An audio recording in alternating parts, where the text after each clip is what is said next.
G'day, How can see, mate. mate? G'day, mate. How are you, mate? Hey, mate. Are you live? We backstage at the moment. No, live now, mate. No, okay. Cool. Oh, where's that thing? I've just reorganised my bloody computers, put a dual screen on, and all that sort of biz. Surprise, surprise, it actually worked first go, mate. I just plugged everything in, turned it on, and went, hello.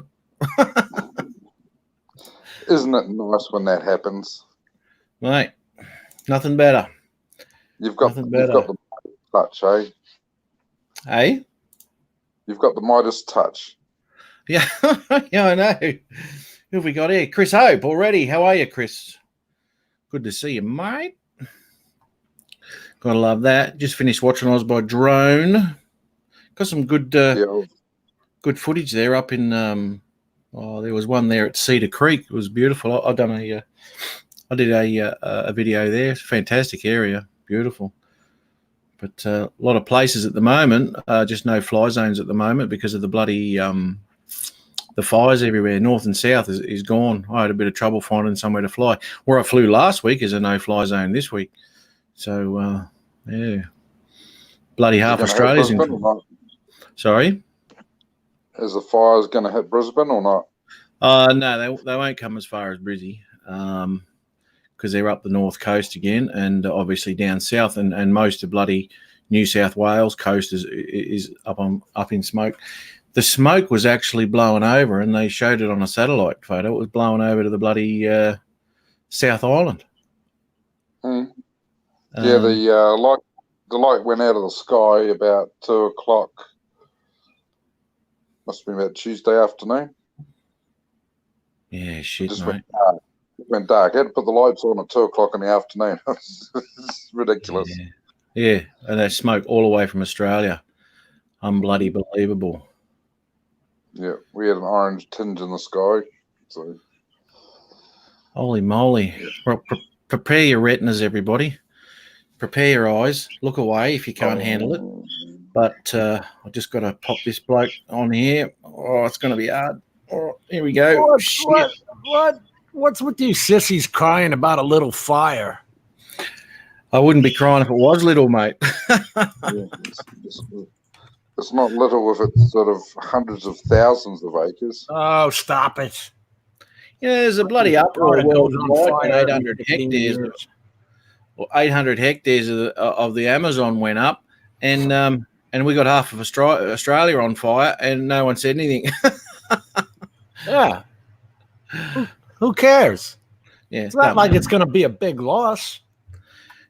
It is, mate. My rainforest is gone. As long as you guys don't come over to the United States. Stay the hell where you are. Yeah, no, our burnt country is still better than that, I guess. Yeah. Well, there you go. There you go.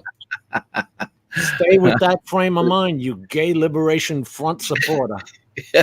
You know what happens after a good fire anyway. It sort of all comes to life again after you get some rain. If you That's get the whole rain. We do prescribed burns here in Florida. We burn because in 1998 the whole state went up on fire.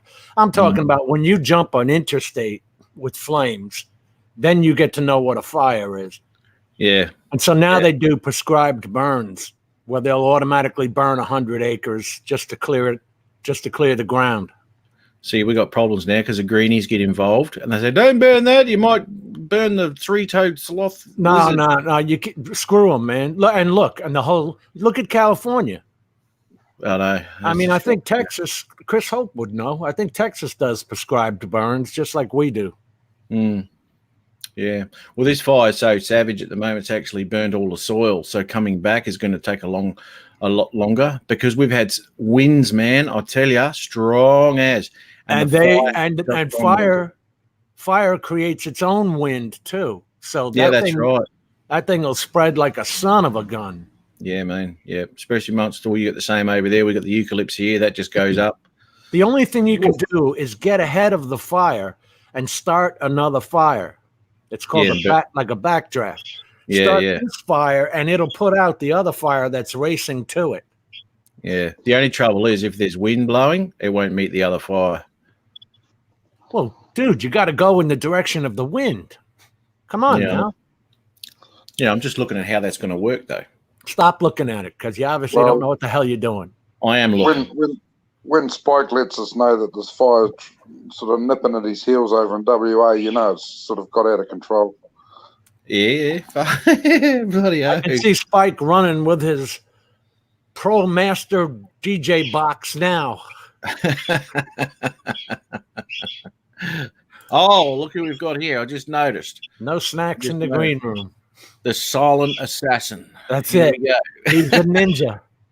He is the ninja. He is the Yoda of the live stream. The man of little words, one-liners. but many scathing comments. Peter Carroll. A man of few words, but when he does come out with one, it's well worth the wait. Good afternoon, gentlemen. And Matt, how are you going? Oh, he started already. He called us gentlemen. Oh, a couple of you. I wonder if this works. Screen sharing works best with a good computer. What if I do that? What if I do that? Okay. What if I do that? Oh. Okay. What are you trying to do, my man? Oh, here we go. I'm going to do this. I'm going to do that. Can you see that? Yeah. Now press on it.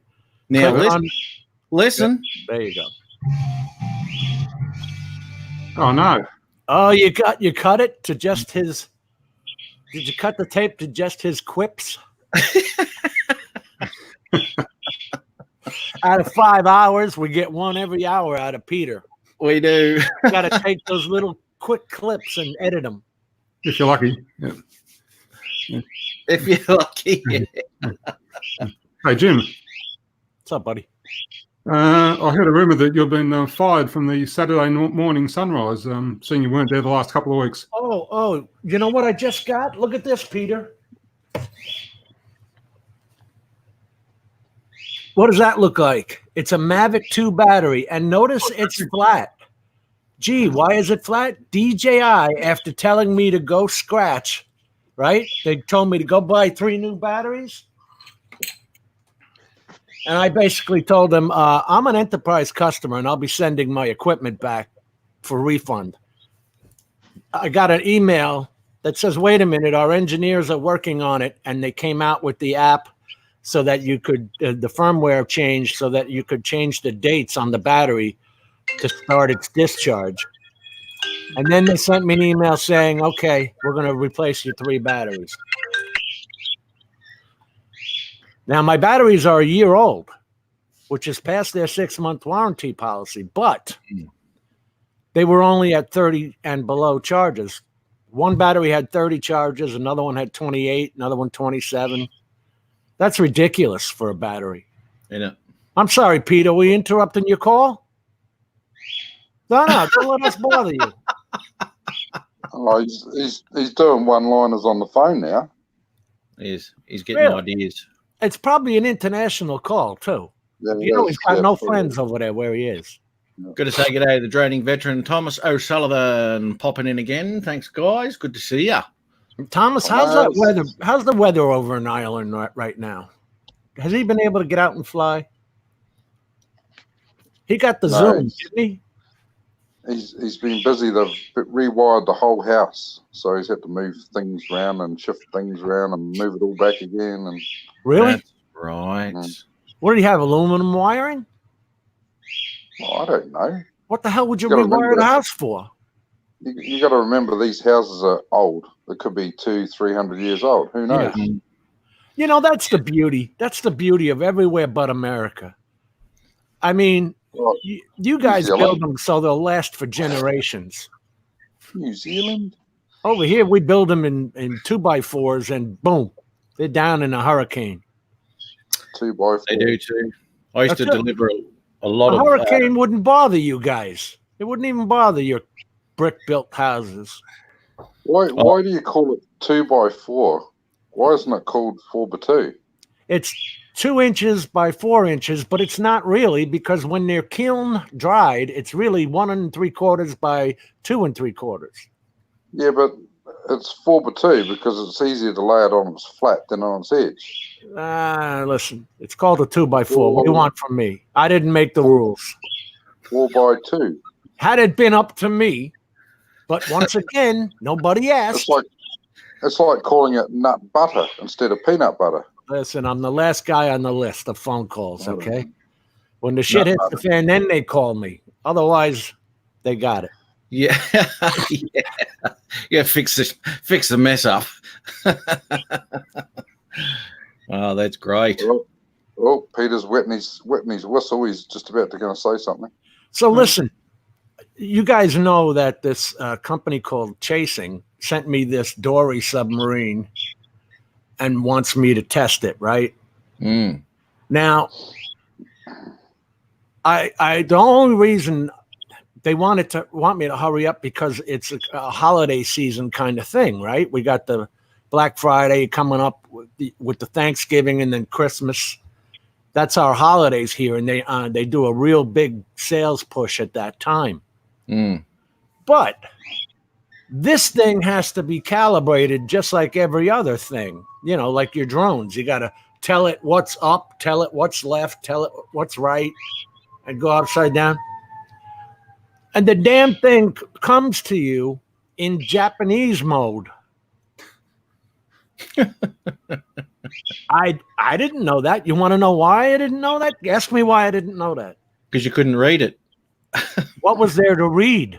Exactly. There's no manual. Excellent. Is there anything on YouTube? Anything on that about them? No. It shows all these guys in swimming pools. What the hell I'm going to buy a $500 drone and put it in my swimming pool? Are you out of your mind? Yeah. Or you go to Dustin Dunhill and he's got the Hawaiian Islands, and he just puts it into a little lava pool there and it looks great. I'm in Florida with the Indian River moving at 10 miles an hour. Haven't they got the manual to English version on the website you can download or something like that? Peter? Yes. What words came out of my mouth? I don't know. I wasn't listening.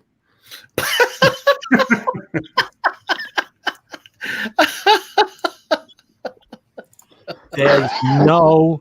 Let me get a little closer. There is no manual. All right. Hey. In action.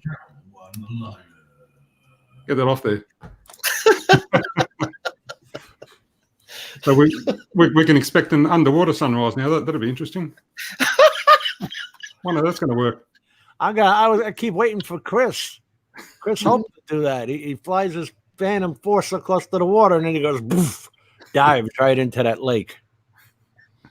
I got to give that to Paulie. He'll do that for you.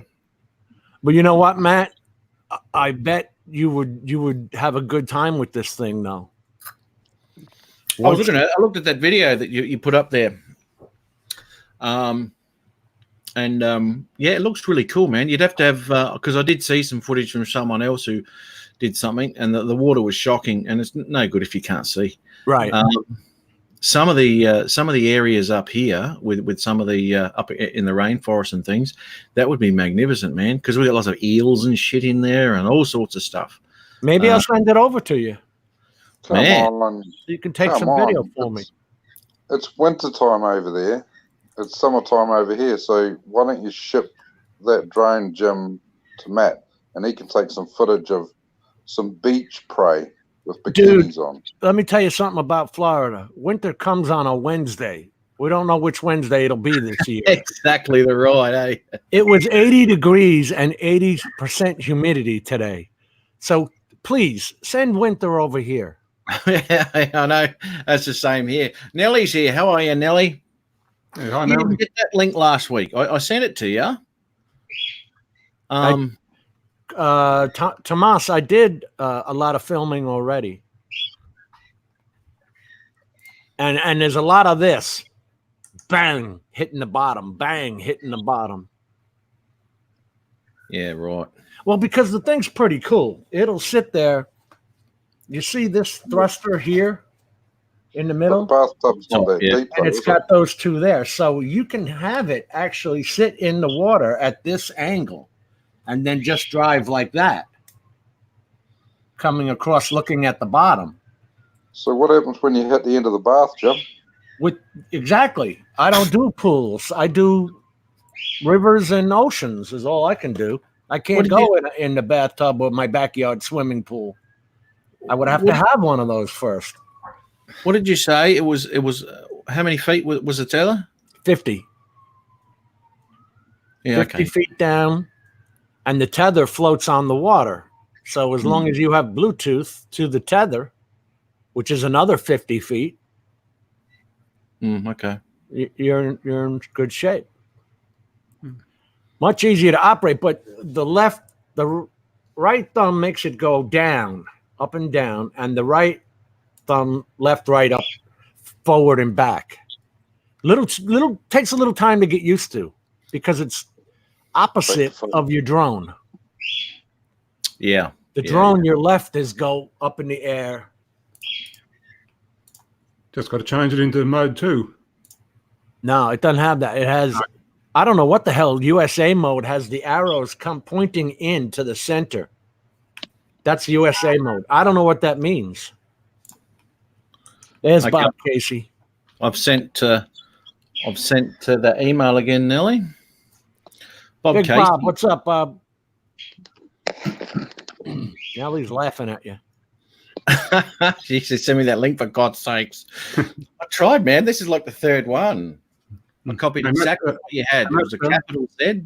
He gave you a bum email. He don't like you that much.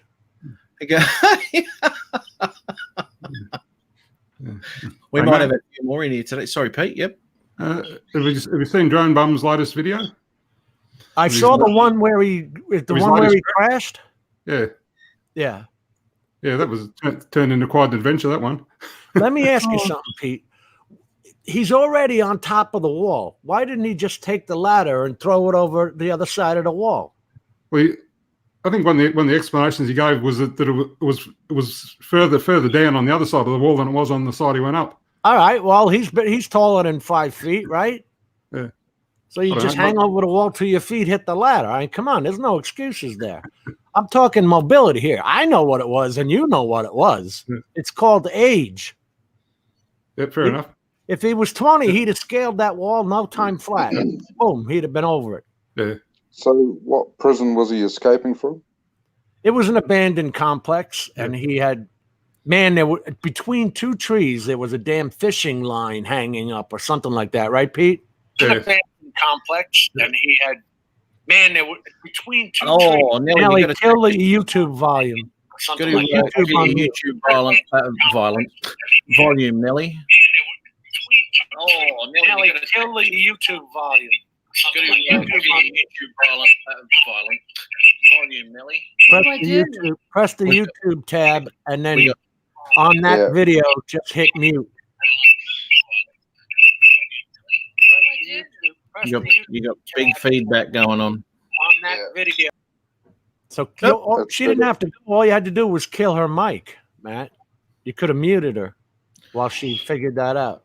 Yeah. If she's on the iPad, is it more difficult? Is it harder to get from tab to tab? I don't know. I don't think so. I used to use an iPad ages ago. I can't remember. Oh my God, Pete! You talk about mad. I have to get the Dory drone. You have to download your video onto the iPad. Well, that's fine. How the hell do I get it off the iPad? That's easy. Oh, for you to say. I was going through hell. Which operating system are you running on? You're running on the latest iOS 13? Yeah, see? He washed out. It should just accept a USB thumb drive if you have the little adapter thing for it. Yeah, I don't have a thumb drive. I only use the iPad for flying the drone and live streaming because Android won't let you live stream. Yeah. But I had to download iTunes onto my PC and then back up the whole friggin' system just to get the videos off it. Yeah. Can I just interrupt for a second? I'll just tell Nelly, if you've got a headset for your if you're using a phone or an iPad, if you plug your headset in and use that, number one, we'll be able to hear you a lot better, and number two, there'll be no feedback whatsoever. So that would be awesome. I'm just using the earplug. What do they call these earplug things? Earbuds. That just come with the iPad. I'm just using them, or any. Just chuck them in, and it'll be a lot easier. Because Adrian doesn't like using his either. I know, he keeps forgetting. Plug him in, dude.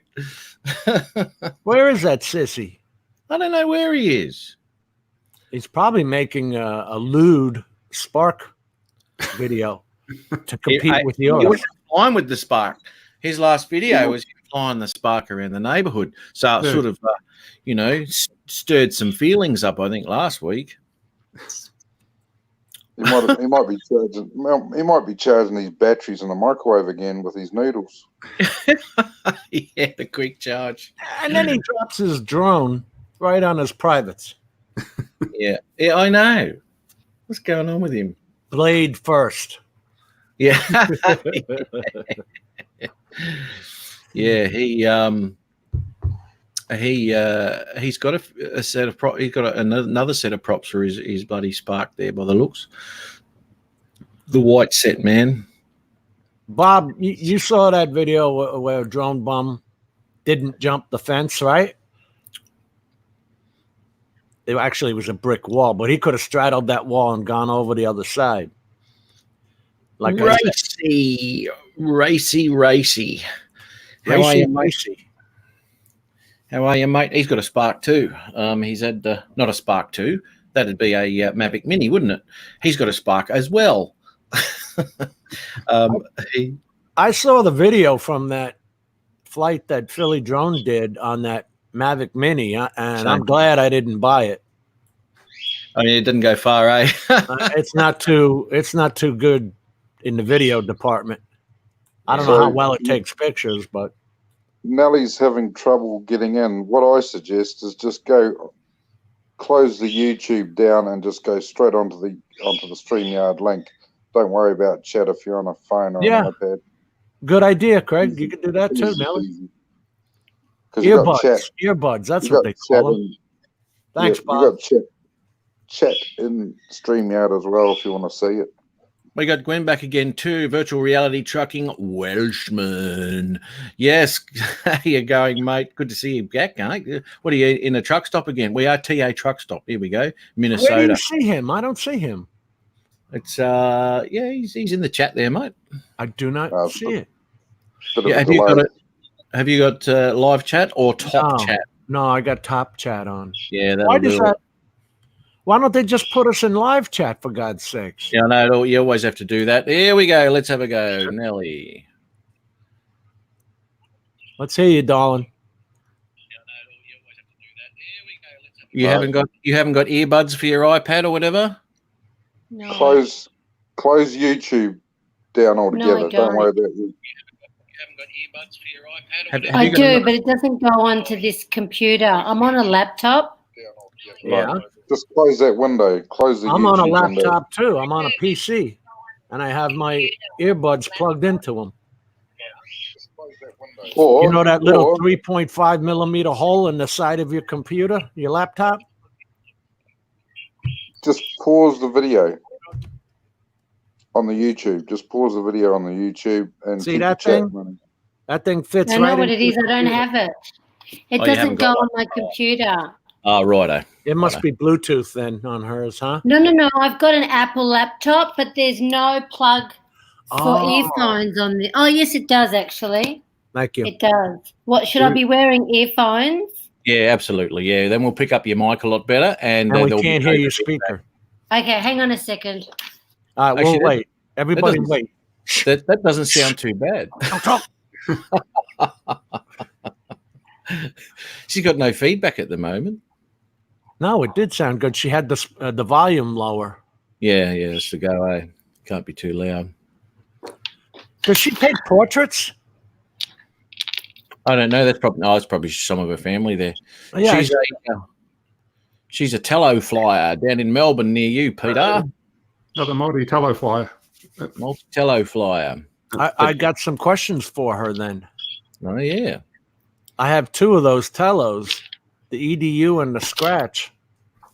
What I know, Pete, I told you I got the Nimbus Steel Series remote for my granddaughter.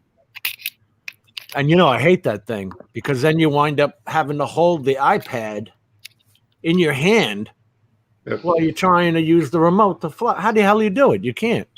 I do it on my phone, on my iPhone. Beautiful. So you've got the T1D remote that holds the phone? No, I've just got the iPhone. Yeah, that's it. right. And it's crap.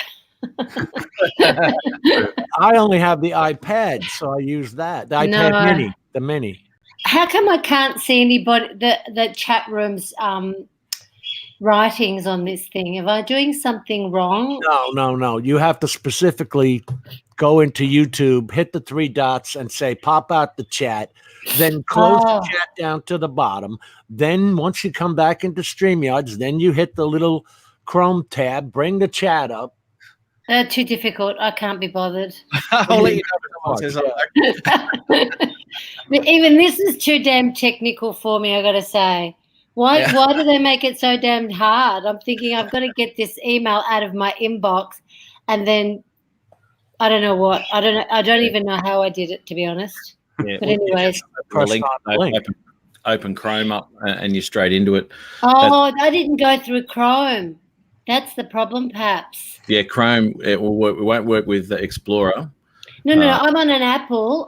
She's using Safari. I think I've used Safari. Yeah. Right. Oh, that's the reason. Okay, got it. Chrome's a bit easier. That's why I downloaded Chrome onto the iPad.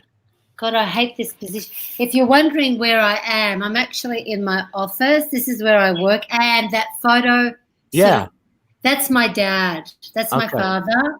And he passed away 7 years ago. So I have him there in my office all the time. No, that's cool. I wondered if you were a photographer. My dad was. My father was. I'm part of where I'm sitting in this office is part of his old photography studio. So I use it for my business, but the studio is still run by my brother. So excellent. Yeah. So that's still going. That's good to hear. Still part of the family. Oh yeah. It's been here since 1960. Oh, wonderful. Yeah. So my father emigrated out here in 1955. And opened up this studio 5 years after he emigrated. Yeah. So that's my backstory. Yeah, that's nice to hear, man. Thank you. So I'm from Melbourne. I'm in the same city as Peter. I'm from Melbourne too. Yeah, but you're in Florida, aren't you? Yes. Yeah. I know. You're too quick. I know. I lived in the States right out of high school. When I graduated, I took a gap year and I pretty much traveled the whole US, but I was living in California at the time. Oh, California. No. We don't like California. That's another country. I like California. California full of damn liberals. Yeah, that's what I am. I'm sorry. Get her off. That's it, man. Get her off. I'm a liberal. I'm proud of it. Yeah, but you know what? A liberal in Britain or a liberal in Australia means something different than a liberal here. These idiots. Squirrel. Yeah. So you're telling me you don't believe in climate change? Of course I believe in climate change. Thank it happens God. every billion years. Thank God for that. It's happening right here in Australia. We've got massive bushfires in New South Wales and Queensland. Let me ask you something. If there was no climate change, then how come we took out hairspray in the 70s? We did. That's the great thing about the whole global warming thing. That was one thing that we were able to achieve, and that's the CFCs. The whole world took carbons out of their hairspray, right?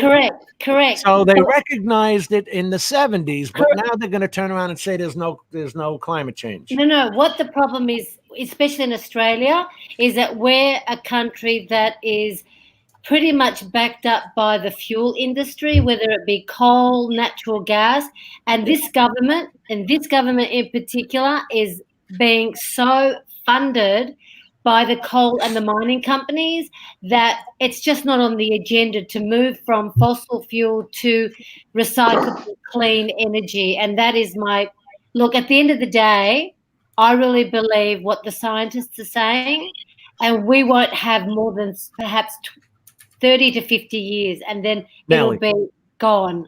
It's so difficult to get solar power put on your roof, yet Florida Power and Light is building solar power plants. That's great. And raising our rates so they can build the solar power plants.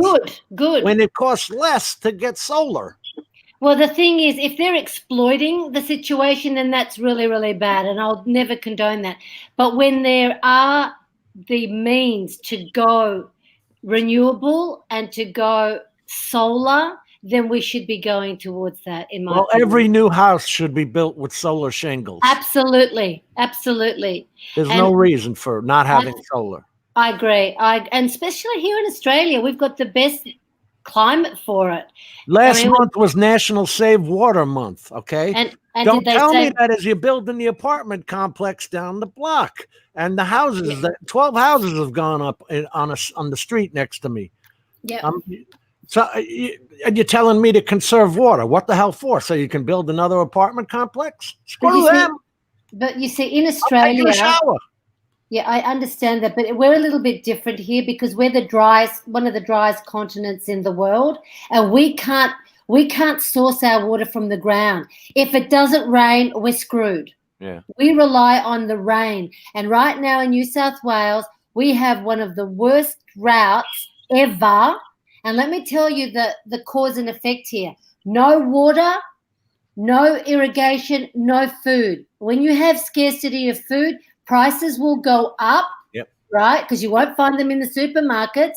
And then what will happen is that if we can't grow, we're going to have to import, which is then going to cost us more money. And then you're going to get movement of people, because when you can't grow something, you're going to move to where you can grow.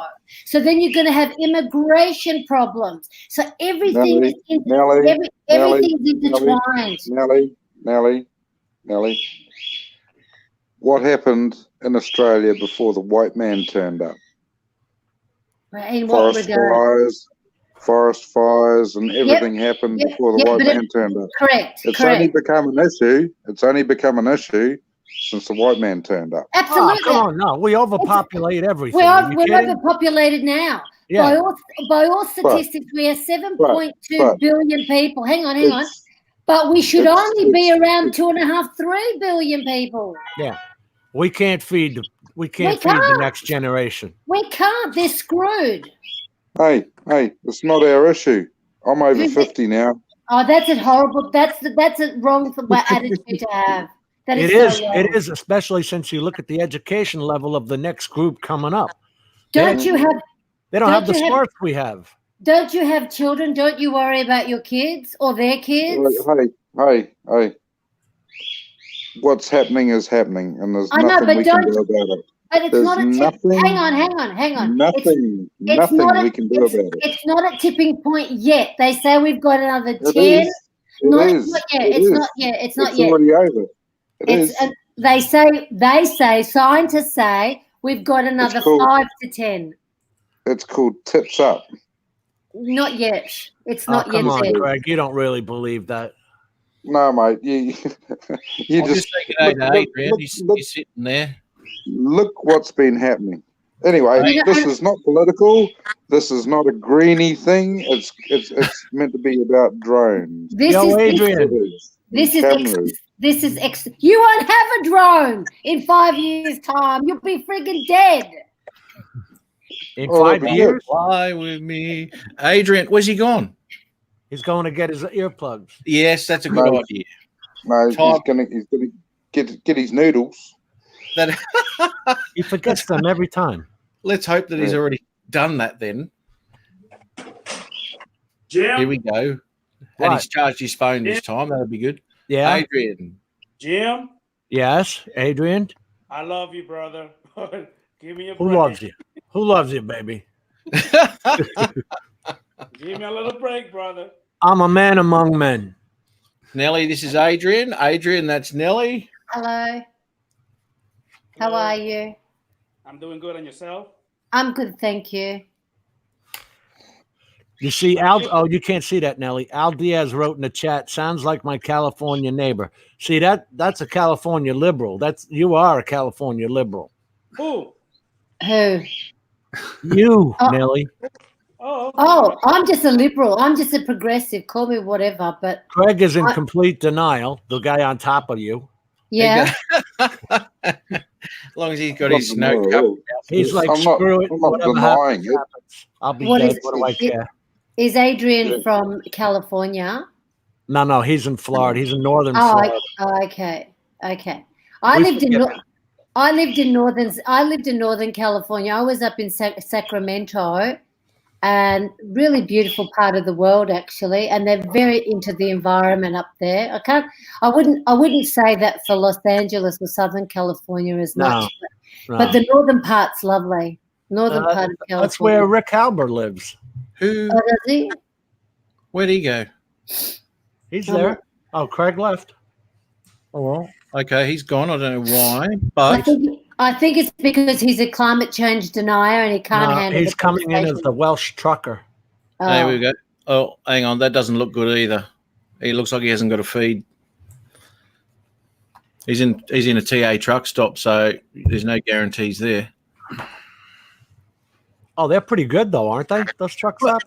Actually, yeah, because they got those idle air, I think, or is that TA or is that pilot? Oh, no, it's TA. Both the TA idle and air. pilot. Yeah, they got the satellites. So. What does that mean? Is that free Wi-Fi or something?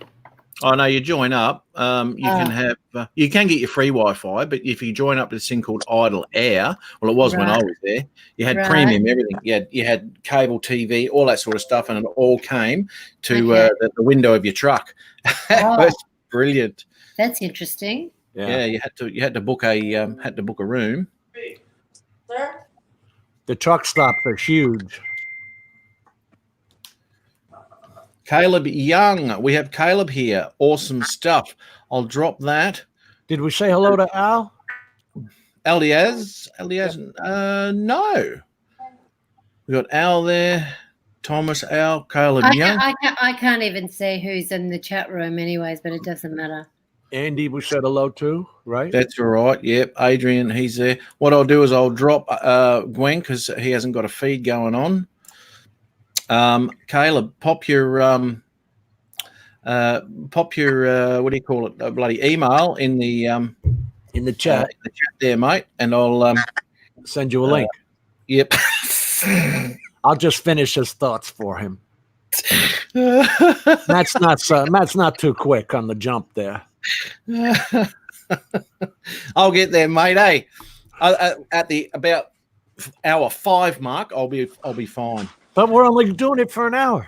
It's only an hour, mate. It's only an hour. Doing it for an hour. So Pete has one chance for a quick quip. Jimbo. Nelly, it's never an hour. We always say it's only going to be an hour. Yeah, I'm not staying an hour because I've got things to do this Saturday afternoon. But I'm more important than you. I got things to do, lady. I'm not hanging around. Don't worry. The doctor said I was impotent. I was going to act impotent. I don't have the time, unfortunately. I've got things to do this Saturday afternoon. So you missed the whole joke. You missed the whole joke. No, I did, but I'm not going to bite. Okay. How you doing, sir? Doing well, thanks, Adrian. How are you going? I'm doing pretty good. So Adrian is a avid fan of not using these. Oh, okay. He hates this. He hates when we can hear him. Yeah.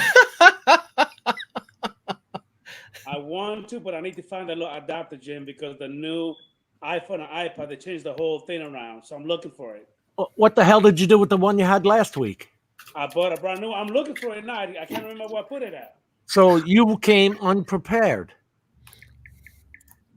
And he's eating a banana. And he's eating again. What? What the hell is wrong with this guy? I gotta put it with this every time. Sorry. Who's doing what there? What the hell is wrong with this guy? What the- Who's doing what there? What the hell is wrong with this guy? What's going on here?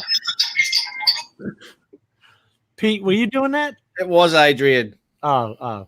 No, it wasn't me. Okay, guys, we got I've got to three. go. I've got to go. So nice chatting, and hope to see you all next time. Okay. No, Nice worries. You meeting take you, good care. Have a good Oh. Saturday. Ah, you too. Bye. No worries. Cheers. Bye bye. Where'd Trucker go? He's gone. It's okay. Daddy, Kevin's here. Daddy at 13. Daddy a third. Oh God, I'm missing Chris, him. you want to come in? Caleb Young put his email in the chat. Do you see it? I've already sent him a link. All right. So, Caleb, you can take your email out of the chat if you would like. Just click remove on the 3 dots there.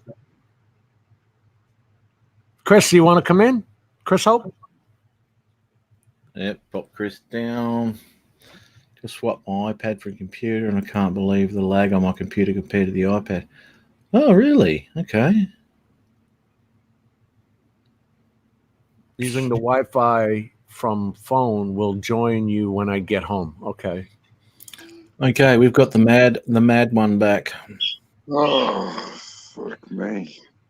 So, So his Wi-Fi from his phone wasn't good enough to join, I guess, huh? The Welshman? yeah. He well, as I said, he's in a truck stop, so it's notoriously not that great when you're in a truck stop, unless you're paying for that idle air stuff and all that sort of biz. Chris Hope. Geez, have I got your email, Chris? I'm not sure I have. Did you mute yourself, Craig?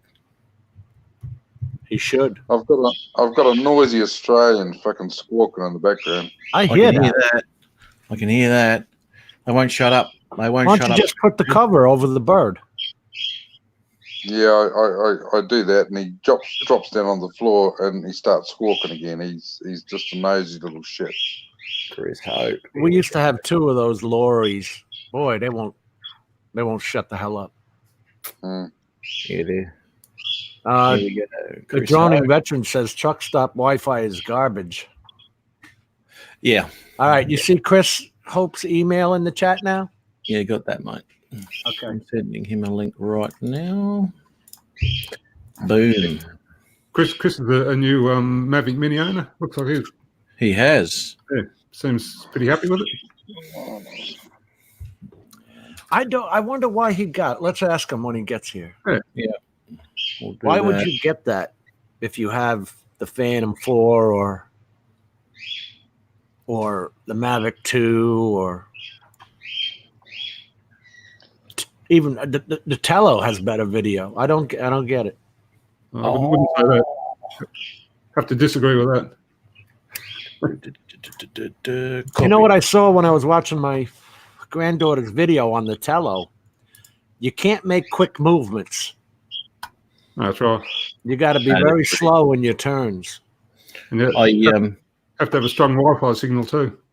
I just got to introduce you here to Caleb Young. He hasn't been on before. He's been on my my channel for ages, ages. And it'll be the first time I actually spoke to him, so it'll be awesome. Here's the man himself. How are you, mate? How's it going, guys? Cracking along, mate. Kids in bed? Yeah, they're finally asleep. Good on you, mate.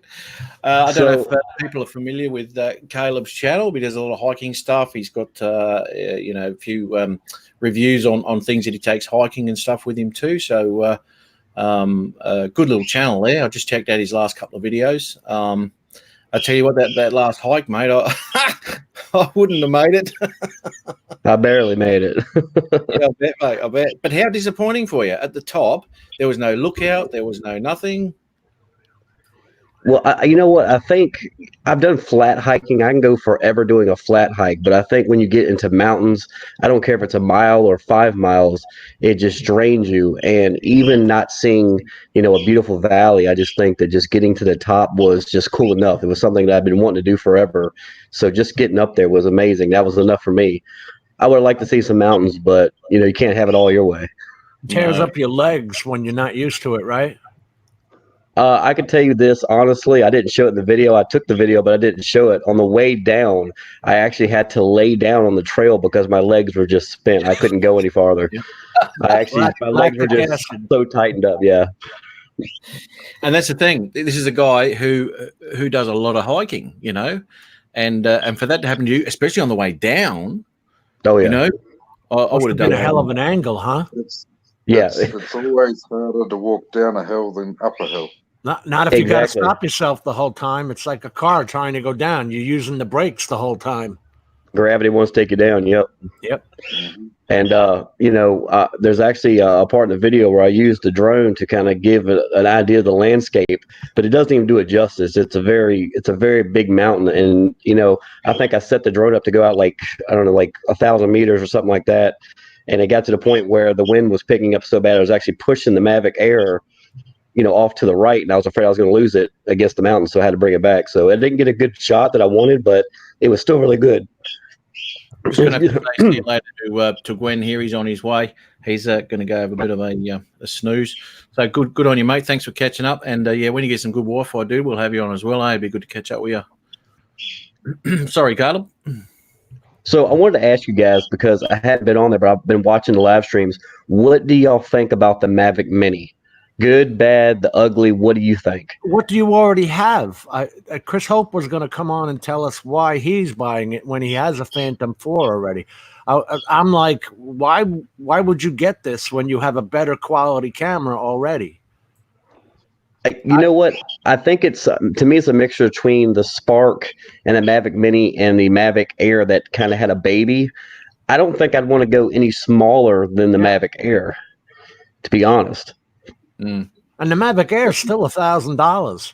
Exactly. It's expensive, and plus, I think the Mavic Pro, which I believe Matt has probably the best OcuSync technology that any drone has to offer. That, in my personal opinion, it is crazy good. Crazy good. I have the Mavic 2 Pro, and Matt does too, right? Does it? On my regular Inspire, I'm lucky if when I'm going into the neighborhood full of houses, right? I'm lucky if I can get, I'd say 700 feet in one direction. If I go out over the highway, I can go 3 miles. Oh, really? With the Inspire, the original Inspire. The original one. With the regular light bridge. Okay. But man, with that Mavic 2 Pro, the local Wi-Fi doesn't bother it. The houses and all, it doesn't bother it at all. I think what scares me about the Mavic Mini is just the fact that it's so small. I can't imagine taking it up very high without the wind affecting it in some way, shape, or form. And, I don't care who makes it. It's still a small drone, and it's affected by the wind and the weather. I'm sorry. It's too light. It's too light. It'll be taken by the wind. That's the problem that the Tello had. The Tello would just go with the breeze. You couldn't fight it. And even with something as small as a Spark, which I've had a Spark, I think that personally, even at high winds, you can see it shake. You can see it vibrate from the wind. So I can only imagine something as small as a Mini up in 20-mile-an-hour winds, at the minimum. And then if you anything higher than that, it's just pushing it away. Plus, you're burning a battery. It has to be. Oh, yeah. Oh, that's murder on a battery. You'll get half your flight time. If it's fighting wind, that. What I don't understand about this Mavic Mini. Well, there's a lot you don't understand, and we'll get to all of that later. But specifically, Jim, what would you like to talk if about? I wanted your opinion, I'd ask for it, okay? But anyway. If I wanted your opinion, I'd tell it to you.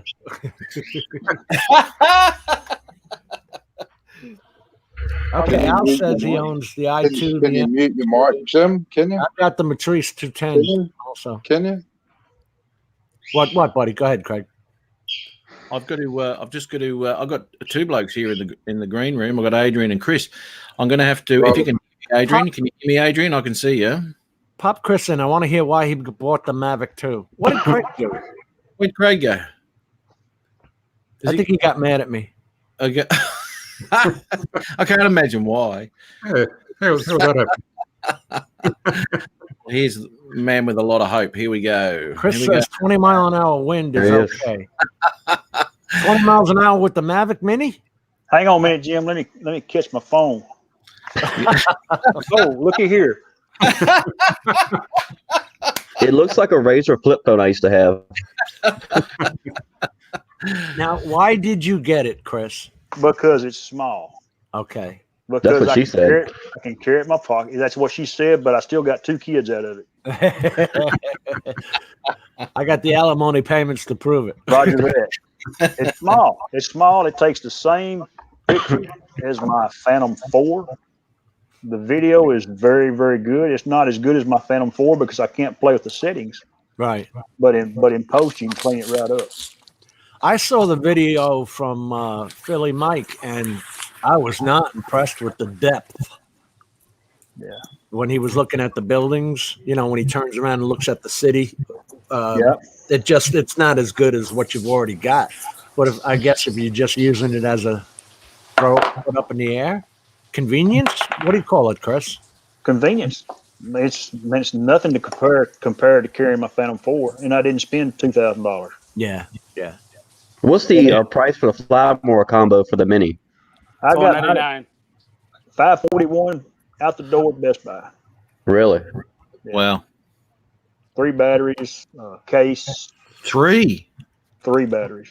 There's around an hour and a half's worth of flying. Yeah. When you get the Flymore kit, you get 2 extra batteries. Right. Yeah, I flew this afternoon, got 25 minutes probably out of a battery. And I brought it back before the warning come on. That's amazing. It's good. That really is. People call it a toy, and it really is, Jim. I mean, I'm sitting here holding it, and it weighs 249 grams, I can tell. Well, I've always said that the flight times on all drones are depending on what you set your return to home at. Some people have it at 30%, but if I'm keeping it close, I'll drop it all the way down to 10%. If I got it within eyesight, where I can actually see it flying around, I'll drop it down even lower to get that few extra minutes of flight time. Paulie's here. Paulie, we were just talking about you. My dad is here. Dad. Chris, did you hear me saying he should be hopping that fence? If he was 20, he'd have hopped that fence. He would have hopped it. Yeah. I've seen him hop it. You get enough hooch in him, he'll hop anything. You know what, Caleb? You're right though, mate. But you have to do that with the Spark too to keep it up there as long as you can to get the footage you need. Absolutely. You know what? Realistically, you can take it up to around about that 13-14 minute mark if you do drop it at that 10%. But realistically, I'm looking at 10 minutes out of mine. If I'm taking it to about 20, maybe 15. That's the only way you're going to get the full flight time out of those things. But the flight time of the Mini is quite impressive, mate.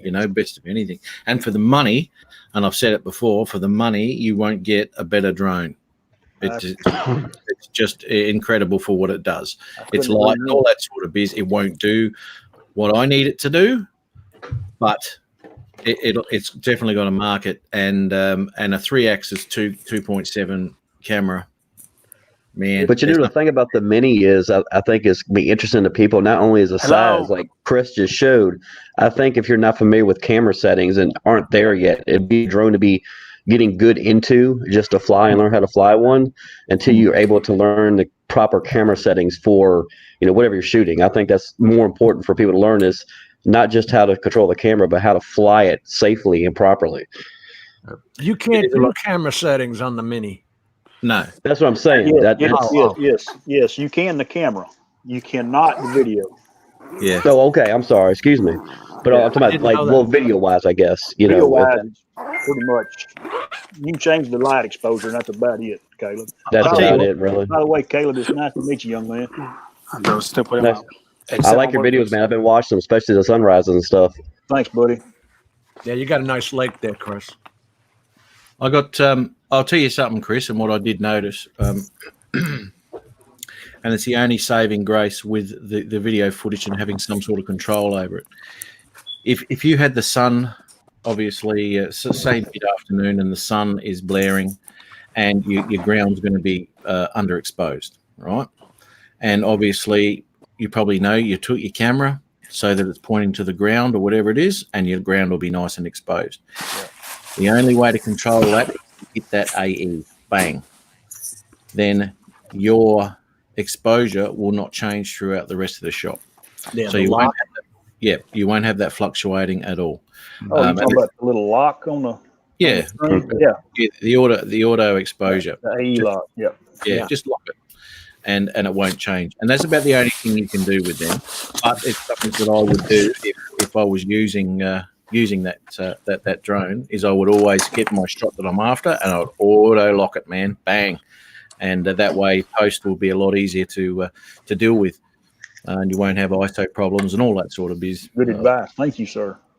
Yeah, it's awesome, man. That's it. But I mean, all the drones have got them, but This one, even the mini's got it on the fly app. that's right. Yeah. That's the only thing I saw on that screen that you could do to have any sort of control over it. Yeah, you can lock it down. Jim, it's great for me. I'm not a professional photographer. I like to take pictures and video like y'all see, and I post it. I'm not gonna make no money off of it or anything, and that's fine. But it does real well. And the thing about it is, I like to go hunting. I can take this little dude to the deer stand with me, and if I get bored, I can send it out to the deer stand, let it go fly around for a little bit. I was going to ask you, how loud is it? It's not loud. No? You get it 100 foot away and you can't hear it. So it's not going to scare everything in the forest away from you. Yeah. Not like a Phantom will. And a Phantom's the only thing I got to equate to because that's all I've got. Right. So, Chris, let me ask you a question. Uh-huh. I was reading something online about, I think the Mini has its own dedicated app. Is that true, or is that just hearsay? Yes. Is there any bugs with that so far that you can tell? I haven't noticed any. No glitches or anything you wish they would change or do an update on? Oh, I wish, because I'm 53 years old and I can't see anymore. Yeah. I know that. Some of the colors on the display could be changed to where they're more vibrant. Because these iPhones, unless you lock the light setting, they adjust. Oh, really? Yeah, and that's what I use my iPhone because my iPad won't fit the controller. Did you can't have the camera and your iPhone adjusting, otherwise you won't know what you're looking at. You're right. That's true. I was going to say, did you see the video where on a Saturday morning that what's his name, Dennis Nacho Rolling was up the street from my house? And he was actually flying over me, and he couldn't see me sitting in the driveway with his he was using his little the iPhone. Right. And with my eyes, that's why I always use the iPad if I'm going to stream it, or I have the Samsung tablet and the NVIDIA tablet, the KIWI. I got that one, years ago now when that came out. They don't even sell it anymore. The one thing I've been looking at lately, and I'm kind of concerned about it, is with all these new cell phones that are coming with foldable screens and whatnot, like the Galaxy that folds like a notebook. Right. They released the Motorola Razr, the new one that is basically a flip phone that opens up into a full. How would that exactly work with something like the drone world? Really, I don't know, like the Pixel Plus too, right? I think that's what it is. A good phone, yeah. But I wonder how that's going to work with something like that with the controllers that DJI actually have and use. Is it going to work the same? Is it going to be, something that's going to have a lot of issues? I haven't had many people say anything about, using those particular phones with their drones. How big is the app, Chris? Like the Go 4 is like 3.5 gigabytes on my phone.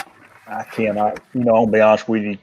That didn't tweak my interest when I was putting it on my phone. No, I know, but I don't have a clue, Jim. That's the only thing they've got running on that app. Like the Go 4 runs about 4 different aircraft on it. No, that's it right now. It's it caches to your phone just like the Go 4 app. You can go back and look at some pictures and videos up to a point. What is Adrian doing? He's breaking out the noodles again. He's making lunch. Adrian, bro, you were playing with shit last week, and now you're doing it again. Are you cleaning your room, Adrian? What are you doing? Put the vacuum cleaner on, mate. Go do some vacuum. Sorry, mate. Stop hanging around Jim, Caleb. Please stop hanging around Jim. He's a troublemaker. Last week he had me on my toes. Chris Hope, smack him on the head when you see him. Please do. That's hilarious. One request, Chris. Hey, Chris, I need you to do one thing for me. Yes, sir.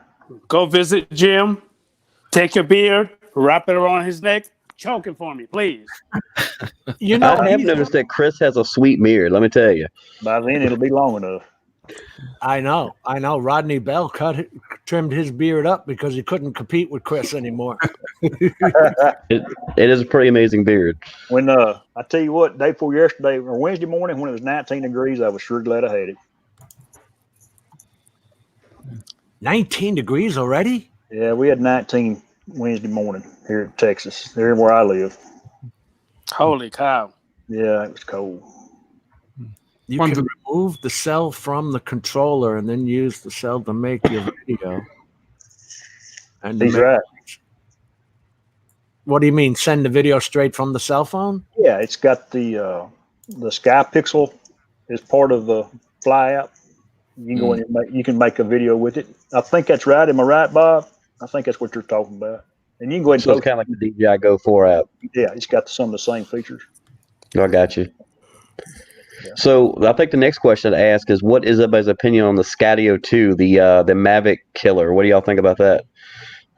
I didn't understand why.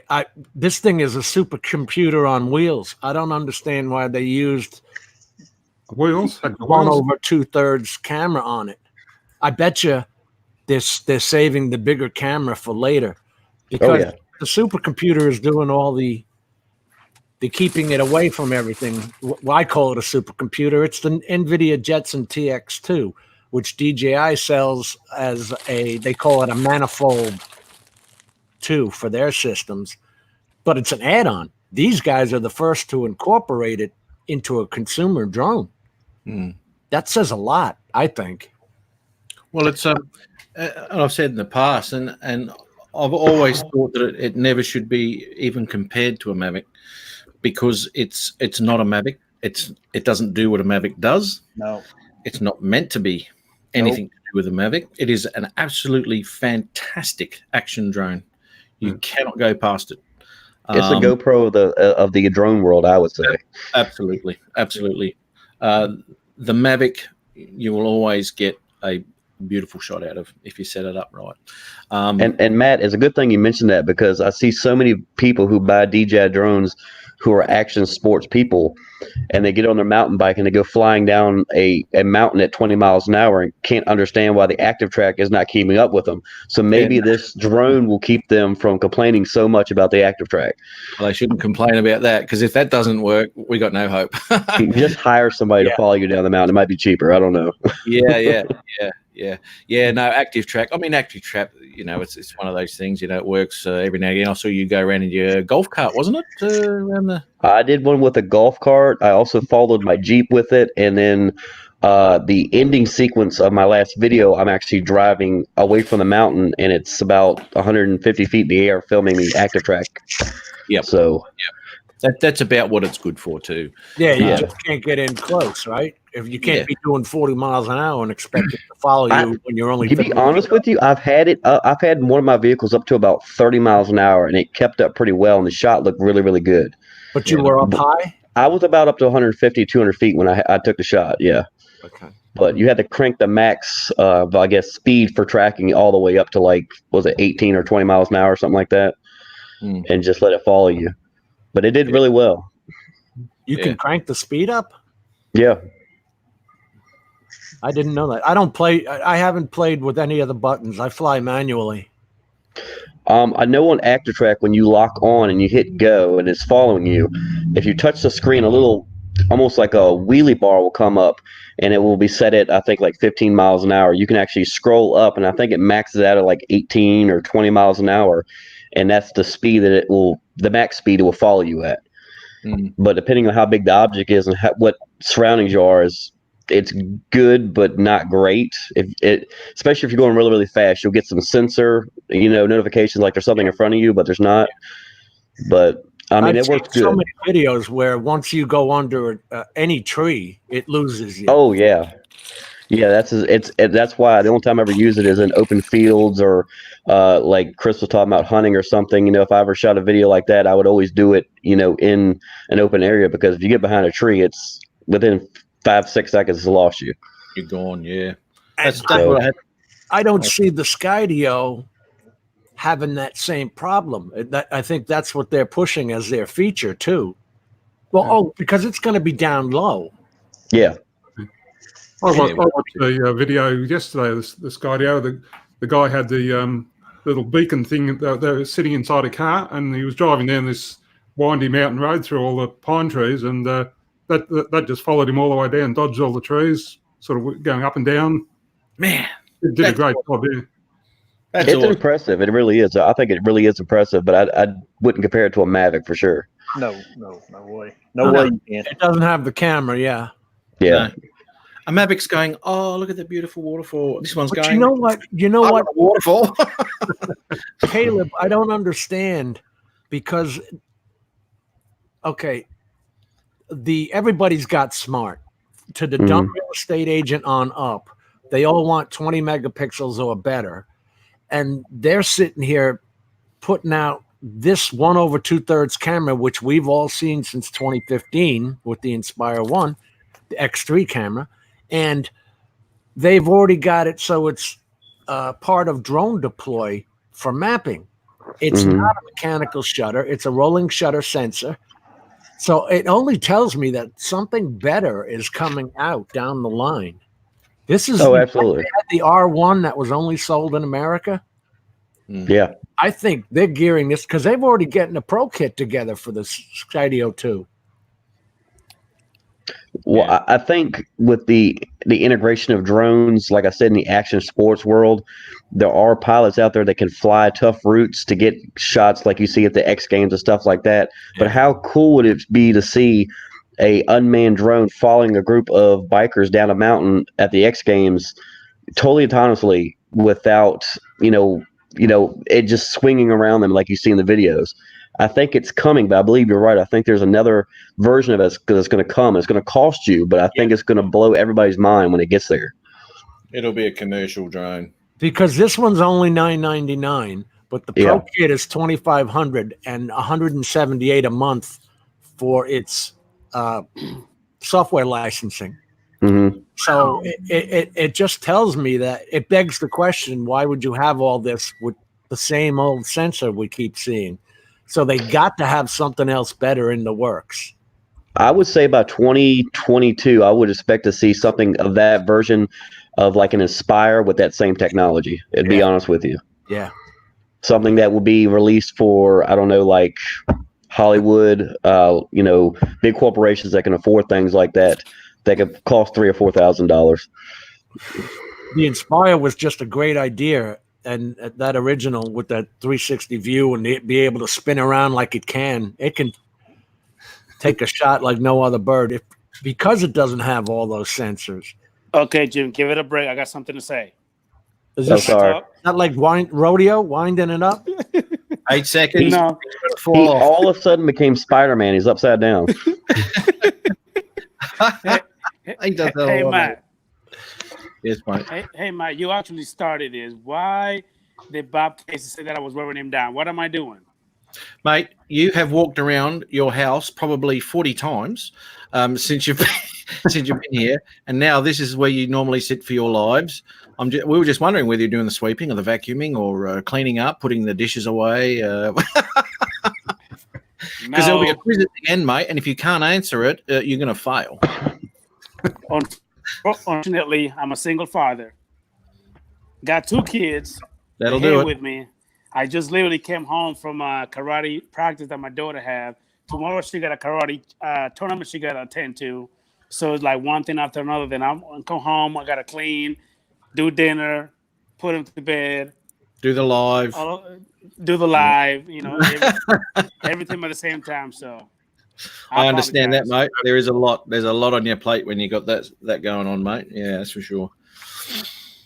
Thank you, Jay, for allowing me any alone time. Hey, Matt. It's amazing you have any alone time. I actually have quite a few. Do you, Jim? Do you have any? Oh, I got 2 kids.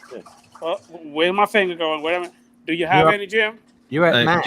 Jim always has his special alone time, so don't worry about that. Okay.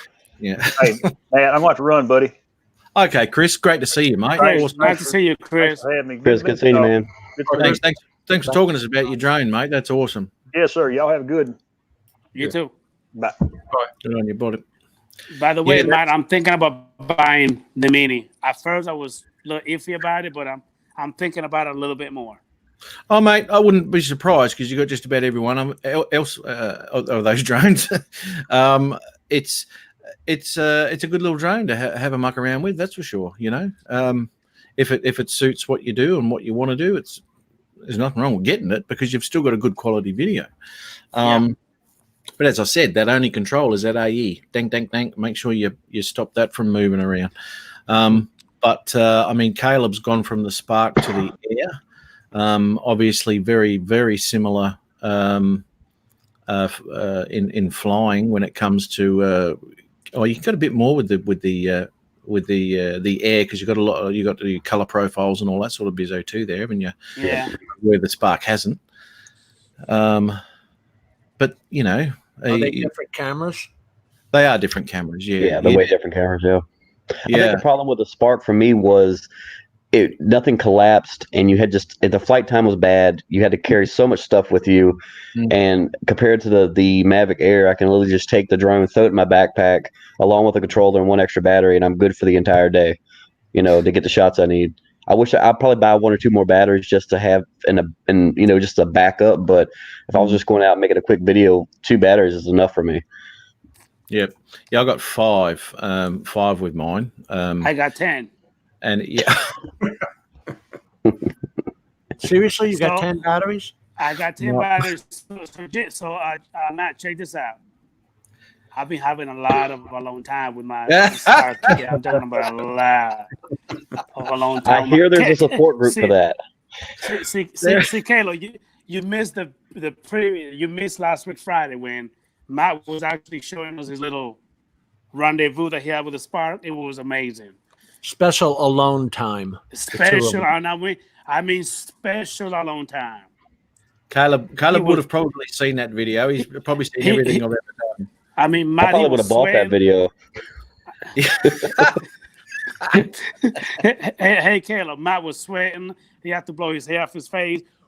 Just blow it back. I don't have any. He does. It's like it's a new video called One Drone. It's called one guy, 2 drones. One guy, 2. There you go. Yeah, that's right. Oh my god. I can actually make one of those videos now. The Mavic's involved. Yeah, I know because you cheated on Sparky, but did you ever get that settled? Is Sparky okay now? Is she good? Well, the tensions are still high. It's like cutting the air when I walk in the room with those two. It's it's getting a little better. Matt, that was probably one of the funniest videos you did was the when you introduced the Mavic Pro to Spark. I'm not gonna lie to you, I literally spit sweet tea out of my mouth. I'm telling you, I was cracking up myself too. Oh, you've seen that one, Adrian? Yes, I have. I just got a question for you. How do you come up with this bleep, bleep, bleep, bleep, bleep? How do you come up with this type of stuff? Yeah, I get drunk. And I sit there and go, what could I do? Yeah. No, I don't know. It's just a bit of fun. Because once I start thinking of something and then I get on a tangent and go, oh, what if I did that? And then, oh, what about this? And then, I don't know. Matt, are you married? Oh, it's a bit of fun, eh? It's a bit of fun. Matt, are you married? No. You're not married. Girlfriend? Well, I've got 3 now. They're battery operated. They're all battery operated. Wouldn't that be a great? Well, guys, it's been a good time. Yeah, I'm gonna see you. Yeah. My Spark, my Mavic. Yeah. Yeah. No, I'm single at the moment. Oh, you got a Mavic Air now? No. Okay, I thought you said a Mavic Air. Okay. No. My reasons for never getting one of those has never changed. Purely because, as I said, past the connection problems of a lot of the places that I fly, and romancing the drone. Yeah. Yeah, purely because of where I fly, and as I said, I was with my mate. He was flying his, and I had my Spark out as well as the Pro, and he's 20 feet in front of him, and it's climbing to return to home altitude. You know, just ridiculous. And I was quietly and quite happily flying the Spark in the same area, and that enhanced Wi-Fi. I don't know why they put enhanced. The Spark outshone the connection of the air in just about every scenario. Yeah, I noticed in busy cities that the connection's iffy, but if you're out in the country or a small town, it's a good connection. But when you get around a lot of buildings that have antennas and things like that, it's terrible. How'd you go in the city there, mate? When you did that? The Lynchburg video. Yeah, mate. The secret to that video was I could see the drone because, like I said, the connection is not great, and that video actually took several days. I actually planned it out before I took it. And not to mention people who were just freaked out that there was a guy out there with a drone. So I had to ease them into, that. To let you do it. Well, when you pop out a drone, there's always two types of people: the people that don't care because it's 2019 and drones are a thing, and then you have the people that think that you're a spy and you're trying to peep in their window. And, Yep. And they would just walk over and have a conversation. They would realize that you're not a bad guy.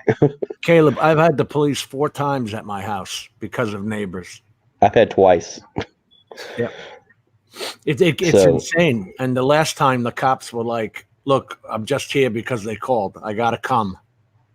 Yeah, and the good thing about being in the country is, no one really cares because they're all just quiet town, small town people. But when you get in cities, man, they flip out. Their phone is giving away more information on them than my drone's ever going to see from 100 feet. Yeah, so I don't know what the hell they're worried about. Hasn't anyone ever heard of Google Maps? Exactly. And it's funny because anytime I film in a city, I feel like it's almost like a hit and run. I have to get the shot I have within 5 minutes and you're just out. Yeah, man. You just don't want to deal with anybody. If you've seen any of mine, they're not all paid, and it's all construction. So if I'm around a site, they all flip out. Oh, yeah. If they're not asking you questions, like, what is that, blah, blah, blah. It's who gave you permission to be here. Go away. It's a free country. Yeah. I was actually, I tell you something that was pretty funny. I was actually on a public sidewalk and I flew my drone straight up and I was actually hovering above myself and I was doing a time lapse shot. And, someone was like, "You can't fly over the property. You can't do this and that." I'm like, "Well, I'm not over your property. I'm above the public sidewalk. There's nothing you can do about it."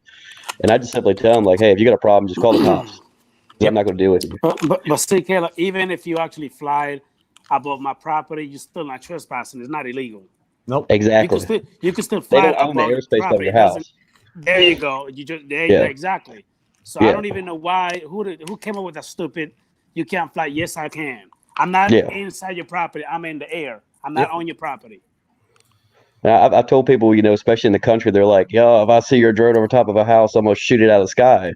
And if you want to go to jail, that's your business. But let them shoot it. You the one that's gonna go to jail. Did you gotta buy me a new drone? Go ahead and shoot it. All right, go ahead, shoot it. Yeah, go ahead. Because you're gonna be one of the handcuffs, and I'll see you 2 months from now in legal court to get my money back from my drone. To get my money back, not buy another one, then I come right back and fly right to your property again. Exactly. Do you have I think Brian's email address? True Drone Reviews. You want to come on and talk about that? The mini. I'm just going to play this Lynchburg video of Caleb's. Only it goes for a minute or so. No, that's fine. It's I thought it was a really really well done video. Put it on high quality mode, though. What drone is this one, Caleb? This is the Mavic Air. Mavic Air, okay. Yeah. So check this. Did you set it to 1080p? Yes, shooting at 1080p 60. Yeah, but it's only 720 on StreamYard, mate. Yeah, but it'll come in a lot clearer than it's coming in now. I'd set it 1080, mate. Okay. Yeah. That looks pretty nice. Look at that shot. Yeah, that's Man. a nice sweep around. That's the way he came up and then he looped around. That's pretty good. That's awesome, mate. I thought That's something that I haven't been able to do with the Mavic 2 Pro, which the Inspire 1 can do because it doesn't have all the sensors. It'll just like spin around in the air and look back at where you just were, that kind of thing. Yeah. I don't know how to describe it. With that sun there, man, that fountain. Good shot, man. Good shot. And that was taken in 2 days, I guess. I guess maybe 2.5 days it took me to do that. Wow. Man, that's good, eh? That's my best one to date. Thank you. That's very good. Really enjoyed that one. I thought, where the hell did Caleb buy that footage? If I could find a website to do that, my channel would probably be a lot more better, maybe. I don't know. Oh, my God. Here we go again. Adrian. Falling off his chair again. You spilled your noodles. You spark hit your nats last week, and now you've dropped your phone again. What is going on with you, mate? Butterfingers? There you go. It's flat now. It's flat now. It won't happen again. Jim, no comment. No comments, Jim. No comments. Hey, listen, I know what you're going through. I have one of those rubber things that are supposed to hold up your phone, but it won't hold up the iPad. It keeps falling over. It's a pain in the butt. Oh, Bob missed it. What I'll do, I'll go like that, and I'll just pop it in there. Have a look. Post the link to. Okay, there's the link. Have a look at that, Bob. So, very well done. Did you get bothered by people when you were doing that one?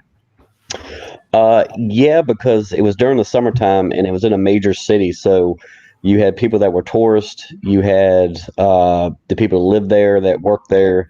But what I tried to do, I didn't have to do. What I tried to do was go into places nearby and just say, "Hey, my name is Caleb. I'm gonna be flying a drone in the area." Wow. Just to, but I didn't have any problems with police. They would drive by. I had one of them be like, "Hey, what's going on?" And I would tell him, and he'd be like, "Oh, okay," and then he'd just leave. But there were people that were looking at you. You know the look I'm talking about. Like, what is this weirdo doing?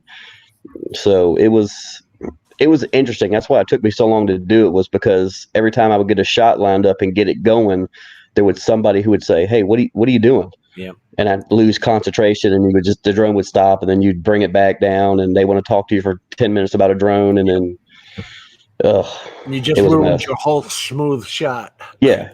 But the good thing about that was I got certain points of it lined up good enough to where I could almost do it by muscle memory because I had done it so much throughout the day. Wow. And like the shot Matt was talking about with the fire hose going off in the air, I actually saw that place. I was actually driving by and I said, "Man, that's a perfect place to do a drone shot." But it's the wrong time of day. So I had to go back as the sun was going down to get that shot. So fantastic. We were talking about that. Remember that last week, was it, Matt? That we were saying, after you've taken all those shots near you and all that, now you got to start traveling and going further and further away just to find interesting stuff to post. Yeah.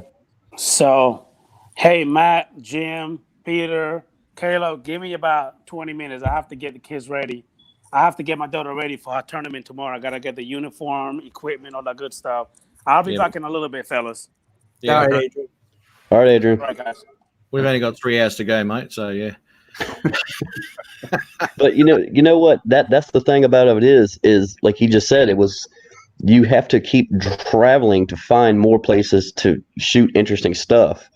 And if you're near a big city, it's easy. But if you're in a small, town where there's more cows and people like I am, you have to drive an hour and a half somewhere. And depending on the weather, what's going on that day, you may not be able to get any footage. Let me tell you something. Florida isn't that interesting. I mean, We shouldn't talk about Adrian when he's not here, okay, guys? He Okay. lives in northern Florida, and I'm in central Florida. So Dan's over in Tampa. I mean, there's just not a hell of a lot to show.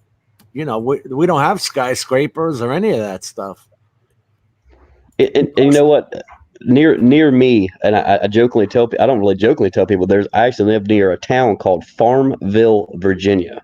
If you look it up, it's what it sounds like. It's a farm and it's a ville, and the biggest thing there is a college. And anything outside of that, you have to go an hour to an hour and a half to get to a city. So how did you get that? How did you get that Lynchburg video? I drove about an hour. I want to say about an hour and 10 minutes away. It's about an hour and 10 minutes away from my home. So I had to drive there, park my car, pay for parking, walk, figure out where you want to shoot. Just all the good stuff that comes along with it. And then that comes in the portability of the drone too. Exactly. Right? It's not like I'm going to be hauling a matrice on wheels after parking the car, right? You got to put your car in a parking lot and pay them, and now you're going to go walking 2 miles to try and get a shot. I mean, it's not a convenient world. It's I would love to live in a city where you could get on a train or a tram or whatever and ride into a city and spend all day, but where I live at, there's nothing like that around here. So you literally have to get in your car and drive and spend your own time, your own money, time away from your family just to get these shots. Yeah, and we're not getting paid for them. And that's your own work. Your own money. Matt was. I'm actually jealous of Matt because Matt, it's in Australia. You can fly your drone in a national park. Is that correct? In Queensland, yes. Okay. In the States, you can't. No. Yeah. No. And it doesn't matter what time of year it is. If there's anybody in the park but you, they will not allow you. And I actually contacted someone from the Park Services, and I said, "How do you fly a drone inside of a national park?" And they told me, basically, this is what you have to do. You have to be a registered pilot. You have to have insurance policy of up to $1 million, and you have to have procedures in place if the drone was to crash and damage wildlife, as if it was an airplane. That's because that one guy crashed his and the battery burnt up. Remember that? Yeah. Yeah. It all started with no flying in a national park. And then the other idiot put his the drone went in old geyser at Yellowstone. At Yellowstone, yeah. Yeah, thank you. Yeah. Oh, trying to get the shot. Oh, faithful. Yeah. Thank you. Yeah. Trying to get the downward shot of the geyser going off, and he didn't realize how far it went up in the air, and it hit his drone and a big old toboggan. It was, look, I'm not saying all Americans are this dumb, but some of us are, okay? Yes. 89% are that dumb. Yeah. Come on, look at it. Look at our education bracket on the internet while you're there. Trust me, we're not in the top 10, okay? That's true. He's right. It's sad, but true. Caleb, I had with the crop factor on these drones, it's like 2.7 on the Mavic 2 Pro or whatever, but it's normally a 2 factor. Mm-hmm. And I was doing a convenience store. I told Matt this. I actually had to fly 2 blocks over in order to get the convenience store in. Yeah. That was being constructed. Well, the drone wound up on top of a motorcycle clubhouse. How the hell did I know? Until they came running at me with their guns out. Was it the Hells Angels or, what was it? It was a Florida group that I'm not going to mention. But the Cubano Maniacs? I don't know. But they thought I was spying on them for the police or something like that. I mean, you just never know with these things. And that's the thing. I think if people would take the time to walk over and just have a conversation, they would realize that they're not weird people. You're not some weirdo pedophile. You're not there to attack anybody. You're just there to fly a drone and get pictures and video. And you would probably actually let them, kind of see how you do it. Maybe they can get it as a hobby themselves, but a lot of people just don't do that. They just rather just pass judgment at a distance. Yeah, I've had. I mentioned this a few weeks ago when the lady came up to me and I was taking the sunrise on one of the beaches that I was at a month or so ago, and she asked me what I was doing. I was out flying a drone, and I showed her the screen and everything, and of course I had it all set for the sun then, and it looked absolutely stunning on the screen. And she goes, "Oh, that's fantastic! That's awesome!" And she did say to me, and you guys would know that she said to me, "Oh, it's nice to see someone using a drone for what its purpose is." You know, What does that mean? And I was thinking, and I said to her, "What other purpose is there?" And Yeah. she goes, "Well, sneaking up on people and doing that." And I said, "There's no sneaking up on anyone with a drone." Yeah. Yeah. Yeah, I said, bloody hell. It's But the that's stupid news stories, right? It's the perception. Exactly right. And this is the thing when they start banging on about this crap. Oh, drones at the airports and la, la, la. It does nothing for a reputation of somebody who's just out there doing what we do. There's nothing untoward about it. And there is that perception about everybody who flies a drone. There's something going down. If they could realize that at 100 feet, I can't see your face. I can't distinguish your face from anybody else's on the planets. Mm-hmm. So, it's like, look at my screen. And some people get so mad that they're bitching at you so hard that they won't even, no, I don't want to see it. I'm not interested in it. I had this one lady pull up in her truck and I've got a 17-year-old daughter. I said, is she that ugly that you're worried about it?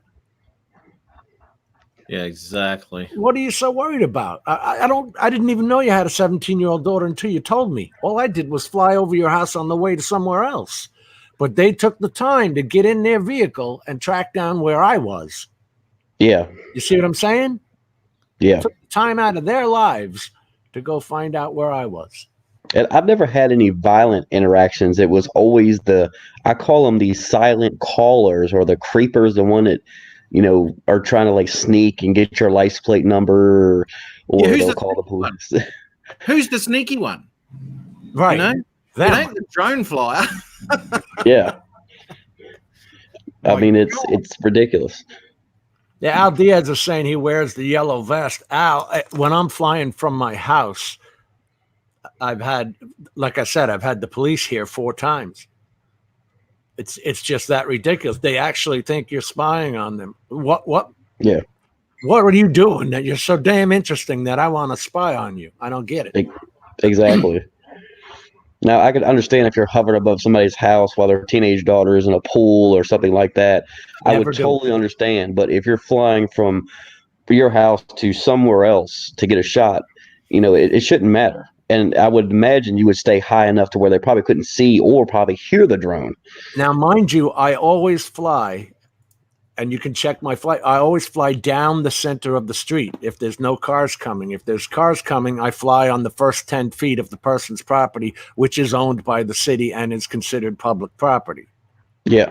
So I'm never flying directly over someone's house. Oh, yeah. That's the thing that people don't understand is like Adrian said, you don't own the airspace over your house. That guy who flies this private plane over your house doesn't have to call you every time he's going over your house and going, hey, can I fly across? Is it okay with you today? No, you don't have to. That's why the FAA here in the States has the say-so of the airspace. That's why you register your drone with the FAA and not, Bob Smith down the street. Exactly. Not the local council. Exactly. Oh, my God. If you had to do it with your local council, are you kidding? I've got construction workers and everything else on my council. They don't know a damn thing about drones. Come on. Yeah. Or, remember people who didn't have a cell phone wanted them banned. From True Drone Review says that. When those smartphones came out and all of a sudden your phone is tracking you 100% of the time. The DJI is complying with the remote ID that's coming out in 2020 ahead of time. Now, I put it up on the website. There's an app that you can see any drones flying in your area. I mean, it doesn't really bother me because I don't do anything wrong. So, Well, I'll give you, for instance, when you signed up, when you acknowledged, when you first activated your drone, you got a UUID applied to you, a unique user identification. Now, something like the Matrice and I don't know if the Mavic 2, the Mavic 2 Enterprise does, but the Matrice also has remote ID as well as UUID that are broadcast at the time of flight, as well as ADSB in. Right. So now they're just putting out an app so that you or I can see any drone flying in our area. It's just, who cares? It's just like FlightAware 24. You can see the planes flying overhead. Yeah, it doesn't bother me. I don't know if you remember a couple of years ago, probably about 3-4 years ago, in Long Island, New York, there was a guy who was flying a drone and it was hit by a U.S. Marine Corps helicopter. Now, he was flying in an area where he was allowed to fly, but the altitude of the helicopter was apparently on the same altitude as he was. Yeah. So when they went and recovered the drone, they found him, obviously, but he didn't get any trouble for it because he technically wasn't breaking the law. Right. He actually stuck around. He didn't run off. Yeah, he didn't run off. I think they were looking for him, and I think he walked over to somebody in the police line and was like, "Hey, my drone is gone. I don't know where it's at." Yeah. So, and he didn't get in trouble because he wasn't doing anything wrong. But I think if he would have ran and tried to hide evidence, I think it would have been a lot worse. But he was very forthcoming, so therefore he didn't have anything to worry about. Mm. And the helicopter pilots were flying quite low too. Oh yeah, and I think when they showed a picture of the Army helicopter, the Marine Corps helicopter, it did. I think when the pilot found a piece of the arm of the Phantom inside the helicopter, but you couldn't even see where it had hit the helicopter. The thing's made out of steel, so and the drone's made out of plastic. Yeah, but of course, the media blew it up to something that it wasn't. But it's just one of those things where, common sense dictates, what people are going to believe most of the time. They've got autonomous trucks they're testing out on California roadways, and the Google car, and what's the other one out by Tesla? That automatic Tesla, the Model X Roadster. And what are these people saying about them? Don't worry about drones, okay? At least that's in the air and away from you. Yeah. These cars and trucks that are going to be driving themselves or something, you might want to think about. But they have all supersonic LiDAR on them and all the cameras and all that. It's like a Skydio wrapped in your car. Yeah. Mm. Matt, you were going to say something? Yeah, I'm just going to pop this link up here for the droning veteran. He's got some really nice stuff up there. He's been on my channel for a little bit now, and we're kind of ignoring everybody in the chat. Oh yeah, I'm just watching a few things here and there, and most of it's all relevant to what we're going on about. And I just remembered that I was really checking out what True Drone Veterans videos the other day, and it's got some really nice stuff there. That winter one is beautiful. It says before there's so much. I have people that come into my channel, Matt, and I don't think they know what to expect because you'll see a video about hiking and then you'll see something about a drone and an electric skateboard.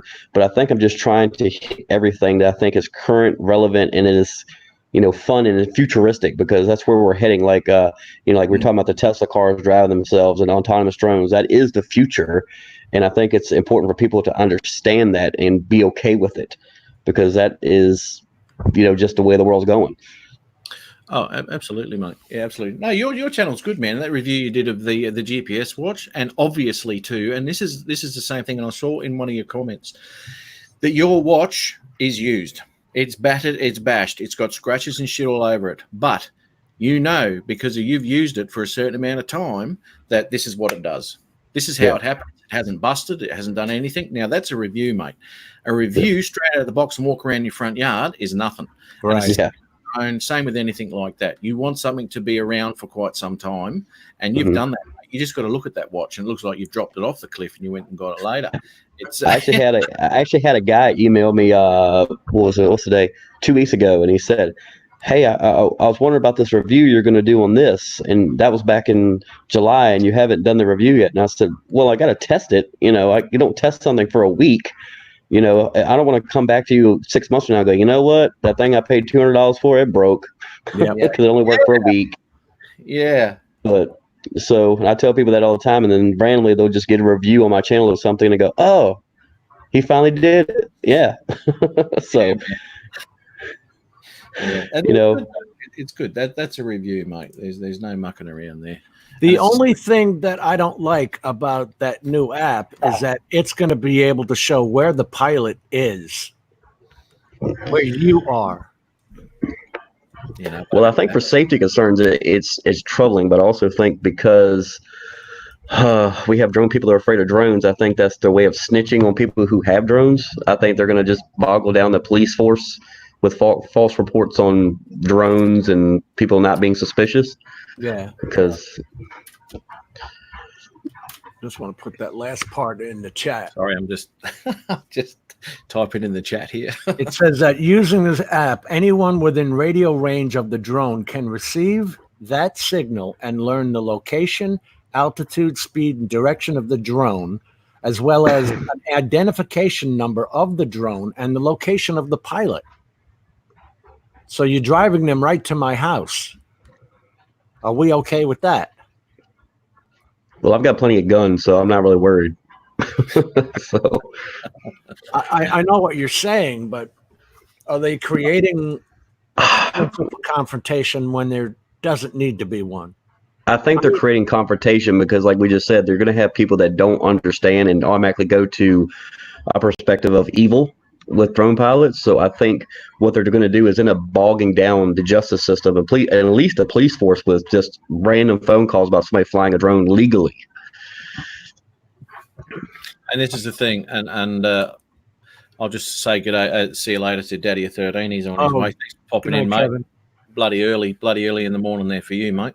Yeah, man. Thanks for sticking around, mate. Good on you. Now this is the thing. This is the thing with this app. Now it's going to cause confrontation between civilians that doesn't need to be there. Whereas it's up to the cops now to make any sort of judgment and come around and do anything. You don't need someone. They don't want to. You don't need someone 6 houses down coming up, ranting and raving and doing all sorts of bullshit. That's going to cause some problems. Whereas in the past, they don't know who, hell, what's going on, and they ring up the cops. The only people who should have that sort of information would be some sort of law enforcement who can then go over there and say, "Oi, okay, what's happening?" And then they can talk to you about it. They've got no anger towards it. They've got no And also, you have to understand, too, that a lot of police officers don't understand the laws regarding drones, so they don't know what's legal and what is not legal. Now, I have found that around here, and when I show them the FAA license, because we have police and then we have sheriffs for the county. And I had a sheriff one time stop traffic. He thought I was going to cross the street with the drone to get across the street. And I thanked him very much. And after he did that, he came over and started talking to me. Now, whereas the local police were like, when they came up, I have a sheet of paper. It's got my driver's license, my FAA license, and my FAA recurrent license all on the sheet of paper. I just hand it to them. Shut them down before they have a question kind of thing. Yeah. Like, this is all legal, boys. You don't need to. And they have never had a problem with it. So I have not had a problem with the police where I have a problem with the actual citizens. Yeah. And I think police are more interested, depending on how long they've been on the police force, like you said, whether they're local or state. I think they're more curious about drones and are more open to ask questions regarding drones compared to the old-time sheriff, like you see in the Westerns, that's been on the force for 30 years and, is not up to date on technology and just assumes that it's weird, suspicious, that it's wrong. So, and we all know about those. I'm not joking. Look, have you ever seen Walking Tall? Okay, those places exist. Okay, yeah. I just had a vision of this cop coming up to you saying, "Get back in your horseless chariot and go." No, but they'll come up to you and say, "Hey, boy, what are you doing?" Yeah. And when he says that, you say, "Nothing, sir," because you're going to jail. It doesn't matter what they make up. Yeah, they can get you with what is the most famous one a cop will get you for? Disorderly conduct, which basically means when even though you're not breaking the law, if you're making a scene in public, that they deem to be disturbing, they can actually arrest you for it here in the States. So let's say, for instance, I'm doing something that's legal, and you go to the police officer and say, this guy's flying a drone around and it's upsetting me and my kids. Even though I'm talking to you calmly, I'm talking to the police officer calmly. If he says, pack your stuff up and get out of here, and I don't, he can arrest you for disorderly conduct because you're causing a commotion that doesn't need to be there. Wow. Yeah. Welcome to a police state. Wow. Yeah. Land of the free, home of the brave. You live in a free country, mate. Actually, let's Google that. Last time that happened. Oh, North Korea was the last time that happened. Yeah. Oh, man. But and I look at places like Australia and different countries that have drones, and I'm not going to say they don't care about drone laws, but I think they're focusing more on things that are important. And they're focusing on things that are more urgent to people, like, I don't know, wildfires, people getting murdered, alligator or crocodiles eating sharks, stuff like that. Not a guy with a drone. So I think we need to learn something from other countries and get our crap together. Yeah, I haven't had any problems with cops or anything like that. As I said, I've run into a few people. I do, and as I said, I don't know if you saw my comment though, Caleb, on my last video when you said good that I got permission from those people to view that. Did you see my comment? I did. I assumed because I was at a restaurant you were at. Yeah, it was. Yeah. I was assuming because you're around the restaurant flying that it was open for business and they were okay with you flying. You just popped up and was like, threw up the double deuces and was like, I'm gonna fly this thing around. Yeah, well, it was. I got there. I started filming that at about 20:05 in the morning, and there weren't any people eating there, so I could disturb them and say, "What the hell are they got for dinner?" And this is why I don't have a lot of problems where I go, is because where I go extremely early in the morning. There's no one there. The restaurant was nowhere near being opened. There was not a car, actually, a couple of cars rocked up when I was there, but they didn't care. So I do a lot of my stuff when there's no one around. Look at all the stuff we have to worry about. Hey? Look at all the stuff we worry about. I know. I've got to do this so no one sees me. It's like smoking. I feel like I have an addiction that I can't tell anybody about. Well, like you said before, Caleb, it's like I'm buying porn or something. I don't know. Yeah, I know. They've got you because it makes national headline news. They've got you feeling like you're doing something wrong. If I stay there too long, taking hit and run videos 5 minutes long and getting the hell out of town. Yeah. Well, it's like Matt was saying. Matt said he got there 5 a.m. You said. Yeah. And here in the States, if we did that and we parked and we were flying a drone around, they would say we were loitering or trespassing. There would be some stupid reason they would make us leave. Oh, loitering is a good one. Yeah. Yeah. On county property, in a public place, you can't just sit there and watch the sun come up. Would that be loitering? Just because you got a drone up, is that different? I think on the side of the road, no. But if you were to pull into the restaurant and sit there and park your car, I think that's what they would use to get you to move on, would be loitering or trespassing. Trespass is an easy one, yeah. Yeah, that's a really easy one. See, legally, I wasn't trespassing because I wasn't treading anywhere near that restaurant, and my drone was in Casa airspace. Come on, baby, come here. So I wasn't trespassing. But that's what I'm saying. The laws are so vague and they're set up to where you almost can't win, because if you were doing everything by the book, I still believe that depending on who the police officer was or the official was, they would come up with some BS reason to make you leave. Because if I was to tell you, Matt, get out of here, you're doing this, even though you don't think you're doing anything wrong, if I tell you that I'm going to arrest you and take you to jail, that's pretty expensive. Because now you have to bail out of jail, which I don't know if that's a thing in Australia, but then you have to go to court. You're missing days of work, all because you wanted to fly a drone and get a pretty sunset or, sunrise. There'll be a sunrise. I've seen videos where they've confiscated your drone and everything. The police have. Now, now he's got your $2,000 drone. Are you kidding?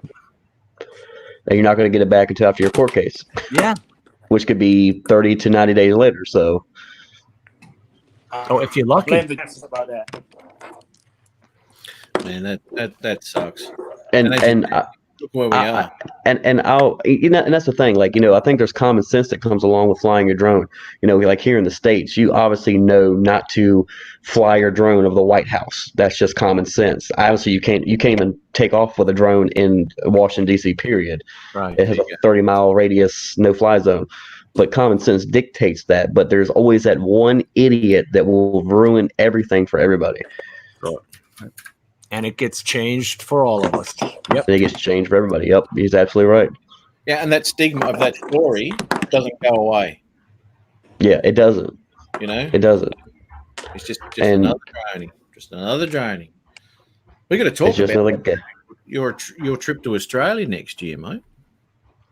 I'm pretty stoked for it.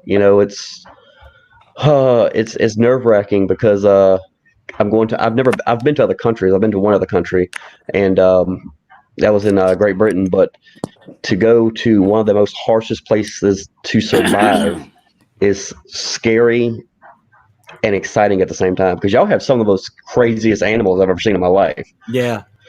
A lot of them brought you. Yeah, like a freaking 16-foot crocodile. Y'all have freaking black mambas, brown snakes. To get this tarantula thing that like apparently eats off your face. I don't know. It's just weird. Okay, it's like Jurassic Park out there. Okay, the kangaroos, all the kangaroos, rabbits, koala bears. Yeah, I watched Kangaroo Jack recently just to cheer up about it. Hey, don't forget all the Matt.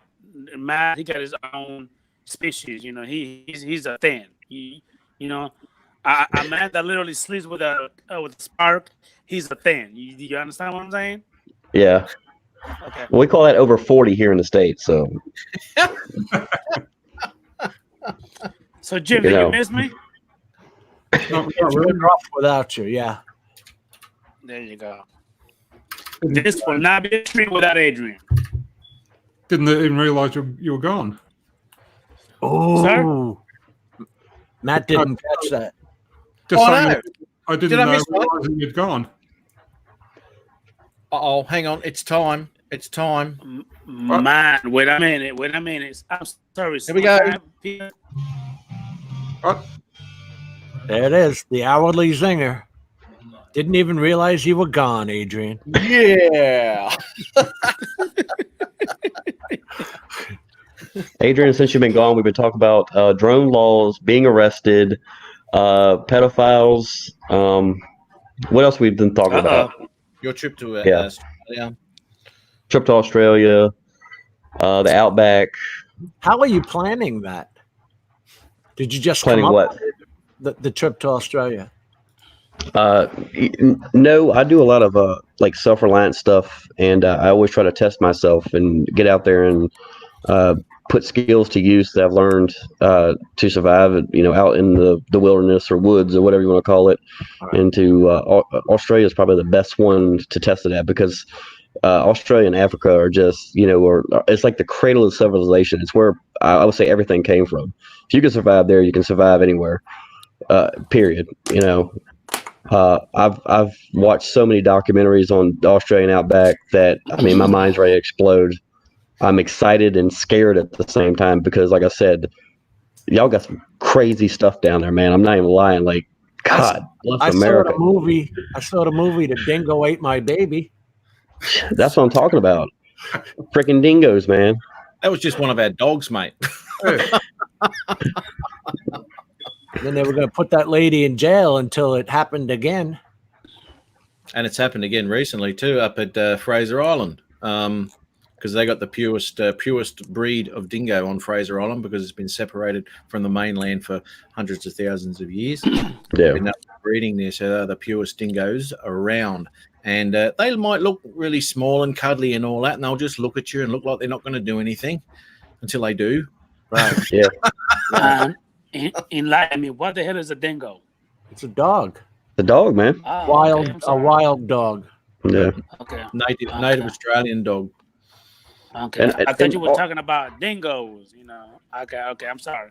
And Australia is just a beautiful place in all regards. It's a wild place, but it's also just so gorgeous. And every video I watch on YouTube or documentary, it's exciting. It really is, just to get out there and see what the country has to offer. So pretty Where pumped. are you going? Where are you headed to?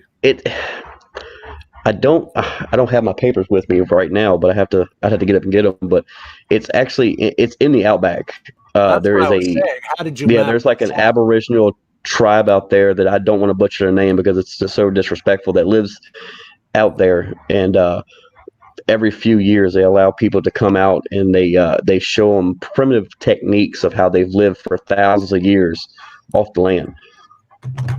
And there's culture things you have to respect there, you know. I want to say I think someone told me there's only been 5 occasions in the last 30 years they've let film crews come out and film their tribal rituals and things like that in the outback. So it's pretty unique. But how comfortable are you going over there?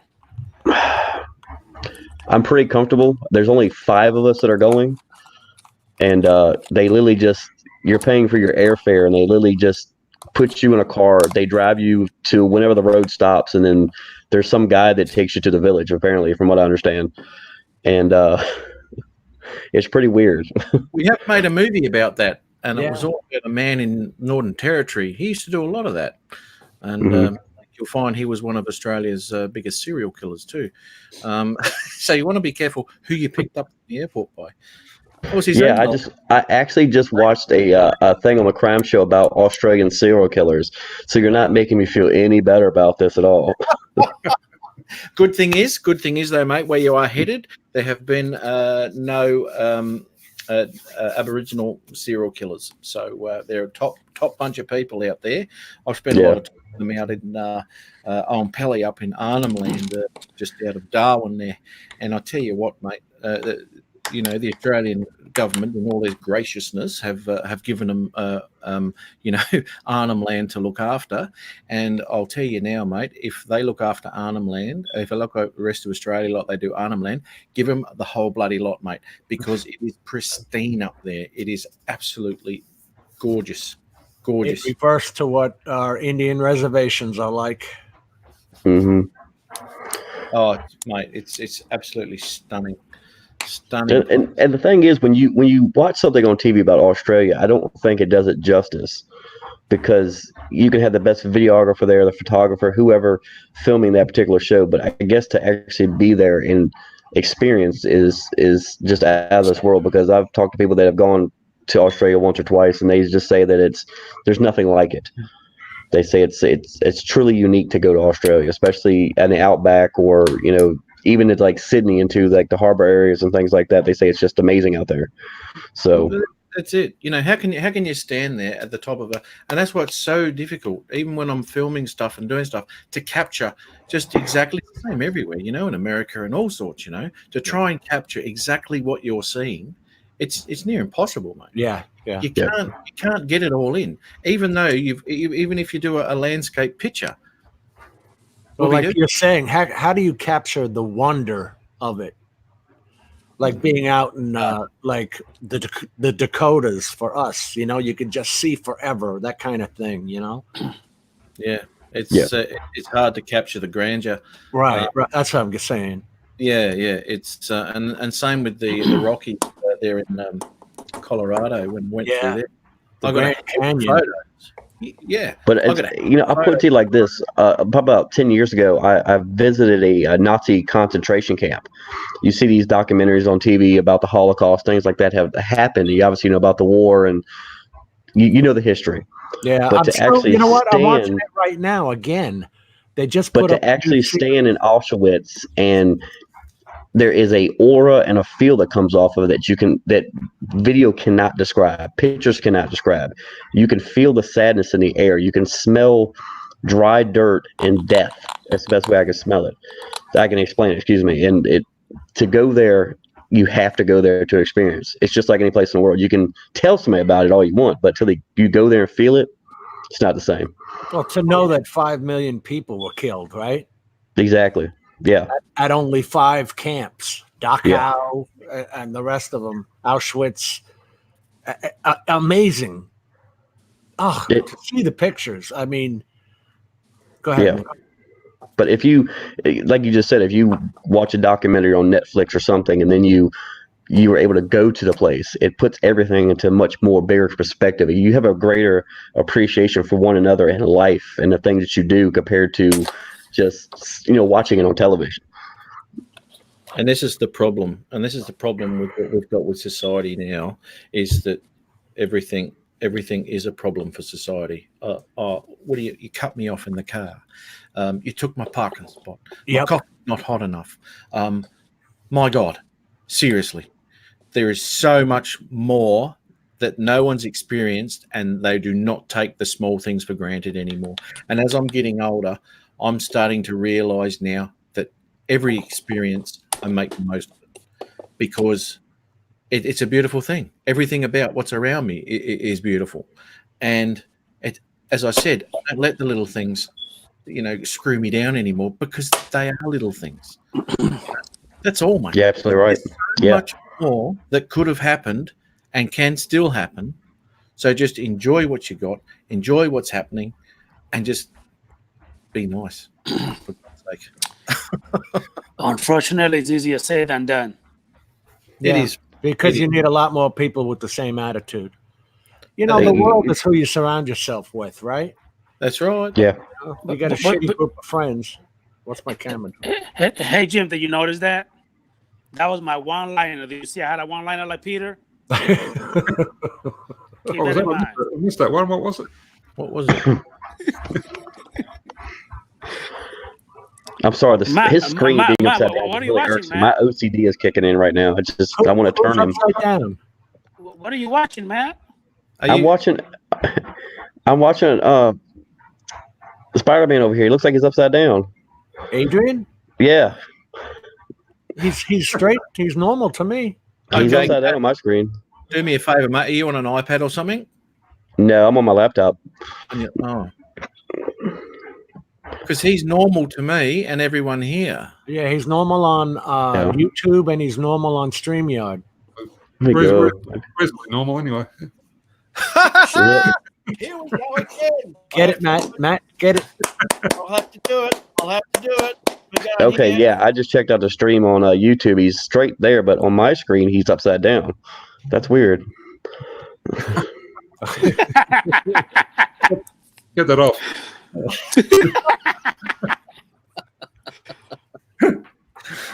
Our Peter Carroll 1 hour zinger tribute. That's Caleb. crazy. Yes, sir. These guys live over in Australia, and to hear you talk about it, I'm sure it gets their own blood running. Does it? It's got to, Matt. The places you haven't been in your own country, I know. I grew up in New York. I've been to California for short periods of time, but I haven't. There's so many states I haven't been to. Yeah, experienced. I've been all around Australia. Well, I've been fortunate enough to do it, and I've been fortunate enough to be paid to do it.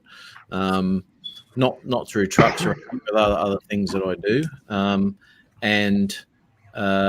I've travelled to every state and had a look at it, and I've gone to the far north, far south, as far west, and as far as east as you can go. And I've been across the guts. There's nothing out there.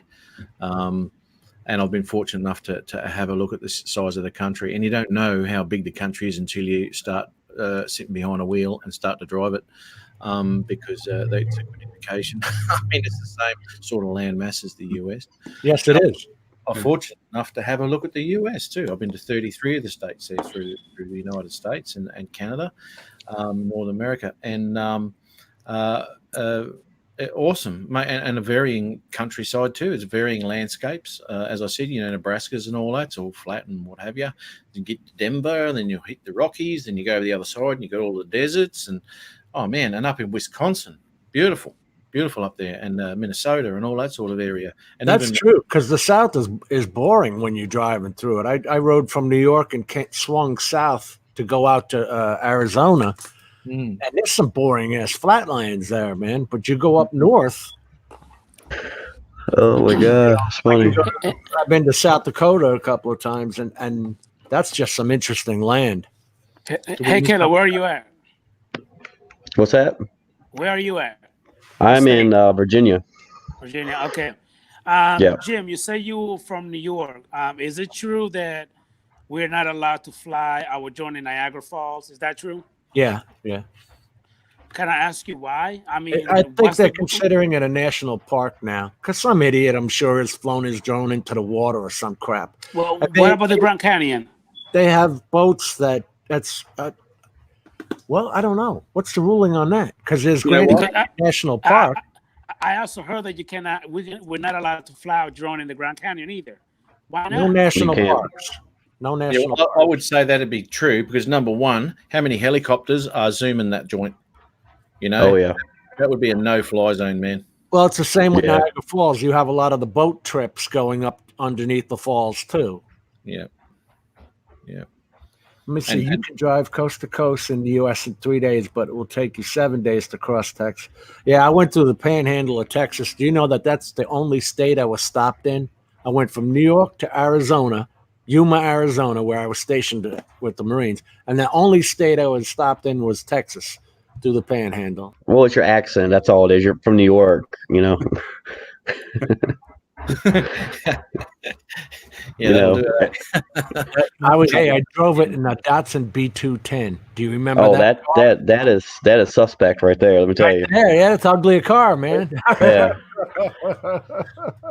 Yeah, that's suspect. That says drug dealer. Yeah, that's why they don't make it anymore. Yeah. Yeah. Did you have that mow back then too? No, I was clean cut. No, you gotta be clean cut. Marine Corps high and tight back in those days. We're talking about the 70s, brother. Yeah. Oh yeah. By the way, Jim, thank you for your service, sir. I didn't get a chance to tell you. My pleasure. Thank you for your service, oh man. It was something I looked forward to as a kid.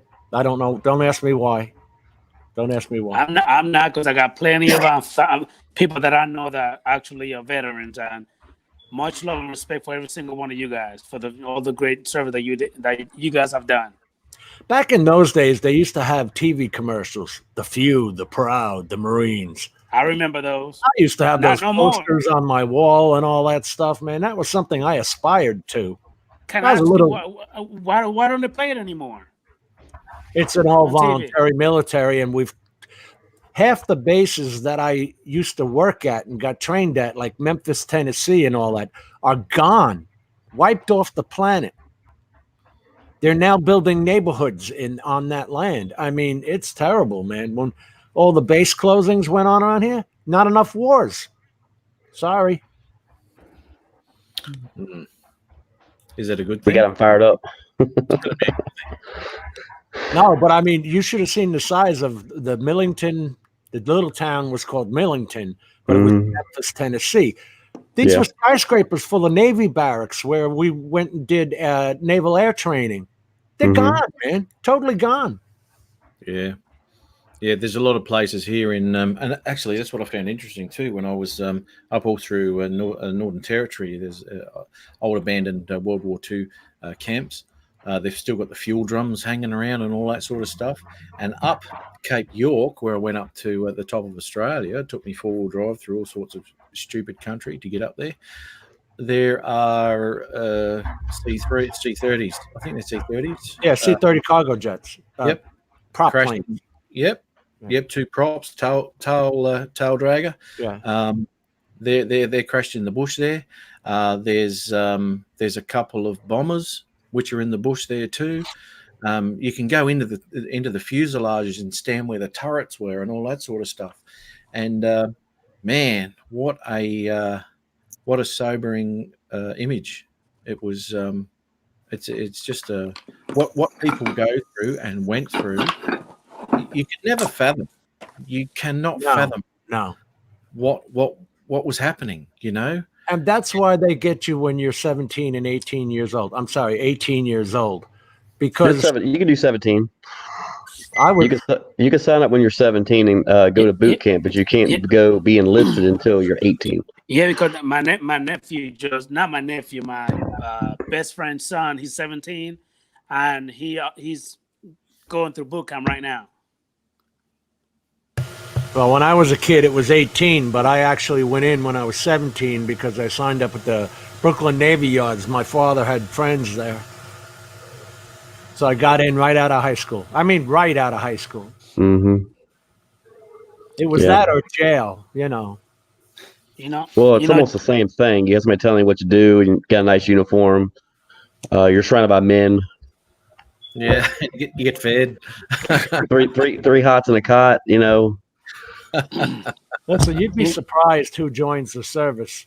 I certainly was. You get fat kids going in who think they're going to lose weight. This is a great way to lose weight. Yeah, it's insanity. Yeah. People have never been bossed around in their lives. You know what I mean? They'll join the service. You got people screaming in your ear. You got to be able to take that crap.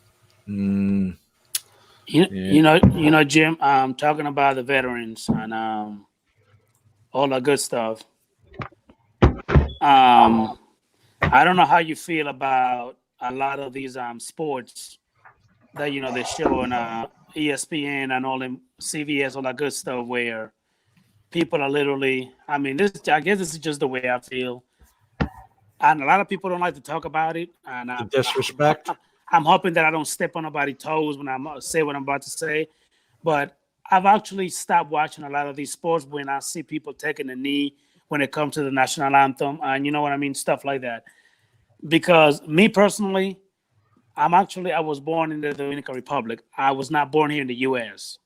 But I thank God each and every day to give me the chance to even be here, be where I'm at, and do better than, you know what I mean, people, you know what I mean, that just dying to come over here to have a better life. So I don't know why there's so many people that are so damn ungrateful about the opportunity you have for being here and being somebody, where in my country it's so hard to even, you know what I mean, buy a drone, like the little Spark in the Dominican Republic. Over here we buy for what, about $400. In the Dominican Republic, Brown Spank, you're gonna pay $1,000 for one. US. And you don't have 1,000 when you're working there, right? Correct. I mean, there's people right now that actually work 7 days a week and they don't even make $80 US a week. You follow what I'm saying? Yep. Yep. Or even every 2 weeks, because they get paid every 2 weeks. You got to remember, it started out with Colin Kaepernick of the San Francisco 49ers, who took the knee on the National Football League, who was a millionaire at the time, okay? He was handed millions because he could throw a football. So how screwed up has our society gotten when we idolize these gods and throw millions of dollars at them, and they're uneducated fools like that, and take a knee during the national anthem, where my parents' generation died for that, okay? And people in Vietnam died for that, so you could take that friggin' knee. I'd like to break your knee, but that's my personal opinion. You can tell he's a Marine. That's why I don't really talk about it, because the same passion that you have, that's the one that I have. And I'm not a vet. I you don't have to be, but you see how immigrants, they love the country. They fought to be here. You know, it's the same mentality. I don't know. And our kids are growing up on video games today. We used to say pledge allegiance to the United States flag in school every day. They don't do that anymore. Everything's out of bounds now. We got a politically correct country that's going to fold in on itself one day. Jordan veteran, thank you for your service, boss man. Love you, brother. Daz, he's a veteran too. Well, I think Adrian has the right attitude. I think, regardless of who is in power, White House, whatever, I don't care who it is, you don't have to like them, but, you shouldn't disrespect the men and women who fight for democracy, who are willing to give their life to protect it by taking a knee. I think that's the most disrespectful thing you can possibly do. And that is the point that I'm trying to make, Kayla, that it pisses me off. And I think you need more people like Adrian to educate people who do things like that, because he just mentioned, he came from a place where there wasn't a lot of money. You had to pay more money for things that we have here in the States. So I think Adrian is a good example of someone who appreciates democracy and freedom. So, Adrian, thank you. And there's many more like it. You see that a lot from immigrants or people who grew up in another country and were fortunate enough to be able to come over. I mean, you look at World War I think 40 or 50 was the cutoff age. I don't know. I think 40 or something like that. These kids today, they don't know how lucky they have it. They don't. They don't. I don't know what else to Yeah. say because you can't show them. There's no way to show them. That's why I tell a lot of people, if you actually want to know what I've been through, go to the place I grew up at, where there's people that don't even know what running water is, people that don't even know what a toilet is, people that don't even know what electricity is, people that don't even know what it is to have $50 US in your pocket. You know, You can't. How can it's you tell insane. someone that though, Adrian? How can you get them to understand that? I Because these tried kids to. are growing up with supercomputers in their hands, walking around playing Pokemon on a damn super cell phone that costs $1,000, and their parents buy it for them when they're 12. That's exactly what I was talking about earlier about problems. You know, all of a sudden the kid who's got that, the Wi-Fi drops out. That's the end of the world, mate. You know, oh my God, what am I going to do? I've got no internet. Well, you know, Well, problem. 5 minutes ago, we're talking about just worshiping a one God called Jerusalem and being a Jew got you killed. Got a man trying to wipe out your race. 5 million people were killed. Bodies. Oh, Jesus Christ. And that's the thing too. You know, I've been to other countries. Like I said, I've been to Great Britain, and even though I wasn't born in that country, I actually went to a soccer game.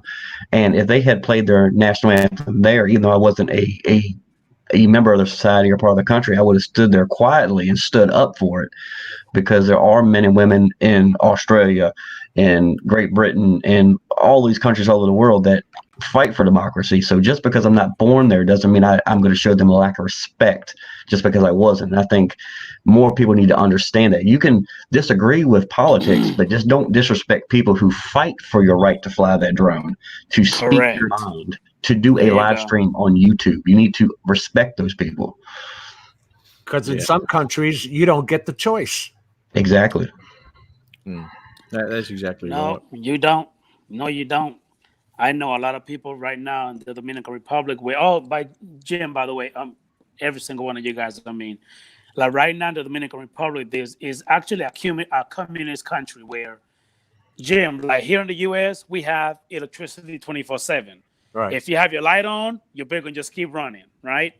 In the Dominican Republic, the government will actually turn the power off. They will turn it off, and they will still send you a bill monthly, like you've been using your power every single day. And you can't dispute the bill. You have to pay it. Yeah. You know what I mean? Because if you don't pay, then now you're gonna be like running like candles or kerosene gas in a little lamp. You know what I mean? Yeah. Or they will take you to court and force you to pay for something you didn't even use. Same thing like your cell phone or your phone bill. Same thing. Same exact thing. And it's like it's never going to change. And this is almost 2020. And this is pretty much almost 2020, and it's still happening like back in the days. Same thing. And it hasn't changed. You know, So, as an American, it's hard to understand how change hasn't come about, because we went through the 60s here where there was just a whole revolution of people saying, screw you, right? When you had civil rights, and then you had 4 college kids killed at Ohio State University by the National Guard, who the National Guard was going to stop a protest, and 4 people wound up dying, getting shot and killed. That changed everything in this country. Yet you look at other countries and they're still the same. I often wonder, you know, like, what was that one we saw the other day where was it Ken Herron was showing in Brazil the millions marching and the caravan. Yeah. And then you have the same in Taiwan and all that, with all that going on. How, you know, millions of people are out there fighting for change. Yeah, I think why we got Matt and Peter here, I would like to get their opinion as like outsiders. What do you think about the American gun laws and gun situations? What are some pros and cons you see with that? As outsiders, I would like to get your opinion and kind of see, you know, where you guys see us in the world. Do you think it's good to have a gun, not good to have a gun? Your thoughts? You're right. And nothing will offend us, trust me, because I've heard it all from everybody. Yeah, man. I mean, I'll tell you exactly what I think. Yeah, my personal opinion is I've never fired a gun in my life, never owned a gun, never really been anywhere near a gun. Personally, I can't see the need for them to be so readily available to the general public. That's my opinion. But do you understand where our Constitution comes from? It's so that our government cannot overthrow the people. They're armed. We're armed. You being the bully isn't going to work on the people of the United States. Matt, what's your opinion? It surprises me, and I always ask this question: if so many people have got guns over there, why are there so many mass shootings and no one shooting back? Because it's not so many people. Everybody doesn't have a gun. I don't have one. That's right. There is this common misconception that, anybody and everybody can just walk into their local gun store and pick up a gun, and that's not how it works. You have a background check that is so thorough, it goes to the FBI. And if you have anything from domestic assault to a mental defect, you will not get a gun. If you are convicted of a domestic assault, you will be arrested if you try to buy a gun. People that commit mass shootings, in my personal opinion, are people that are mentally disturbed. And I've argued this through everybody. There have been people who have committed murders here in the United States, from police officers, pastors of churches, men, women, gay, straight, black, white. They all have committed crimes with guns.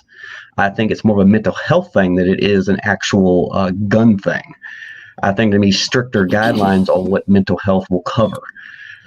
It is very hard to get mental health care in this country. I know. I worked for a mental health facility called Circles of Care. Caleb, you've heard of a Baker Act or a Marchman Act or anything. If you're a danger to yourself or others, you can be taken by a police officer to a mental health facility and be locked up for 72 hours for observation. That's but what if you're a normal guy who's been in a severe depression for 3 months, your friends haven't noticed it, you pick up a gun and want to kill yourself, but instead of killing yourself, you go do a mass shooting. No, there's no way to get mental health for the normal person, what Caleb's talking about. Yeah. And most of the time, these guys are stealing the guns from someone else to go shoot you anyway. They don't own it. And that's the thing. It's if you want to do a gun crime, you're going to get a gun. It doesn't matter what the laws are. You've just got to look at what happened in New Zealand. Was it earlier this year with the mass killing at the what do they call them? The mosque. The mosque. Yeah, I saw that video, Matt. Yeah. Now I saw that video. You got to have something wrong with you to be doing that. But see that guy, he just didn't give a flying biscuit who he was gonna kill. He just went in and he just started from outside, went in and just started going off. He didn't care. No, well that's right. And the whole time he was saying something like Allahu Akbar when he was just killing people. He was just going at it, going at it. And that's the New Zealand gun laws, right? So they didn't stop. And people, you hear on the media, you hear media talk about assault rifles and killing people and mass shootings. People don't tell you that majority of the mass shootings are committed with handguns because they're more easily to conceal than a rifle that you would have to sling over your back. Also, most handguns are way cheaper than a AR-15, and the American AR-15 is not a fully automatic weapon. Only the military has that. Semi-automatic is the only weapon that any American citizen is allowed to own. Is semi-automatic. You pull the trigger one time and one bullet comes out, period. You can modify these guns illegally, but you have to know how to do that. So, don't let the media hype you up as us gun crazy having automatic Rambo weapons. It's just not true. But see, that's the media that want to go ahead and. Yeah. Well, I also blame the liberal government, unfortunately. So also the media, they have an agenda. Say how AR-15 are scary. You know what I mean? The scary weapon, and they kill people like that guy that went ahead and started shooting those people. And you know what I'm talking about, Jim? The concert. That happened in when the guy we just started. But remember, before you could have easily buy the bump stock, if you know what I'm talking about. Yeah. The bump stock easily works is that you have to kind of just pull it back and just let the recoil take its course, and they would just keep loading one and they just keep shooting. That does not make it a fully automatic weapon. It's still a semi-automatic, like Caleb was saying. I actually used to own one, but I had to literally destroy it because I can't have it anymore because it's not considered illegal to have. Well, I think Peter, Peter was saying at his age, he doesn't own a gun. He's never fired a gun. He has no desire, I guess, to, have that type of weapon. And I mean, he's perfectly in his right to do so. I don't fault anybody for not having a gun. I be honest with you. I have 3 guns myself. One's a handgun, one's a shotgun, and one's a rifle. And that's it. Bullets are expensive, so I don't go out every day and just shoot planks and boards just for fun.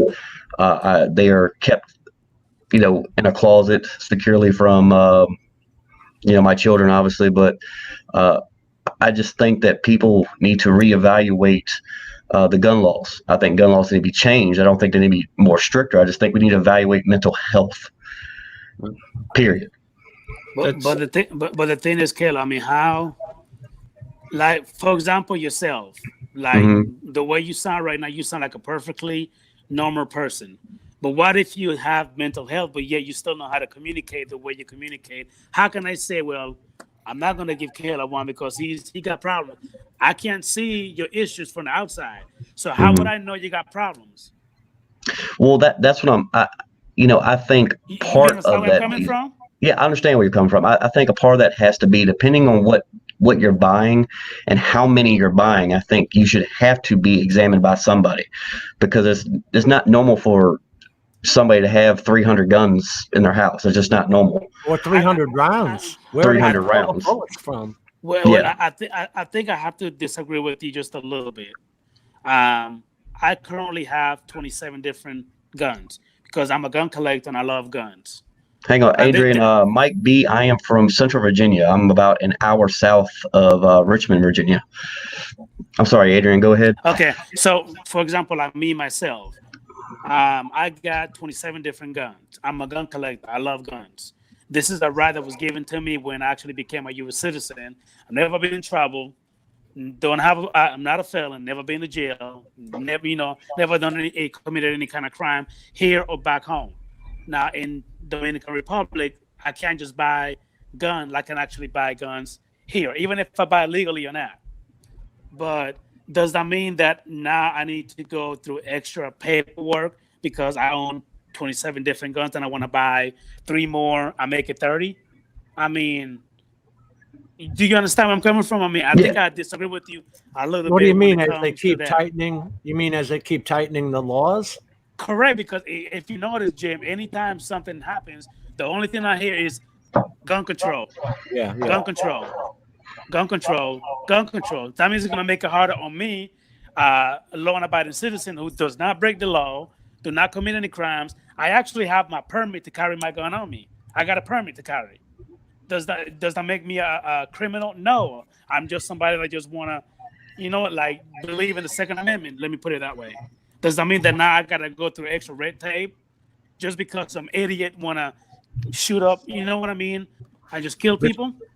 Well, Adrian, that's just like with drones. It only takes one idiot to ruin it for everybody. That goes with everything, doesn't it? I think that goes with anything. Like we were just talking before while you were out, there's people that are plenty law-abiding citizens that fly drones. And when you fly a drone near people, they freak out. They think that you're some kind of weirdo and pedophile. They think you're stalking them. There's some kind of reason to make them think that you're a deviant before asking, hey, how are you? What is that drone for? What are you doing? They automatically jump to the most worst thing in their mind, period. Hey, Drummer Production, welcome to the live stream, man. Good to say g'day. Thanks for popping in. Awesome, mate. Awesome. I think we got off topic. We went from drones to gun laws to wild animals in the outback. I do have a question. Oh, sorry. I do have a question for you, Jim.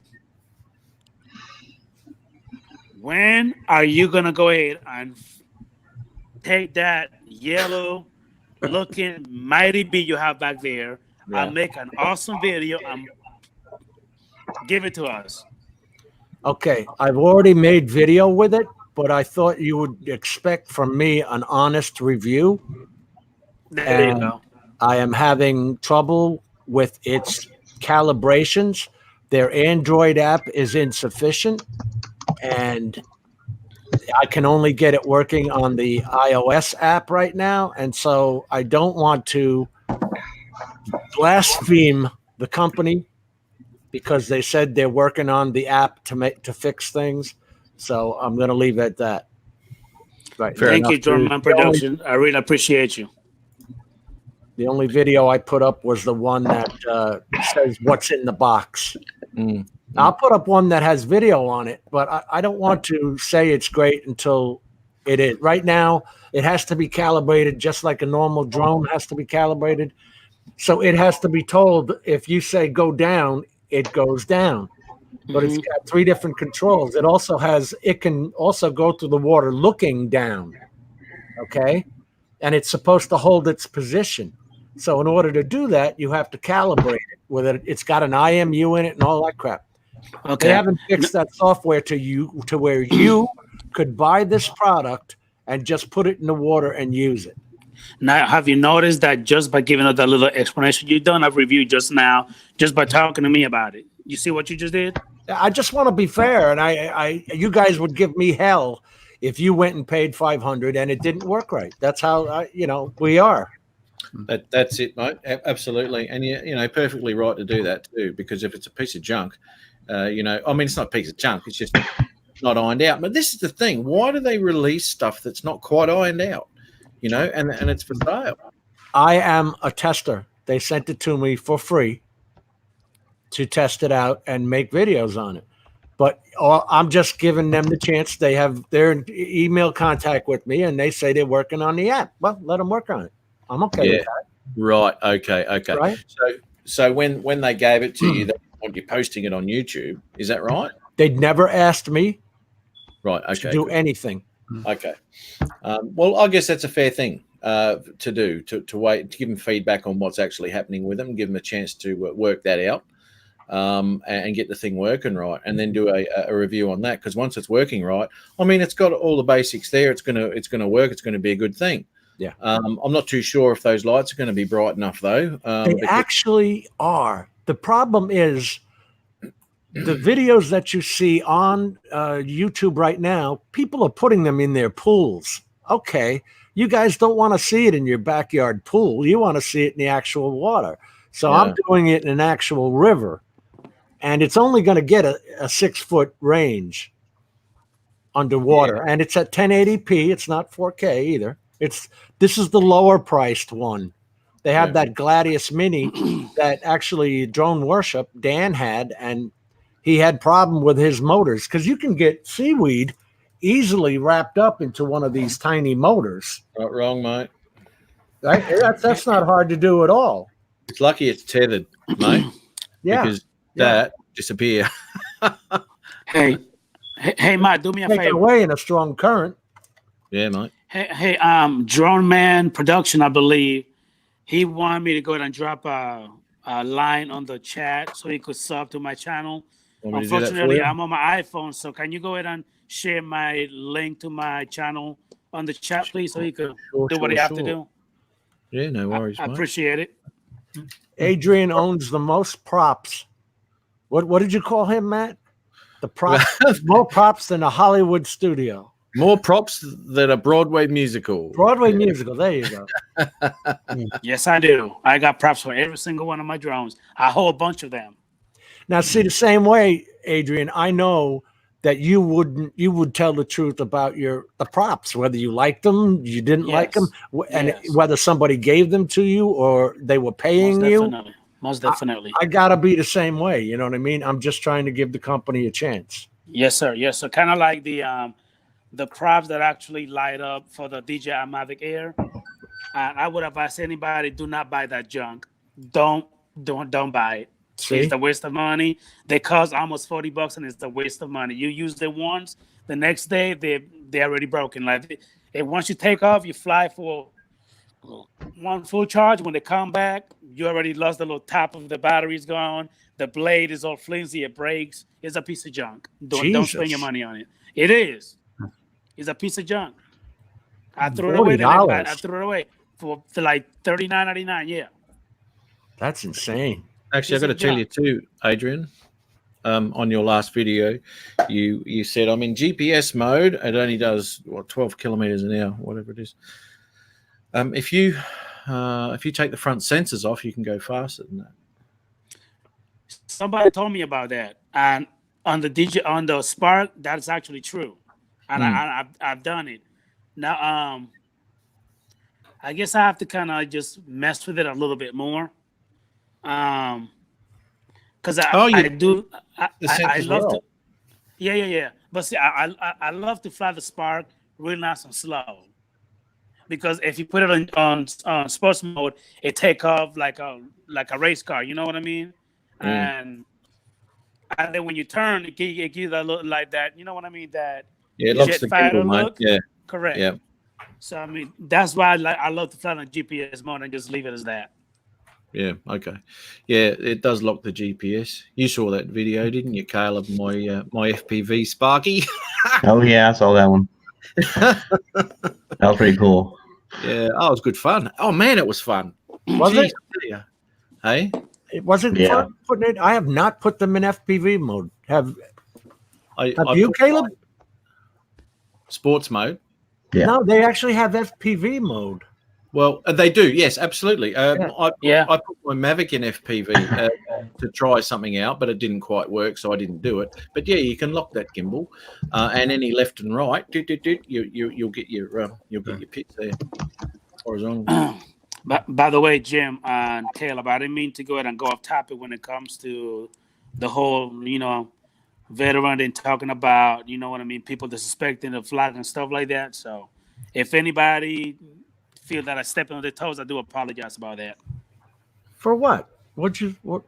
How? Because some people don't like that subject.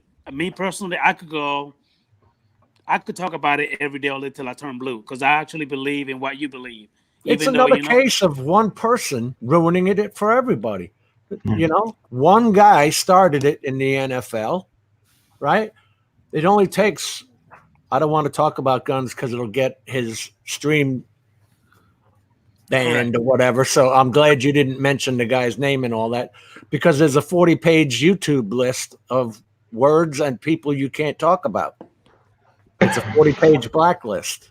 Anyway, YouTube's coming out with new rules now with their age restriction and all this crap. You have to age restrict every upload.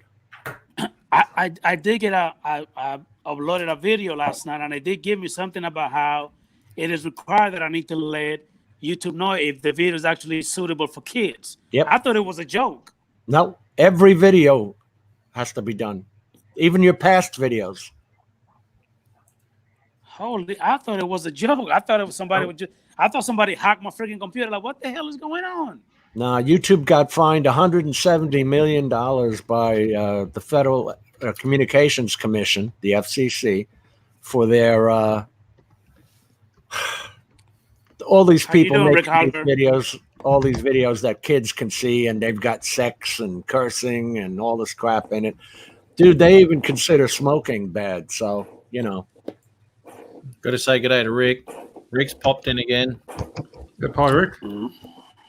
Rick Alba, the man himself. Have you you met Rick before? Have you, Caleb? I'm not sub to him, but I think I've seen a couple of his videos. The thing of it is I get on rabbit trails when I get on YouTube, because I click on somebody's channel and I watch 3 or 4 videos, and then you know what? I'm gonna go back and I'm sub to this person, and I go, "Ooh, look over here! There's another channel with drone videos." I go click over there. It's so true. And you try and watch videos from all the people you subscribe to, and it's like you can't. And here's the thing, and I don't want to be like a YouTube snob, but I don't subscribe to somebody just because they subscribe to me. I believe you should be sincere in your subscribe, because you want to support that person in their videos. And if you can subscribe to 2,000 people and watch their videos faithfully, more power to you. But I want to be interactive with the people that I subscribe to show them that I got their support. And I can't do that with following 2,000 people. I mean, I just can't do it.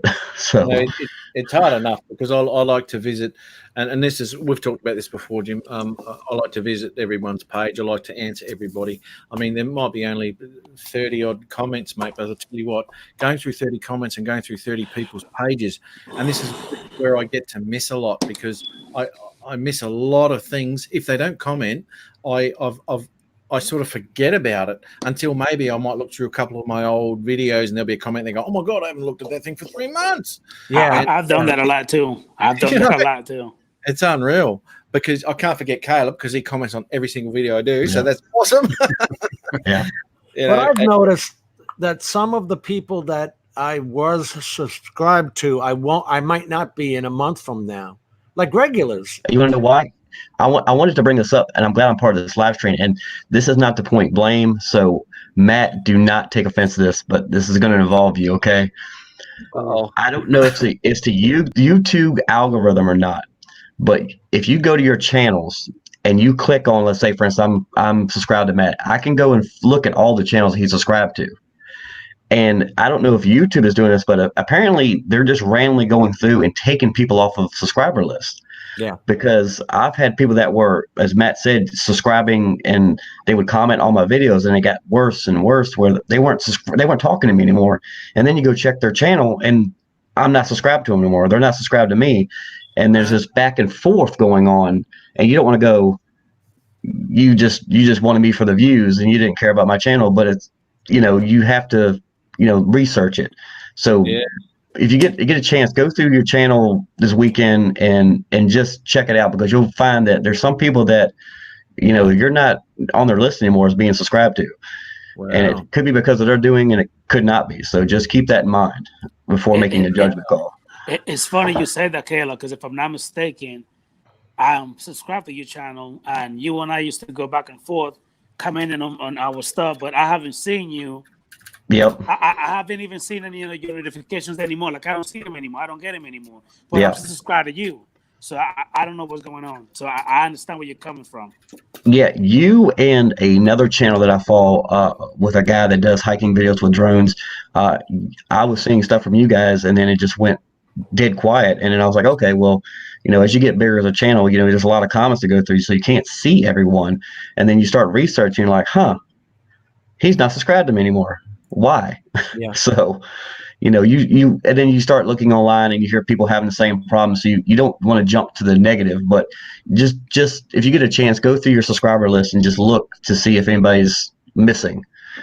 Yeah, I know it's happened to me, and it's happened to people I regularly, like, it could be Kenny at Cardoso Media, it could be Matt's. I've even had regulars that I normally go to. Where I think Rick Halber, I think it even happened to me with Rick Halber.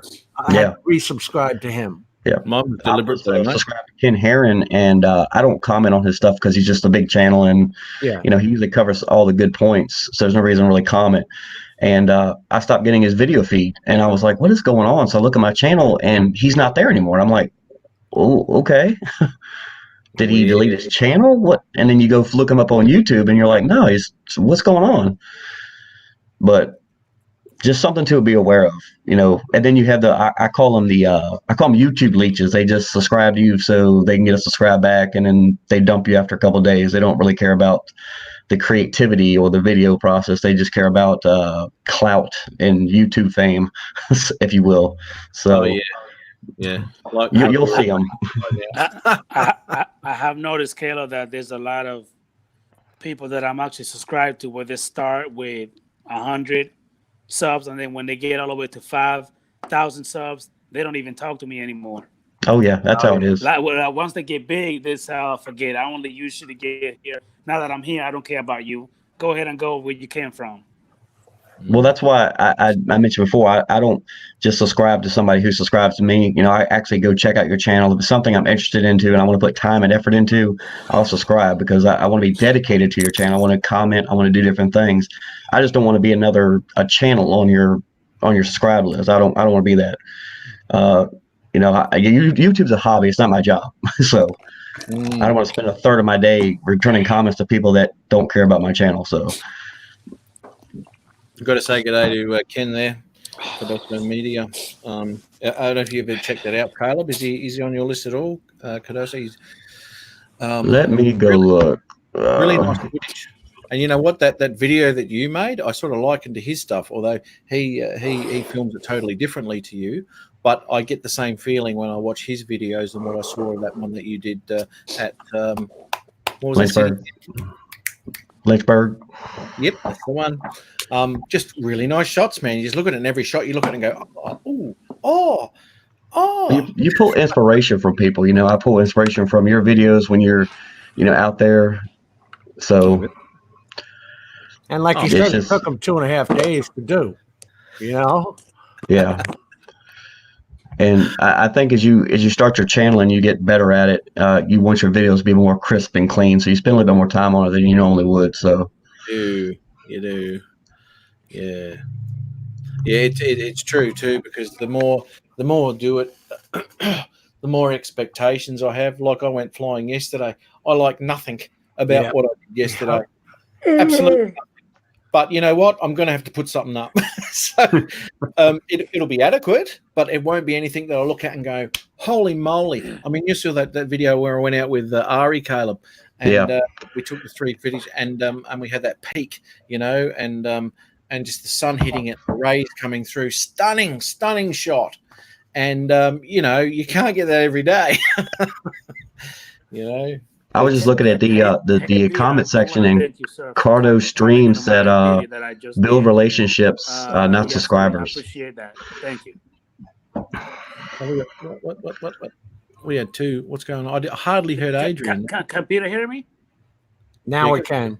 Now, mate. Yeah, couldn't hear you because Caleb, the chat, not sure I have Caleb. Caleb, can you type something in the chat so they can subscribe to your channel? Yeah, let me.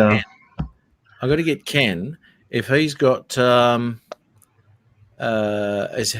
you got an email, mate. And if you want to join the panel, mate, I'd love to have you on and have a chat to you, man. That would be awesome. Now that's international. He's in Canada, right? He sure is. Yep. That would be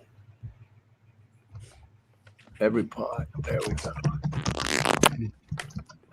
Now, Adrian, I think Caleb was talking when you were trying to say something there. Okay, give me a second. Yeah, he interrupted Caleb, Adrian, again. Hey, Peter. Damn, I tell you. Yes, Adrian? Hey, Pete. I was saying, Peter, thank you very much for coming into my video that I just did yesterday. Thank you for that awesome comment. I appreciate it.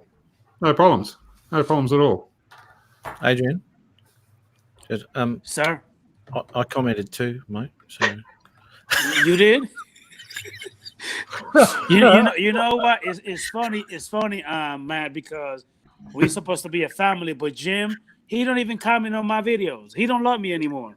He's like that uncle that only shows up during Christmas and he's drunk. Yeah, that's right. Really, no one wants, but he's there anyway. Yeah. What's up with that? I was reading a comment. He love me, but he don't. I was reading a comment in the comment section, and I believe the channel name was Cardio Studio, and they were saying build relationships, not subscribers, which is probably the best way to go about it. But he never give me any love. I don't think Adrian can hear anything. No, he can't. Adrian, you can't hear Caleb, can you? No, because you don't. You're normally a little bit rude, but not that rude. You don't talk over people. And Caleb's yapping away, and you just start da, da, da, da, da. And so Caleb you're not hearing Caleb. Now, do you remember that problem you had? If you dropped out and come back in, everything was cool. I'm gonna start raising my hand when I want to talk. You're gonna have to, right? You two get your stuff together. You just won't shut up. So I'm about to come out and come back in. All right. Righto, mate. Hey, can you highlight Rick Halber's comment there? He says to go.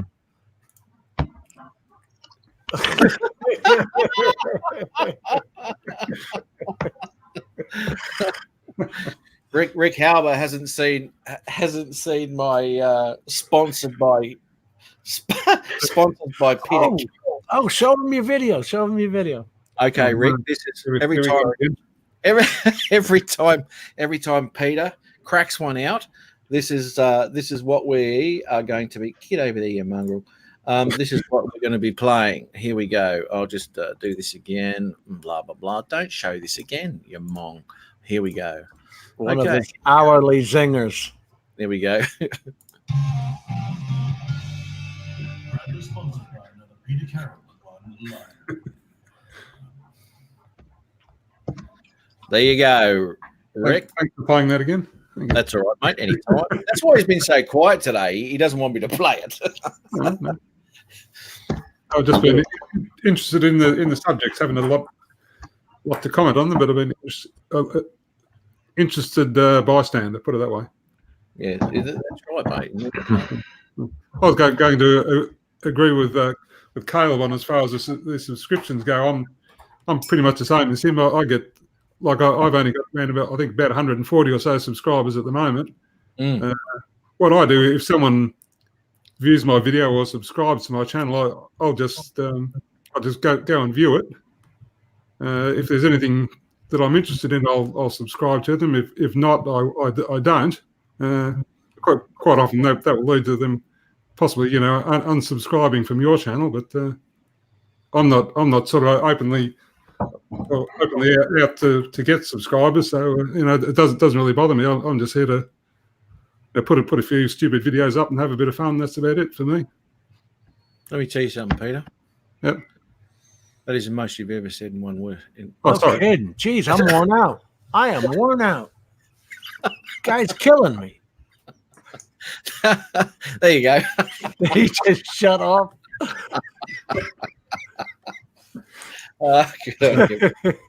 Sorry, guys. I'll try and tone it down a bit in the future. God's sake, mate. No one can get a word in. Oh, dear me. No, good on you, buddy. Good on you. No, that's good, mate. It's finally good to work out you've got an opinion on something. Okay. I remember years ago reading we used to have those little flip over desk calendars at work, and every day they had like a little saying at the bottom of the page. The saying of the day, and I go by the one saying that I saw there. It was he who says nothing can never be called upon to repeat it. Yeah. Yeah. I like the saying, if you open your mouth or something, hang on, it's better to remain quiet and not be thought a fool than to open your mouth and remove all doubt. Right.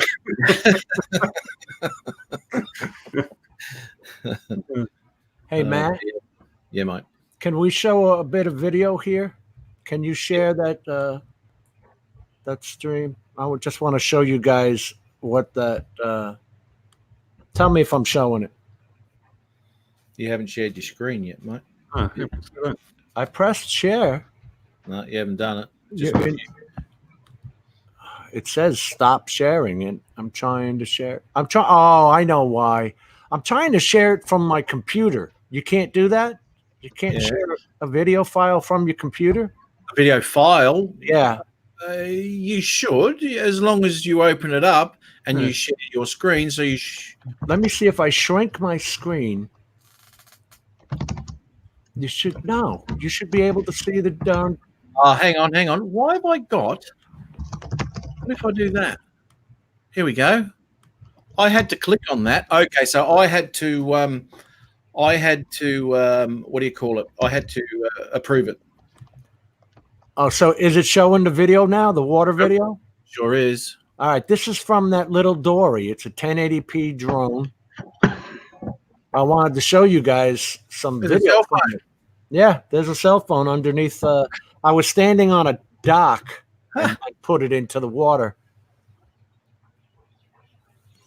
It's I tell you what, you have to have a sunscreen, because imagine the sun shining on your iPad, just like when you're flying a drone. You don't really see that phone and all that. You know what I mean? Yeah. Looks like an old Samsung flip phone. Yeah, it looks like one of those Lifeline phones you just get for $15 and throw away when you're done. But now that got my attention. All of a sudden, if that's down there, there's got to be somebody's keys and a wallet or two or something, right? Or a body. Or a body. You never know. Well, the hand to it that was attached to it's probably being eaten. But the thing here in this particular spot is the tide was going out, and this is fresh water. It's a river. So the tide was going out, and I'm trying to keep this thing in one place, and it takes a little bit of getting used to it, you know. It's nice fish. But I mean, that's not a bad camera view, right? For the price point, I think it's fine. But it shows the point that you got to have clear water. And when you get too close to the bottom, it stirs the bottom up. Oh. Yeah. You know, it's like you got to fly through your own muck that you just created. Yeah, flying backwards would be a bit of a nightmare, I should imagine. Right. You're going to fly through the thrust, and there's a bunch of fishing line and stuff. And holy shit, man! But unless you have just waiting for the alligators to appear, aren't they? Imagine that. Imagine you just all of a sudden you're inside of it. Oh, this thing is so small that a bite from a gator, I would never see it again. No, there'd be no getting it back. No. Yeah, Cardoso Media said he just saw one of Paul's drones down there. That's right. But anyway, that's some video from the door. See here now, I'm stirring up my own wake. Your own shit there, yeah. Yeah.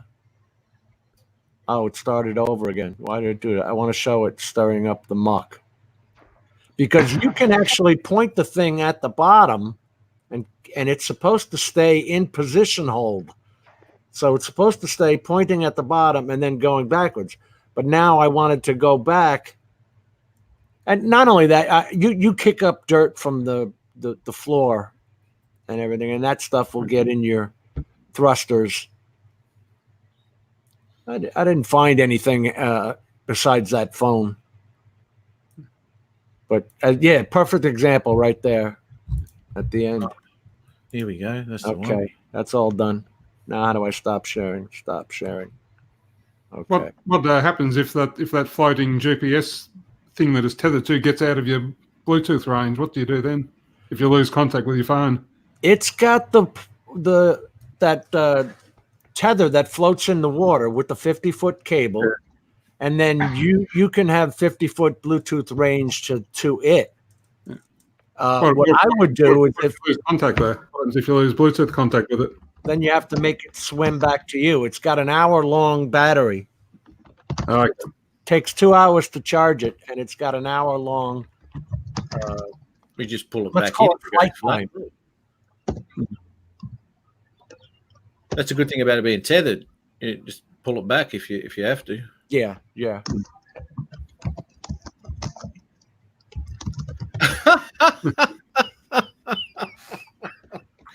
I'm not ready to be at Saturday morning yet. That's right. Can't stop it, brother. Can't stop it. Ed. Unreal. See, Caleb. See, he's not accustomed to these live chats like we are. Our muscles in our necks are massive, dude, because we are known to be doing 5-hour-long streams. So we can handle it, man. I mean, this is just proof I like you guys because I have a beautiful wife dead asleep in the bed, and I'm talking to you guys. So I would say feel privileged, but it's just me. I call it crazy, but that's only my opinion. Uh-oh. Oh, no, here we go. Oh, yeah. Here we go.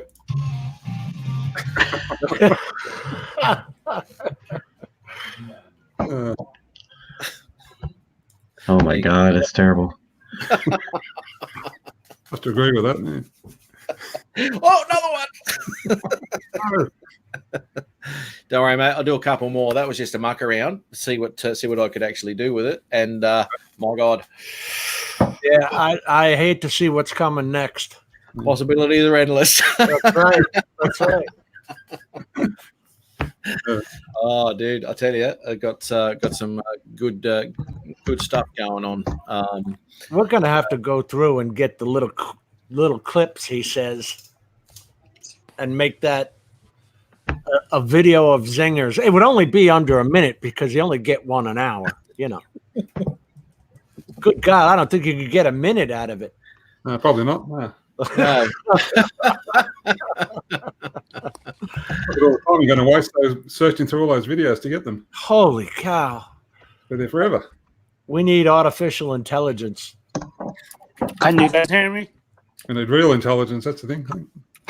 Carroll, can you hear me? Yes, sir, I can. Peter, can you hear me? I can hear. Yes.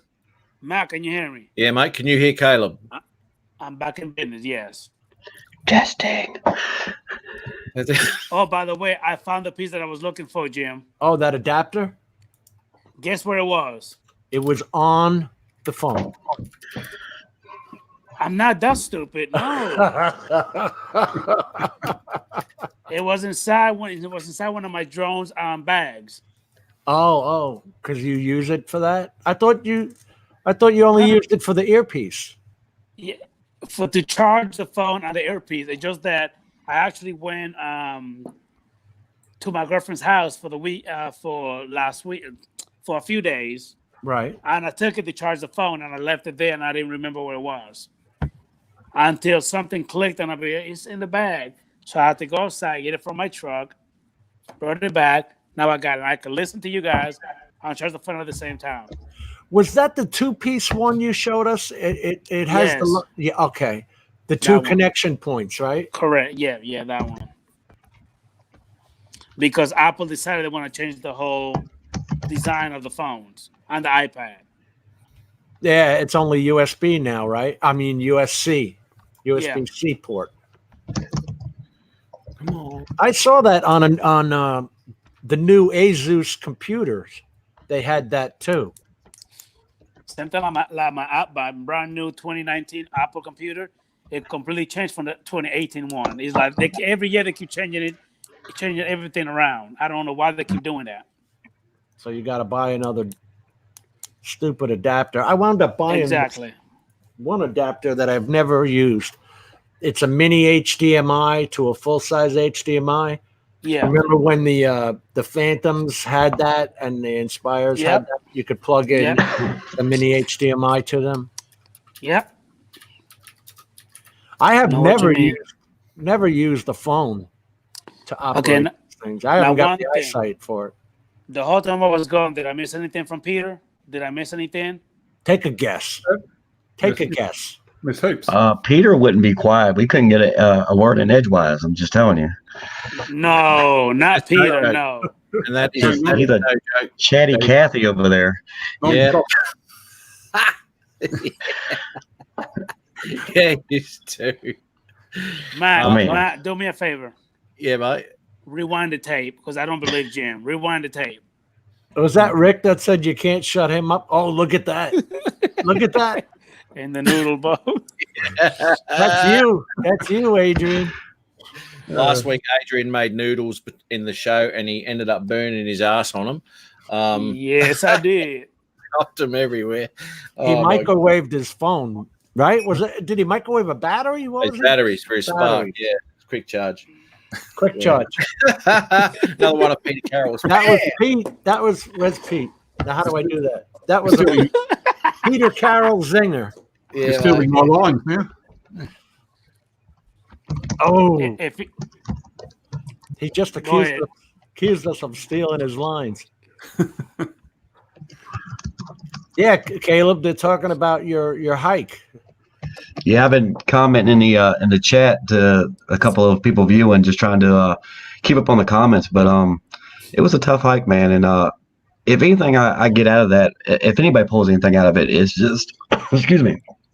If there's something in your life that's challenging you, or something that not necessarily scared of, challenge yourself, and just realize that when you think you're done with something or just too tired, you're only about 40% done. You have more in the tank than you know. So challenge yourself. If it's a mountain you want to climb it. If you want to go on a long walk on the beach, whatever it may be. If you want to fly your drone around a water tower, it may not be the prettiest orbit right off the bat, but if you keep challenging yourself, I promise you'll get better. And I've proven that with every hike and every drone video that I've done over the last several months. So I appreciate everybody's support when it comes to the videos. Definitely. Hey, Matt, did you see the line that economy with words? It's a long stop between fuel stations, mate. Oh, that deserves me to play the. Hey, the Jordan veteran, I appreciate you, man. Yeah, thanks for your Sorry, service, buddy. Adrian, I just saw that, mate. What were you saying? Sorry about that. What was I saying? Was it me? Yeah, you were talking, mate, and I just started laughing because I put that up. I think you were saying something about me being awesome. That's what you were saying. Oh yeah, if you are.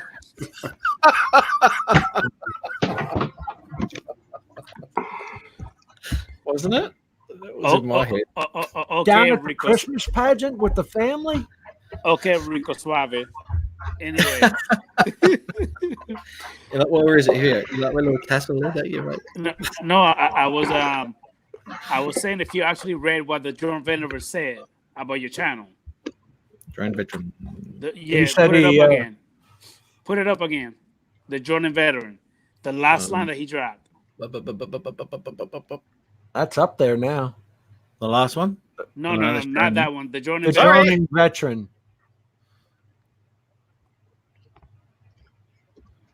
Oh, there it is. Read it. He wants a little recognition here. I think so. He wants some respect. Yep. That's what he right. wants. Give him some respect. Yeah. Because I'm 42, not 21. I'm 42, not 21. Remember?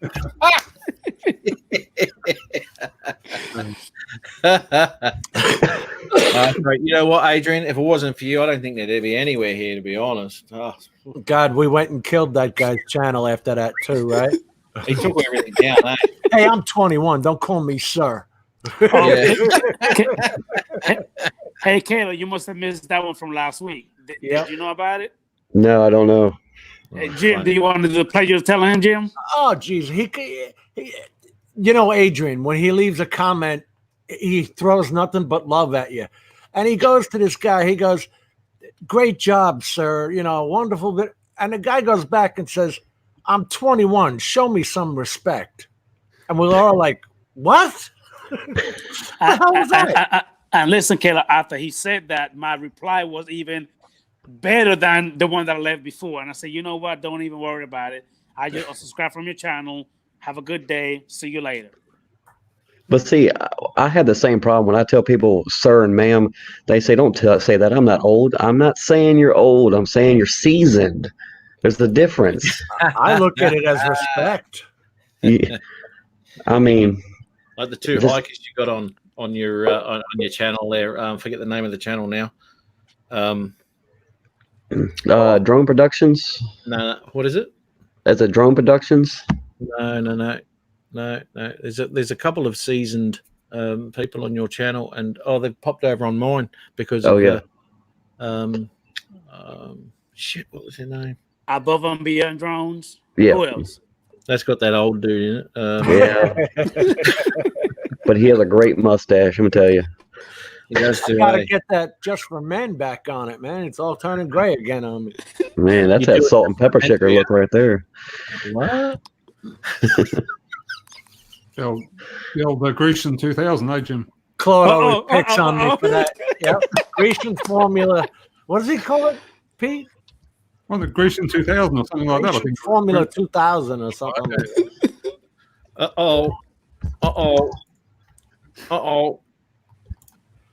Well, Paulie, I'm 60.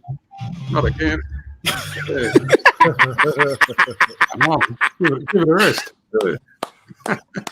It didn't play out. Did it? Yeah. It did on my side. I'm coming to realize that I'm the youngest person in this live stream right now. You're the baby of the group. I'm the baby. Yeah, you are. You I 21. turned You want some respect, 37 right? on Sunday, so But happy birthday. thank you. 37. 37. I must be the second youngest then.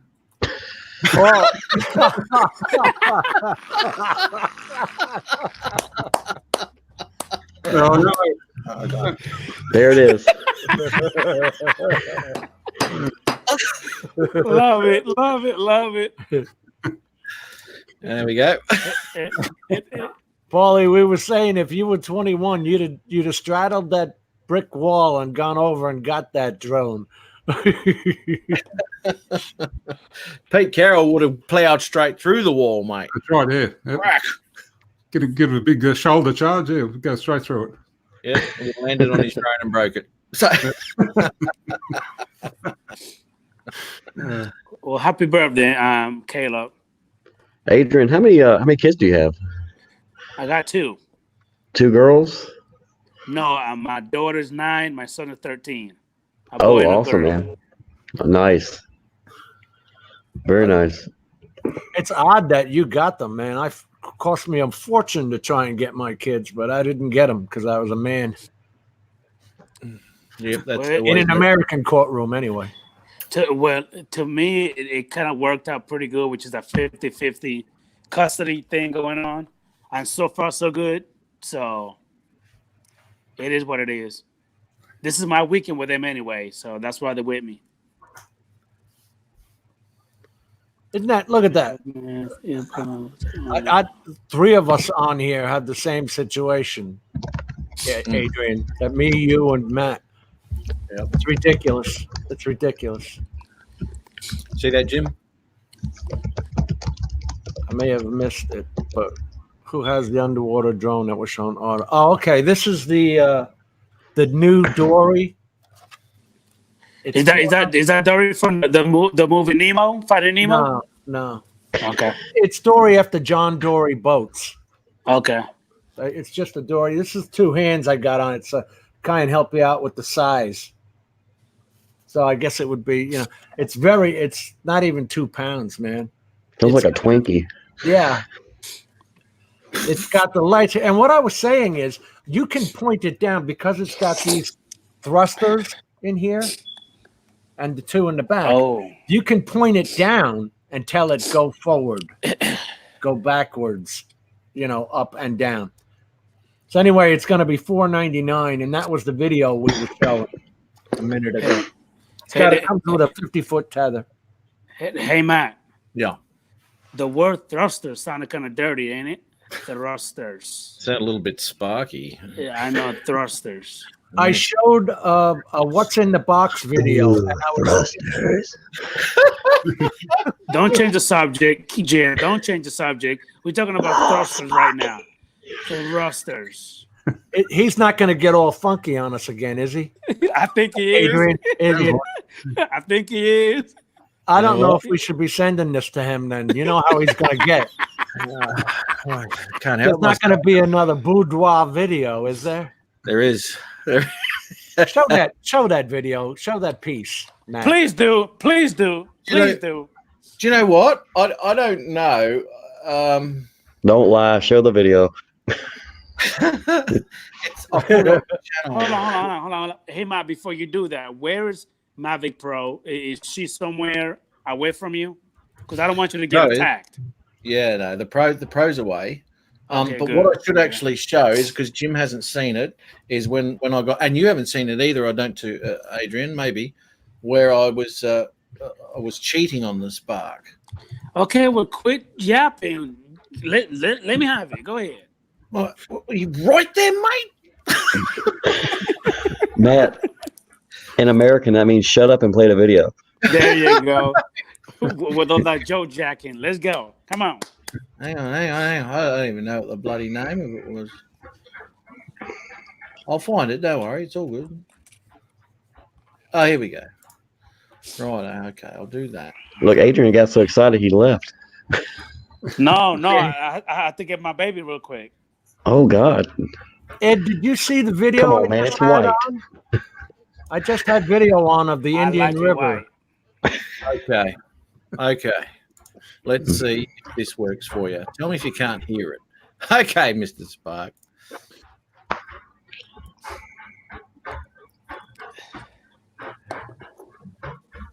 Can't hear it. No. Can't hear it at all? I can't. No. Going through a lot of I see your mouth moving. Oh, there you go. absolutely devastated my personal life. We'll start at the beginning now, man. Oh, come on, man.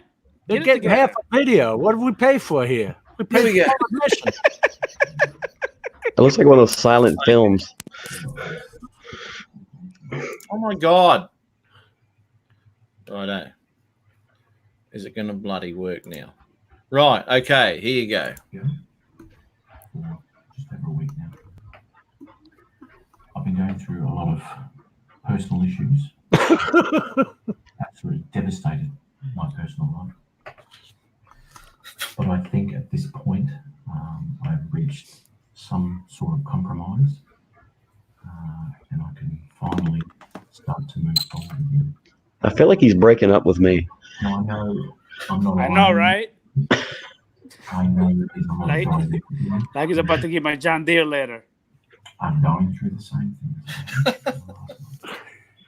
I feel like he's breaking up with me and asked me to move out of the house. I'm not proud of it. But I think I need to come clean. What the hell are you talking about? This is amazing.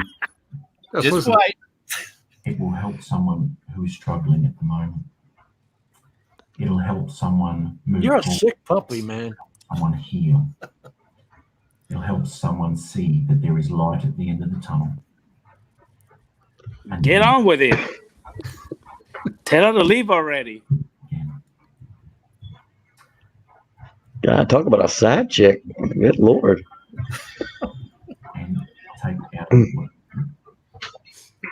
And I guess I'll see you on the next one.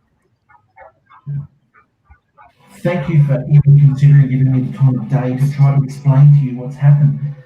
It's been about a month now, and I've just been looking for something a little different. It's not you, it's me. And I'm so sorry for being on eBay without you knowing about it.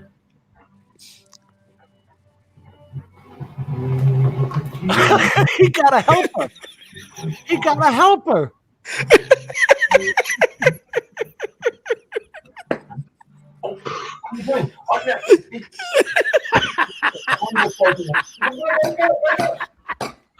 To be honest, I'm finding a lot of drones and it wasn't meant to happen. What the hell is going on here? I'm finding a lot of drones attractive. What do you do? You're supposed to be here tomorrow. This is a friend of mine. And to be honest, I've got a lot of feelings for you. Go, please stay. Please. Thank you. I just He spun the props up for effect. me. What the hell have we raised here, Adrian? I don't know, Jim. I don't get It's it. like the beginning to an adult video. Yeah. You should have seen him in bed with the spark. I'm ashamed to admit it. I'm ashamed to say I know that man after that. That's how babies are made. Yep. Look at him. Look at him. Grown man. Grown ass man dancing with his drones in the living room.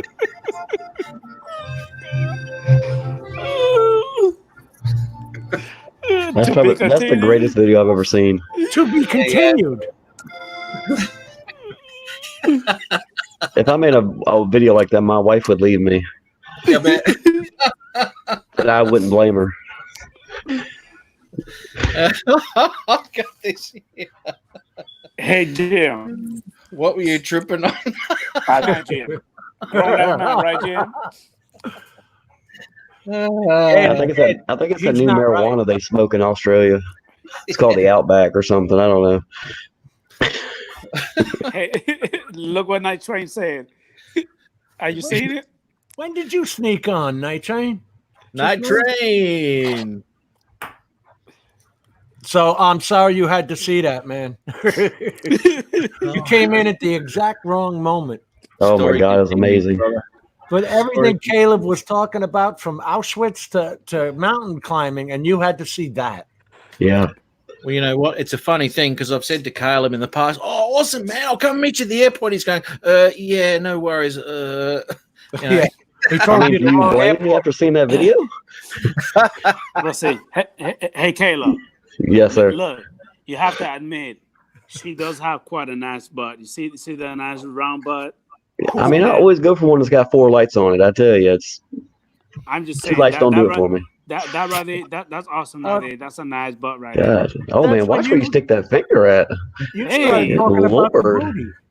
Oh, He was talking about the drone's booty. Caleb, God, I hope this video isn't monetized because you're getting demonetized real quick. God. Oh, yeah. The glow of that green light looks beautiful on your eyes. God. Hey, have you noticed that his drone is white too? Yes, it is. Man.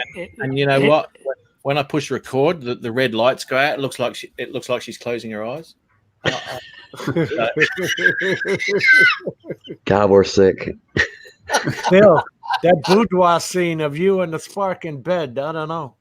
Yeah, There's something wrong with you on that one. Have you seen that one, Caleb? Oh my God. Go ahead and play it. I love it. Matt, you got to play that one. You love it. Okay. Which the one where you're in bed with the spark. Oh my God. Literally, he's in bed like it's a female. I hope my kids don't get up. No, I don't know how to explain that.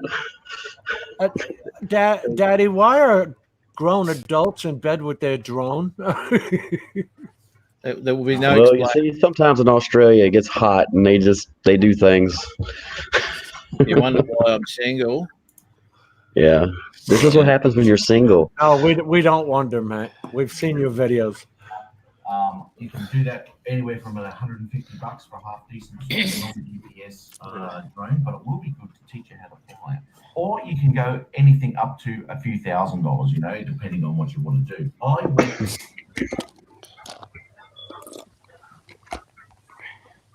Oh, Matt doesn't realize he just shut his mic off.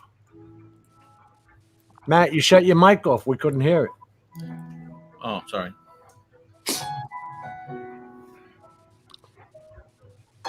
He's sharing deep dish with a Sparky. Lord. And she's white, Kayla. She's white. You see that? Ah, here we go. You see the hair puff?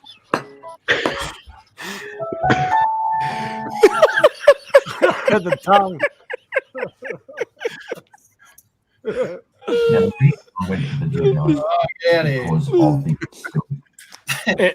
Hey, Matt. Yes, mate. I saw that quick battery charge. How you change the battery? I like that part. You pop one, then you pop the other one in. Man, that was genius. Chris, well, you know, when everyone's watching this sunrise videos, and they go, "Oh, it was awesome." That's nothing what I can do, man. That's in and out. Don't worry about that. How you going, Carl? Matt? I have to ask a question. Yes, mate. I'm doing. Did you use protection? Yes, I closed. You don't know where that spark's been. I closed the door. No one could see.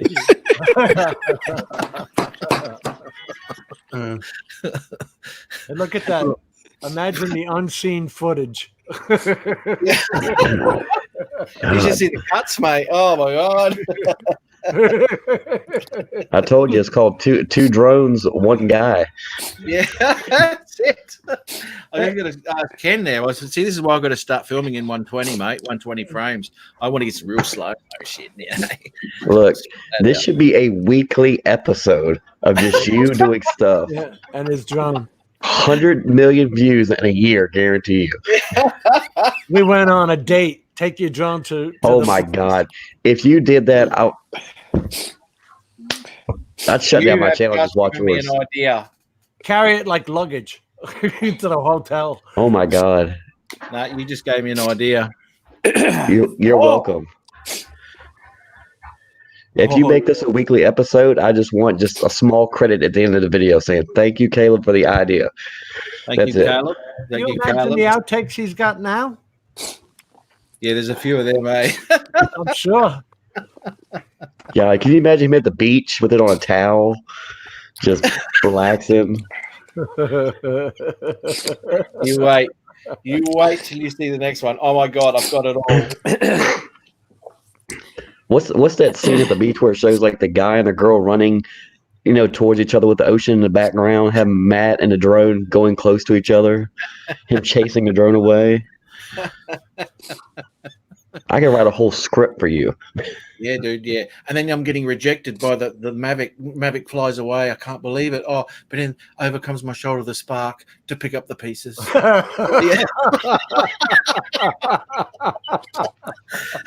To pick up the pieces of the relationship. Three-ways never work, man. Everyone gets jealous. So, Matt, I got another question for you. Oh, between you, Sparky, and the pro, has it been a threesome yet or not? No. I don't see. They got another idea right there. Yeah, well, there hasn't been because let me tell you now, Sparky is feisty, feisty. She is. I can tell. I saw that. There's no way that would be able to happen. Not in the same household. He'd have to cheat. No, one would have to have the battery out so they didn't know the other one was there.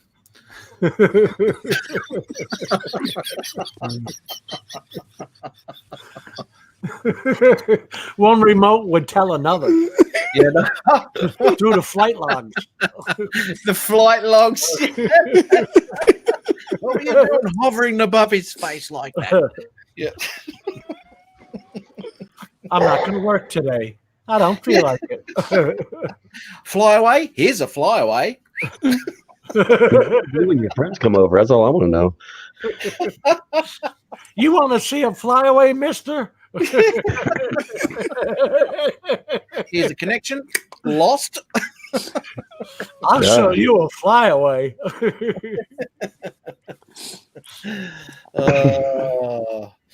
The drowning veteran. He's got to go to bed. But I can't. I just want to apologize to everybody watching this stream. I can't even apologize for. I apologize for that. I will. Only he could pull that off. There's no way in hell I would do or could I do that. I could never think about nothing like that. I can't think about nothing like that. Only him. That's it. That's it. I mean, how many drinks were involved when you came up with that skit? I just want to know. Couple, eh? My advice to the droning veteran would be to go to bed because once the stream reaches this stage, it descends suddenly downhill. So I'd go to bed if I was you. Only gets worse from here on.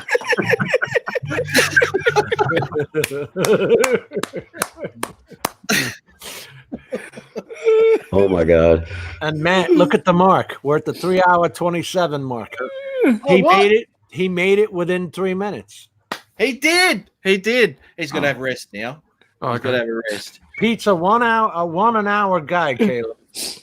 Yeah, like clockwork. The guy is. Look at that age. What can you expect?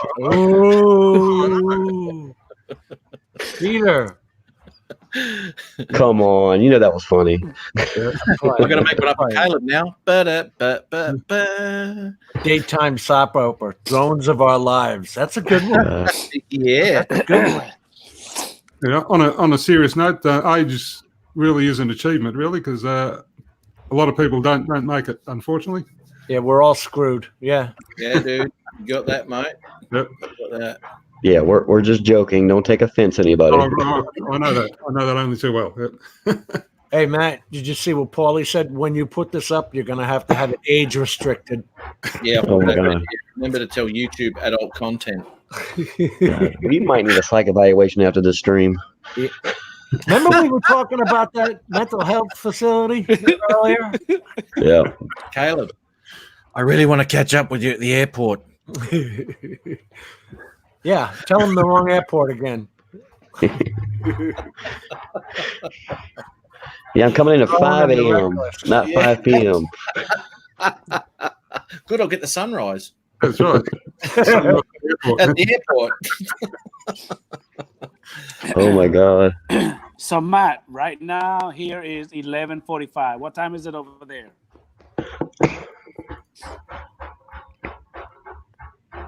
Is that a dog?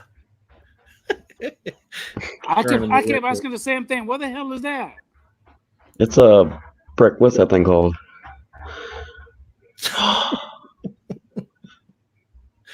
It looks like a chicken nugget with legs.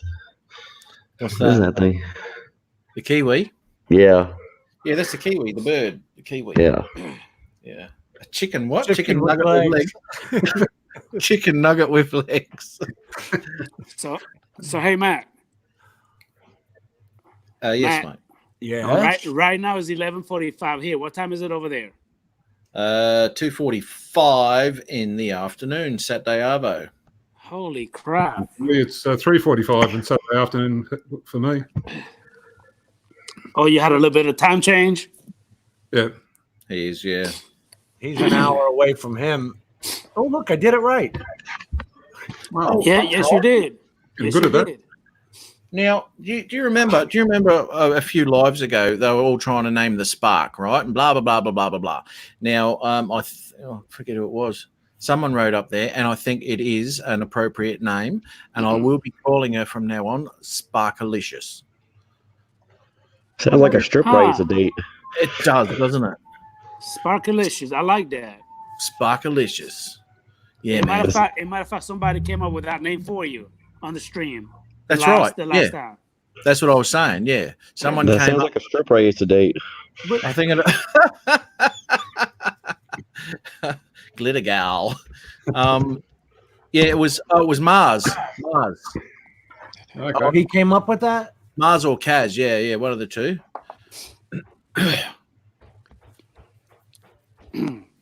I'm looking. I thought I saw. Yeah, that's what I was looking at. Someone has to get the Drone Times soap operas printed on a shirt. Classic. Dude, that would be, yeah. Oh my What is God. Adrian doing to the Spark? Oh, look, he gets all wound up when he sees my videos. Hey, it gets him really, yeah. Well, He's at least you wait for the kids to go to bed, you know? 9:45. Where are you at? Are you in Arizona?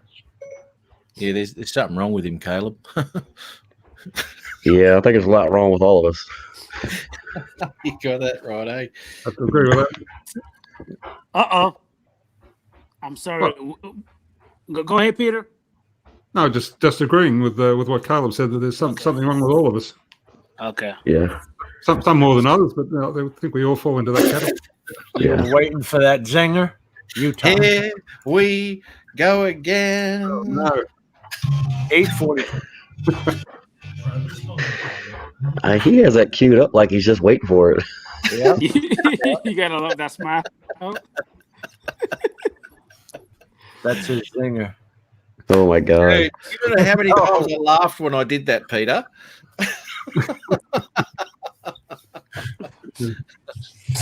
Oh, dude. I like in the chat, though, some people go, let it rip, Peter. They're all waiting for it. Go. They are. Peter's just been a chatty Cathy. He won't be quiet, so we can't talk. So I mean, Peter's just talking all the time. That's, You know, He doesn't want to. He doesn't want to shoot the wad. You know, he just won an hour. Yeah, He's pacing himself. strong and steady. I like that. Yep, like a mad dog. What's up, Andrew? Hey, Kayla, Matt, and Jim, Peter also. So it's true that when it comes to the DJI Mavic Mini, the blades are not just one point. You have to actually screw it in. Is that true? Yep. Yep. That's old. Did you say Mavic Mini? Now, the Mavic Mini, you have to put each blade on separately. Yeah. Each blade. And Yeah, it's but in screw. So every screw. Now, no, it doesn't, mate. No. You have to put him in order. Or just you could just pop him in which way you want to. No, they got to be in order. They're but they're screwed on. One blade is a screw. I think it might even have 2 screws on it. I'm not sure. It has. But every blade is held on by screws. Yeah. They're not quick release. They're not anything like that. So don't hit anything because the change will be pain in the butt. What are you talking about, Peter? Didn't say anything. What do you mean? You mean the spin-on type, or it has an actual screw? No, they got screws in them. Yeah, it's got actual screws. Same as a Paradanafi. You need a screwdriver, mate. Yeah, it comes with a screwdriver. Yeah. Holy cow! So what if somebody over tighten it? I guess you're gonna break it if you over tighten it. Yeah. Strip it, yeah.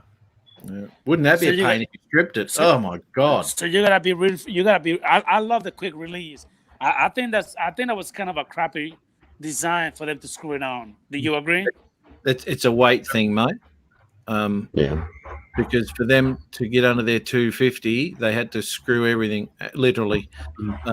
I did not know that. Yeah. But I heard you per blade. Yeah. But I heard you still have to register with the FAA no matter what. No, is that you don't? No. If it's under 250, you don't.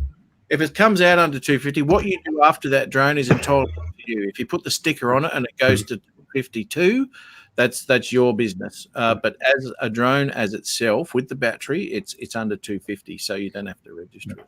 And do you notice that they did it so now it doesn't have to get remote ID and all that stuff for 2020? It's the only drone they could have come out with. Anything else would have had to have all the more expensive remote ID, ADSB, all that crap on it. So this is what they came up with. Marketing genius. Yeah.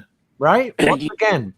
You think that's another reason why they took off the backup sensors and the front sensors to make it lighter? Oh, yeah. Absolutely. Oh, yeah. Yeah. I'm hearing a dog panting. That's what I've been saying that for the longer. You're not listening to me? Is that a dog or what is it? Adrian, I love you like a brother, but these guys, they don't listen to you. It's my spark. It's my spark getting a bit feisty back there. Is that wondering where you've been? What's the video going again? Hey, Matt, tell her to quit. Tell her to go to bed. Insatiable. I cannot stop it. Insatiable. Hey, Matt, you could shrink me. I got to go to the little coffee house. That tells me you already shrunk. Yes, no worries, mate. We'll get to you when you get back. Right back at you. He said right back at you.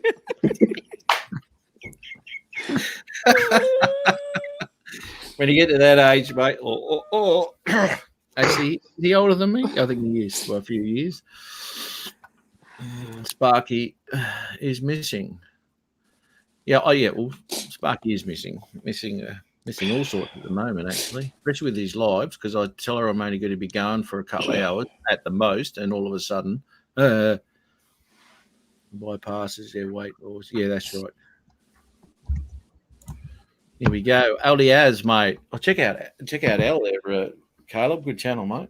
Awesome. Been around. Yeah, I do appreciate it, definitely, because it's been a lot of fun tonight. Sup, Aldiaz?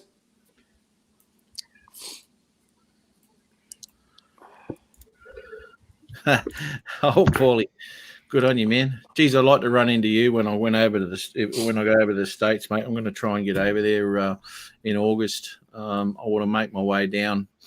Hopefully, I can. I'm going to take three or 4 weeks, and I might even try and get down to Florida and annoy Adrian. And man, if you do, let me know, brother. If you do, let me know. Well, yeah, mate. Yeah, because you'd be the only reason I'd be going to Florida because I don't want to catch that. Yeah. It's free lodging if you stay with him. Yeah. I say, by the way, Adrian, I haven't got a motel. He has a couch, though. That's it, mate. But I sleep anywhere. That doesn't worry me. But yeah, it'd be good to catch up with as many people as I can. Anyway, just getting around because I'm going to catch up with Ron, and Jim will be going up to Rapid City there in South Dakota. So I'm only about 4 hours drive from Denver up to Rapid City.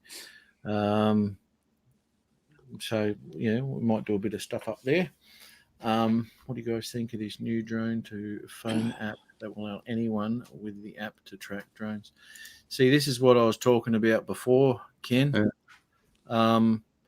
You might have missed it. It's ridiculous if your neighbour's got one or one down 5 houses down, because it'll cause a civilian conflict, basically.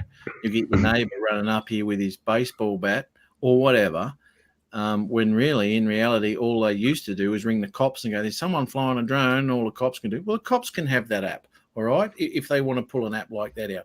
But it shouldn't be up to somebody to be able to trace you down, and all of a sudden you get rocks thrown through your window every night for the next 2 weeks, or, eggs thrown on your car or whatever. It's going to cause all sorts of shit, mate, and I'm not impressed with that at all.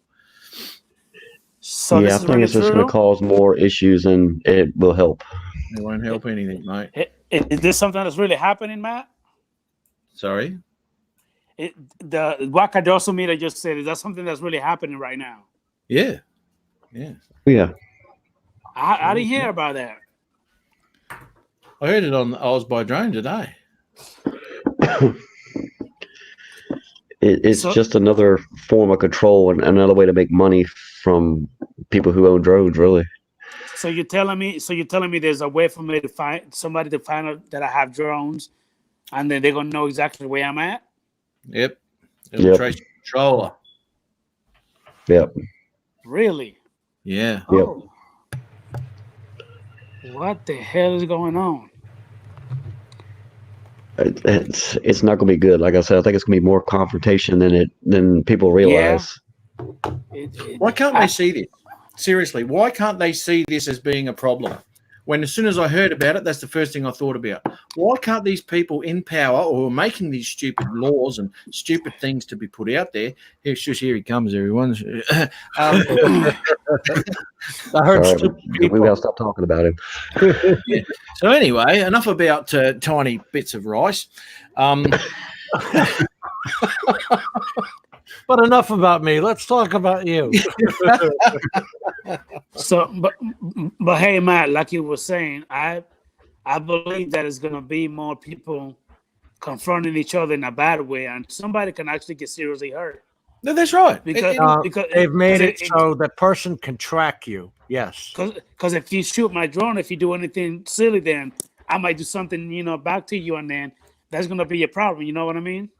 Exactly right, mate. Exactly right. If someone phones the cops, makes a complaint, they're the ones who should have an app, and they're the ones who should track you down, not your neighbour, not the person 5 streets away, because they'll come around there with their baseball bat and start doing all sorts of stupid things. There's going to be all sorts of problems, man. This is direct from them. Okay, that's their quote. The identification number of the drone and the location of the pilot.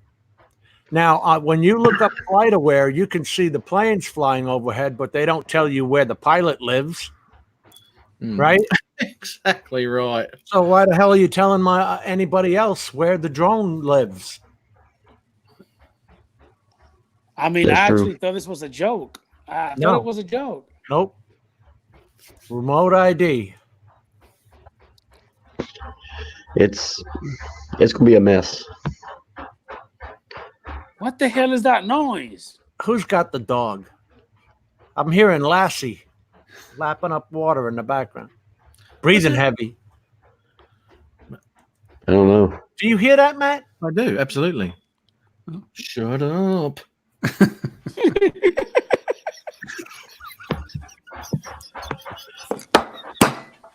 I don't own a dog, so it's not me. Me either. You know there's no dog out here. No. Sparky and Mavic are having a bit of a session, I think. It's a heavy breathing. We got porno going on behind us. Does anybody got roommates? Just saying.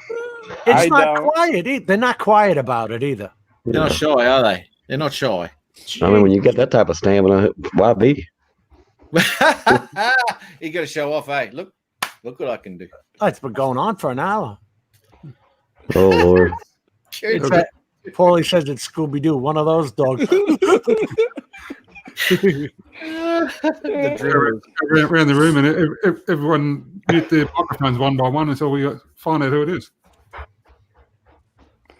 Okay. Can you hear it? Yeah. Now it's loud.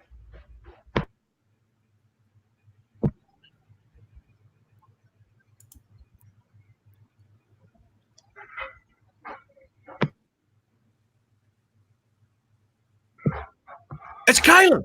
It is. Yeah, it's me. You got the washing machine going, mate? What the hell are you doing over there all this time? And you're talking about stamina. Let me tell you something. We've only got a shoulder to head shot of him. We don't know what's happening. Let's keep that PG-13, okay? That's an after dark show, okay? Thank you for thinking of my channel. What is that noise? I don't hear anything. Is my computer? Dishwasher? Jesus Christ, how can you not hear that? It's like a dog right here lapping in your ear.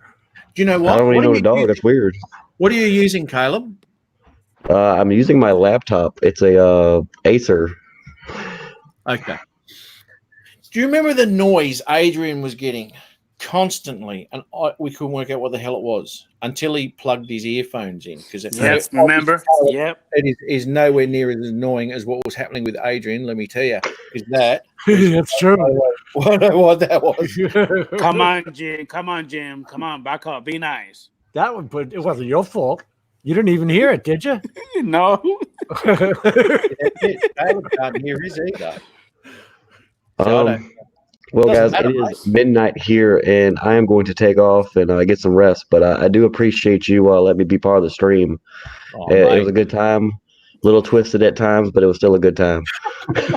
Oh, it'll get there. Matt goes like that. It'll always get a bit twisted. So thanks to everybody who watched the stream. I really do appreciate it. Thanks for everybody who liked and subscribed on my videos. Thank you so much. But I'm going to head to bed, guys. Thanks so much, okay? Hey, I'll see you again, brother. All right, man. Take it easy. Thanks, mate. Catch you. Oh, good bloke, Caleb. Hey, there was 4. He's been on my channel right from the get-go. Good people. And we've been supporting each other since day one. So, yeah, it's the first time I've actually chatted to him. So that was fantastic. Since day one? How did you hook up? Hey, that was dirty. eharmony.com. There's this other one called Mail Order Brides, that 90-Day Fiancé show.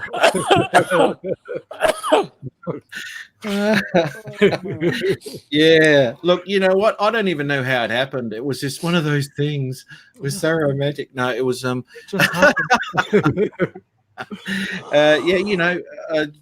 I don't know. It was one of those things. I don't know where I get subscription from. Farmers Market. There is one for farmers, isn't there? Like called Farmers Only or something like that. Look at this. D-Harmony.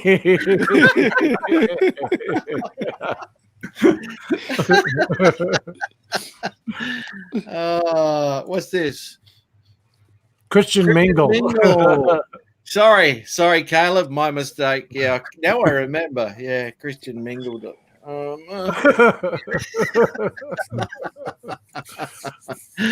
Either way, it's happened, and it's a good thing, and very supportive.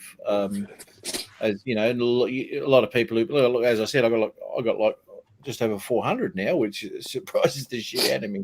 But you don't get 400 comments, but there'll always be a comment from Caleb Young. You know what I mean? I don't even comment 400 times. What are you kidding me?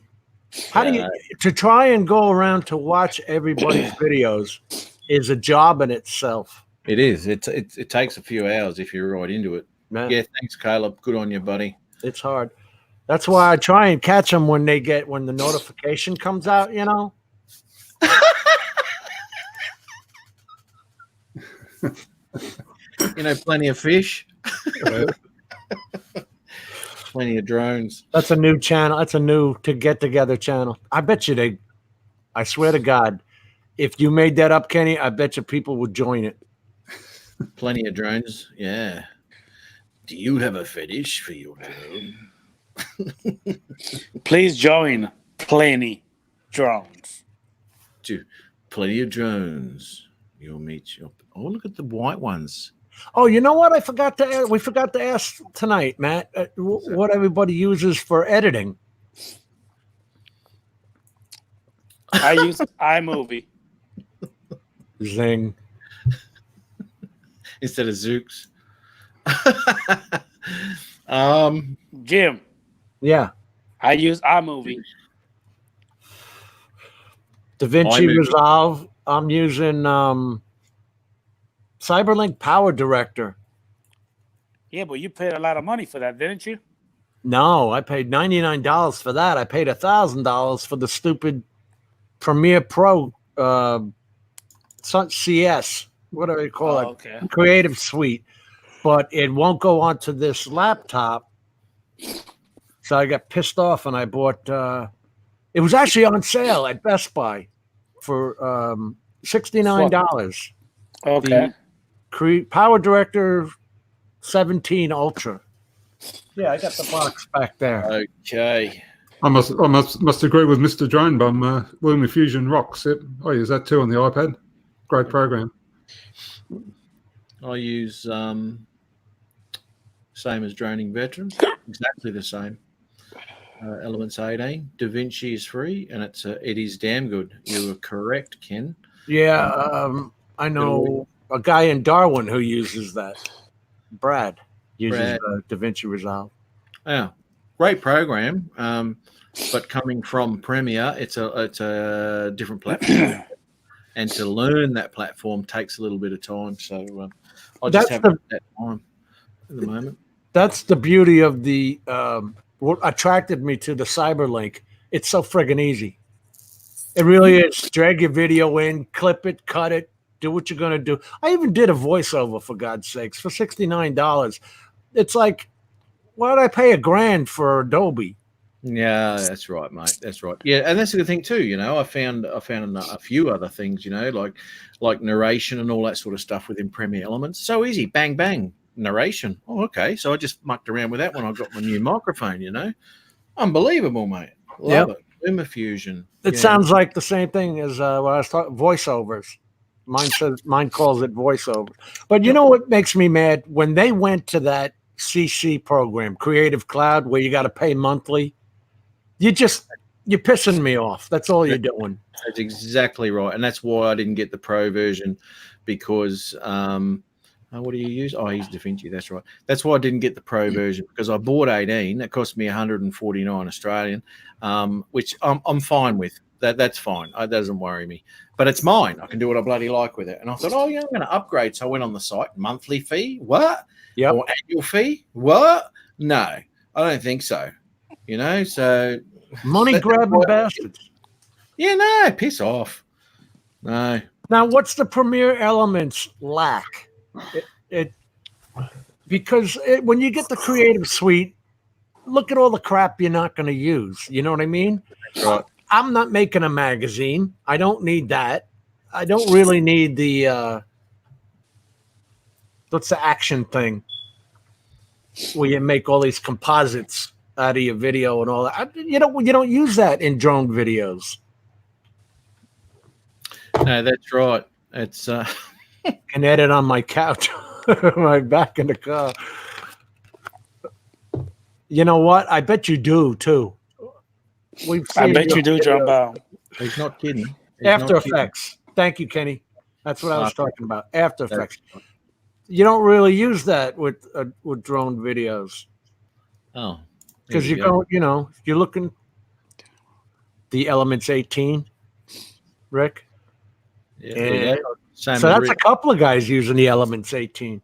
It's really good. And to be honest, there's like probably 90% of those transitions on elements, which I'll never use because it just looks so freaking amateur. You know, oh, confetti, you know, whatever. So Rick, you got Power Director 17 too, in addition to the elements? Because Rick Halber has up there Power D17. That's what I got because it was so darn easy. Bit of a learning curve, amazing for the color grading though. That's the DaVinci Resolve he's talking about.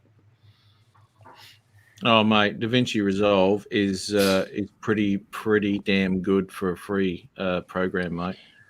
It's I've got it on this computer, and I have mucked around with it. And as I just haven't had time. And as I've said in the past, my footage, I'll get it, grab it, I can cut, paste, do what I need to do, edit to music, make sure, and it does it quickly.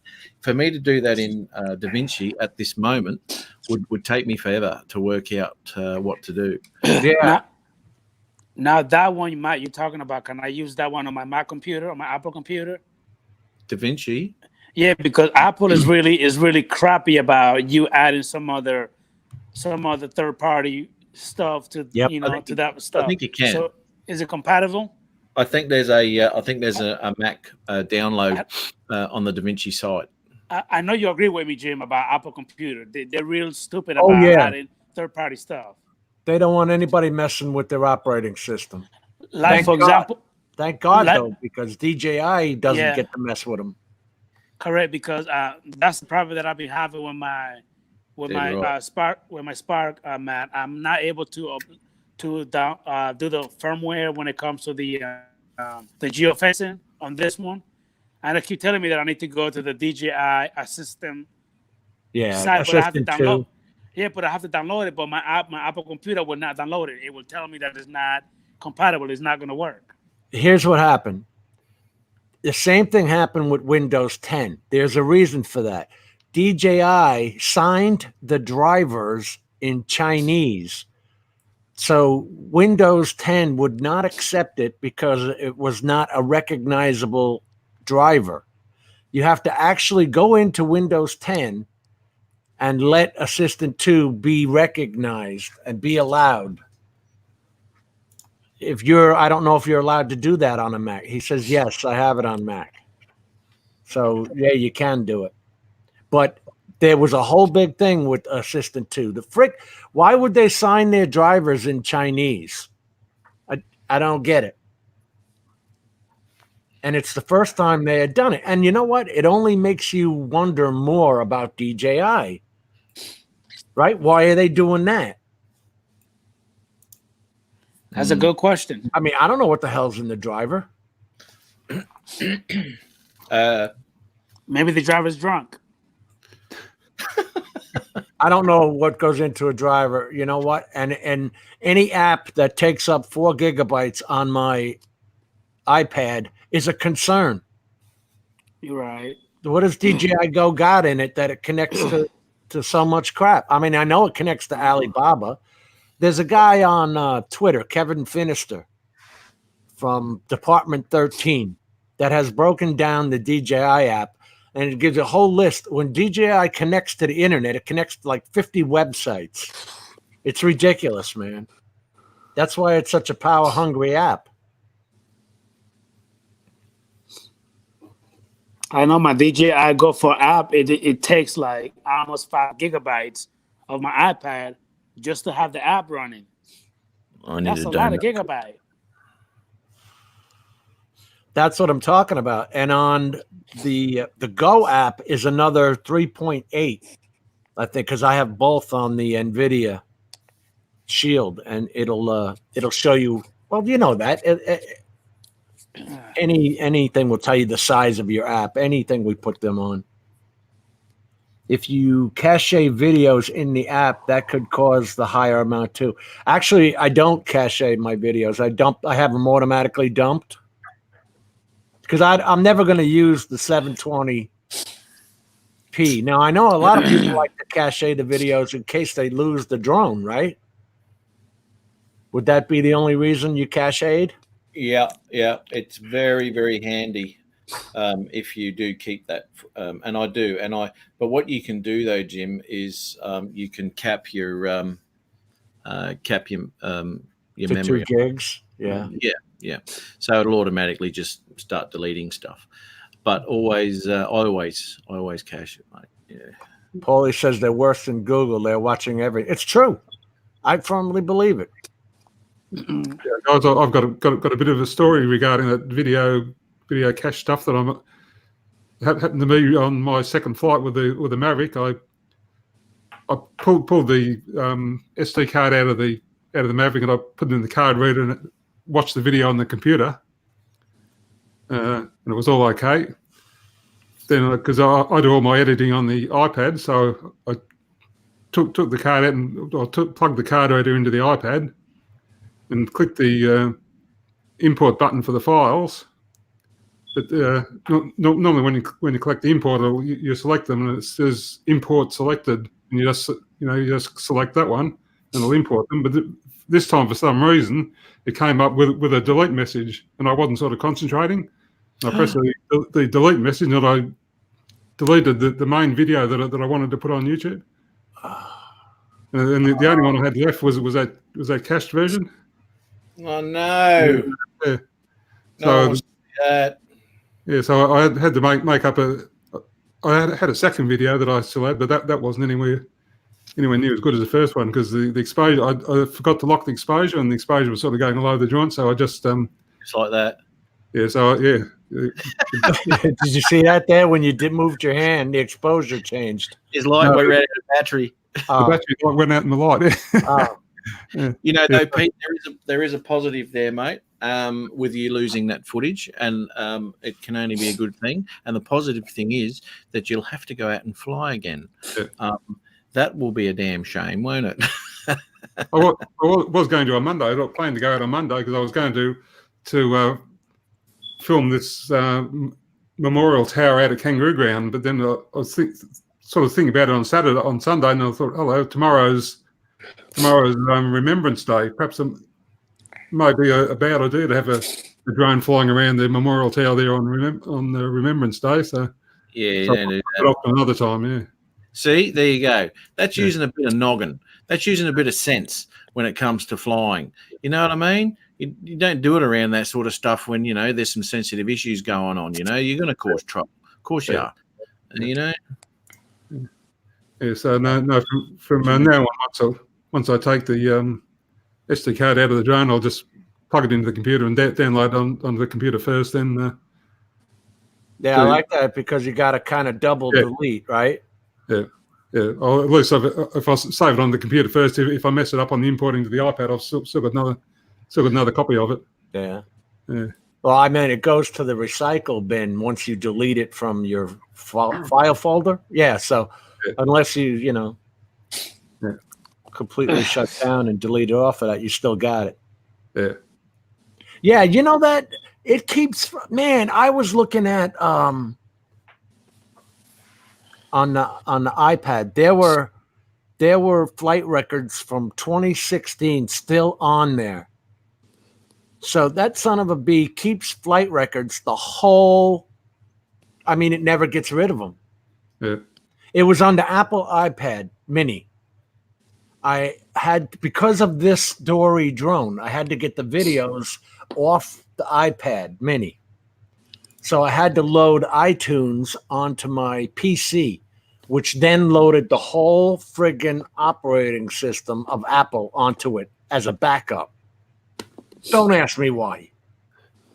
30 gigs downloaded. So I could get the damn video of the drone, of the Dory drone. Anyway, I'm going through the records to see what's in there, and there's all this DJI Go and DJI Go 4. So I actually went through all the files and all that. It's got Pilot on there. It's got stuff you don't even use. I don't have a Spark or a Mavic Air. Those files are on there. And then I was seeing all the flight records. I went through that. There was flight records back from 2016. Why don't they self-delete after a while? Don't you have that choice to do that? I don't know if Apple. No, No, you don't. Okay.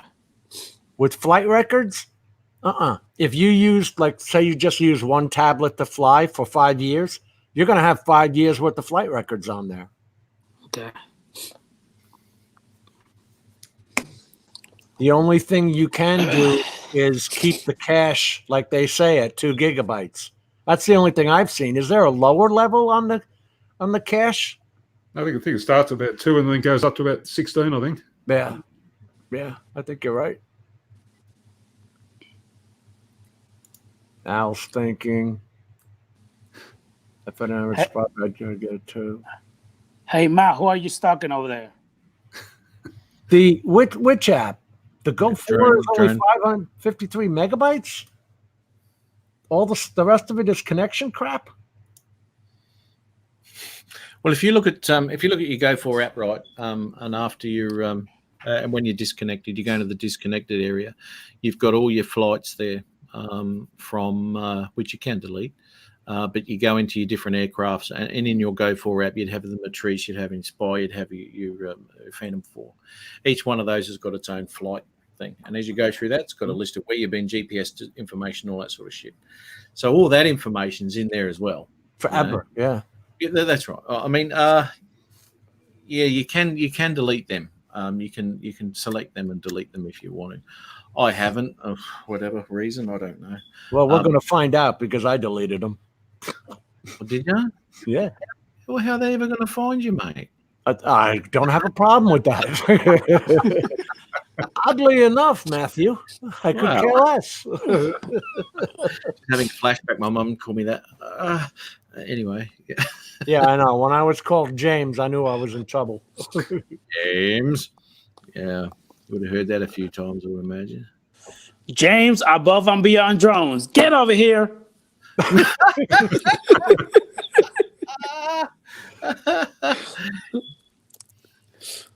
I don't know. I just thought, the drones go above and beyond. So I just came out with that name. That's a clever name. Good name. Good name. Until you find out that there's a band called Above and Beyond, and they take up the first 50 spots on YouTube. So if you look for me, yep. Yeah, that'd kind of suck. That's me. So crappy. Yeah, where are we? Drone production. Droning veteran. What do we got? I tell you what, Al and Kenny, I like that Mavic 2 Pro. I do. And I keep it in the high quality mode so I don't get any of that earth bending on the edges in the wide field of view. Same. And that AccuSync 2, I got to say, I mean, you guys know I have the Inspire behind me and all that. It can't go 1/10 of the distance that AccuSync 2 can go. It's just friggin' amazing. And you know something, guys? I don't know if I've showed this particular crew, but we did show it last week, right, Matt? This is the antenna off the Matrice 210 RTK. Okay, you ready for this? You see how long this is, right? Here's the actual antenna itself. It's a piece of wire. Holy crap. Now, this is the whole plastic antenna, but there's the actual antenna inside it. That's interesting. That is the antenna, a piece of wire. I thought the whole plastic was the whole antenna. Nope, just the wire. That is what's flying, and you're flying your drone 5 miles away on a piece of wire, controlling it on a piece of wire. Isn't that amazing? It's pretty good, man. Just friggin' amazing. Yeah. I like that. I think I'm going to get the Mavic Mini too, but for Christmas getting Scotty. I can't wait to see your videos, Rick. You signed up for that Sky deal when it came out, didn't you, Rick? Yeah, I think he did, eh? I tell you what, I'm waiting. I told you, it's got such amazing tech on it to include the NVIDIA Jetson TX2 computer on it. I know. Look at them. With the R1, they only sold it in America. Then this one, but it has that 1/2/3 camera on it, right, Matt? Yeah, man. You know damn well the next one's going to have the 1-inch camera or something like that. Yeah. Well, I think we've touched on the next Mavic too. as well. I mean, not two.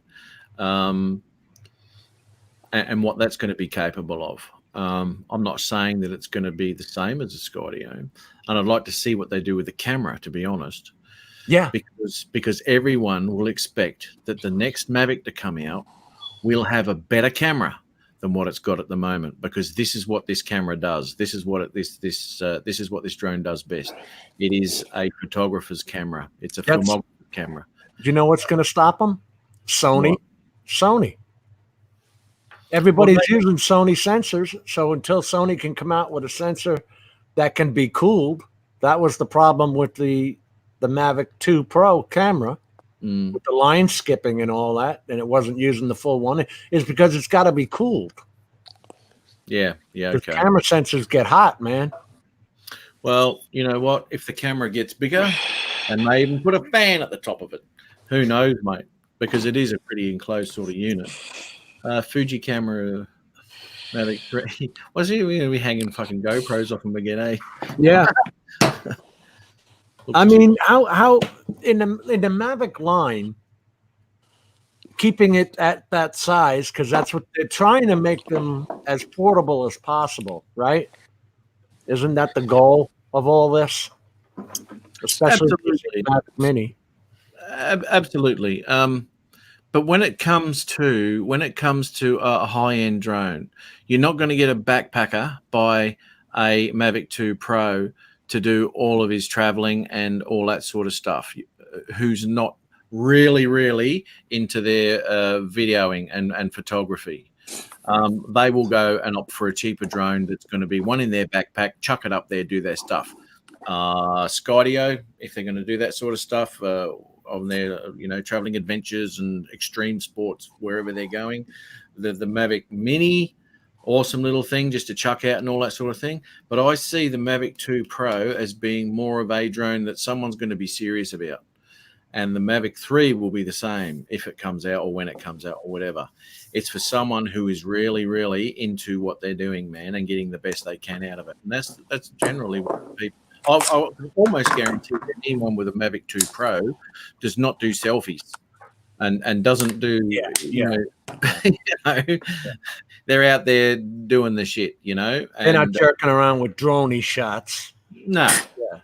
It's a waste. It's a freaking waste if that's all you're going to do with it. And why pay that much money for something that's so capable?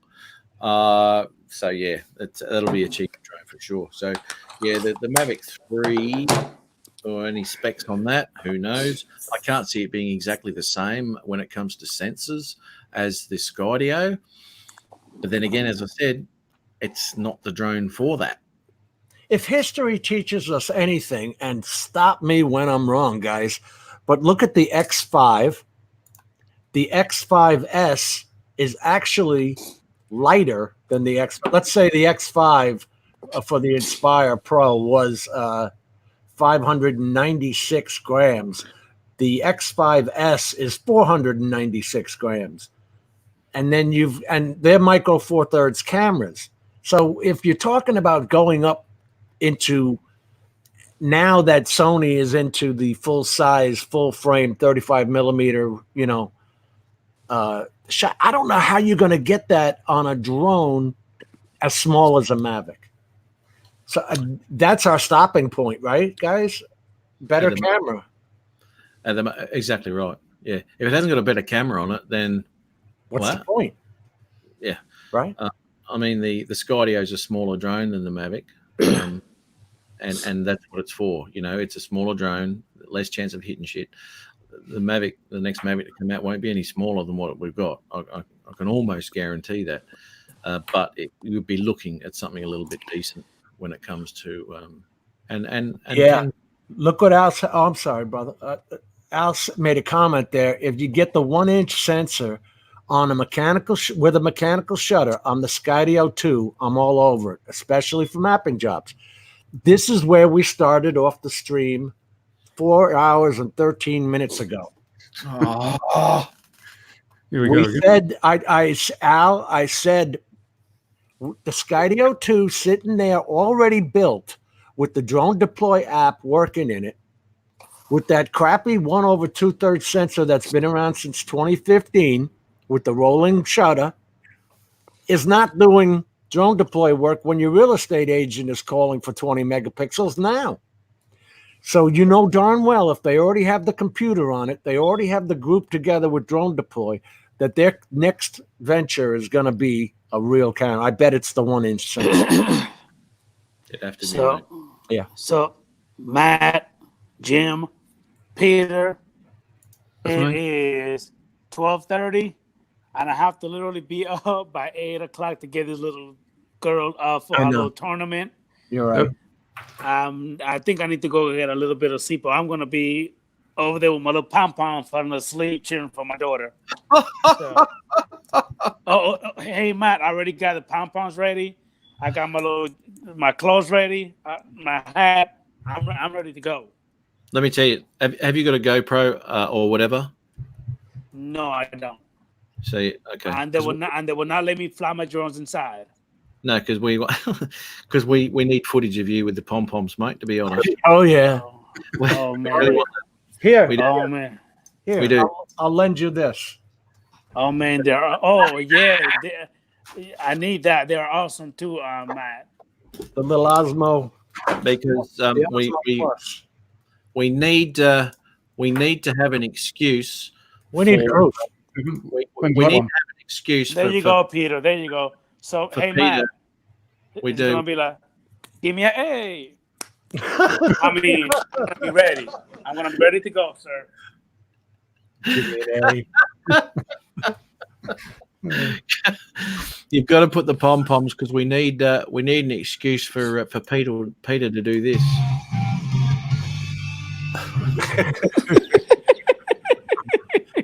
Now you know you're gonna have to step up your game next week, man. He's got to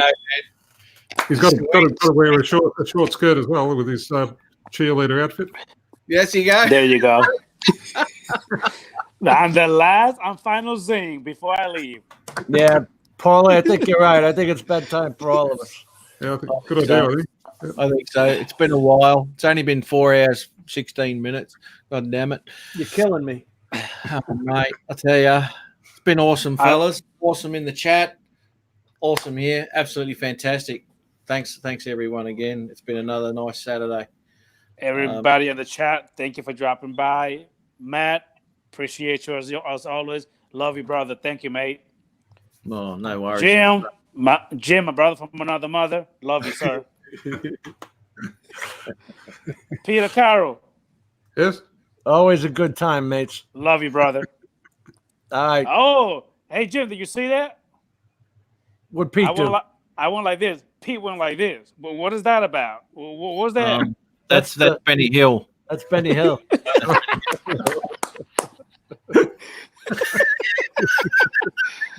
I'll see you guys later, man. Okay. See you later. I'm jumping out. Good night, everybody. See you then, Jimbo. I'll go as well, I think. Hey. I'll head off as well. Yeah, you're right, mate. No worries. I finally get something done on a Saturday, I think. I might go do the vacuuming, I think. Thanks for inviting me on again. It's been enjoyable as always. Oh, mate. Absolute pleasure having you, mate. Great everyone in the chat there for sticking around too. I know it gets late over there. But no, fantastic, mate. Fantastic. And good night to everyone. To all those in chat, we'll hopefully see you again next weekend.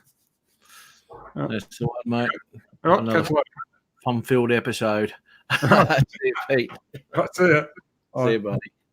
Hey, thanks again, everyone in the chat. Good on you. Been a pleasure. Really, some interesting subjects today. Went from one to the other, let me tell you. But no, had some good input and stuff on certain things that are coming out now with the drones and all that sort of biz. So yeah, no, really good stuff. Enjoyed it. So thanks again, everyone. And take care and have a fantastic weekend when it reaches some of you there, because it's not there yet. And I'll see you pretty soon. Cheers. Good night and God bless. Bye-bye.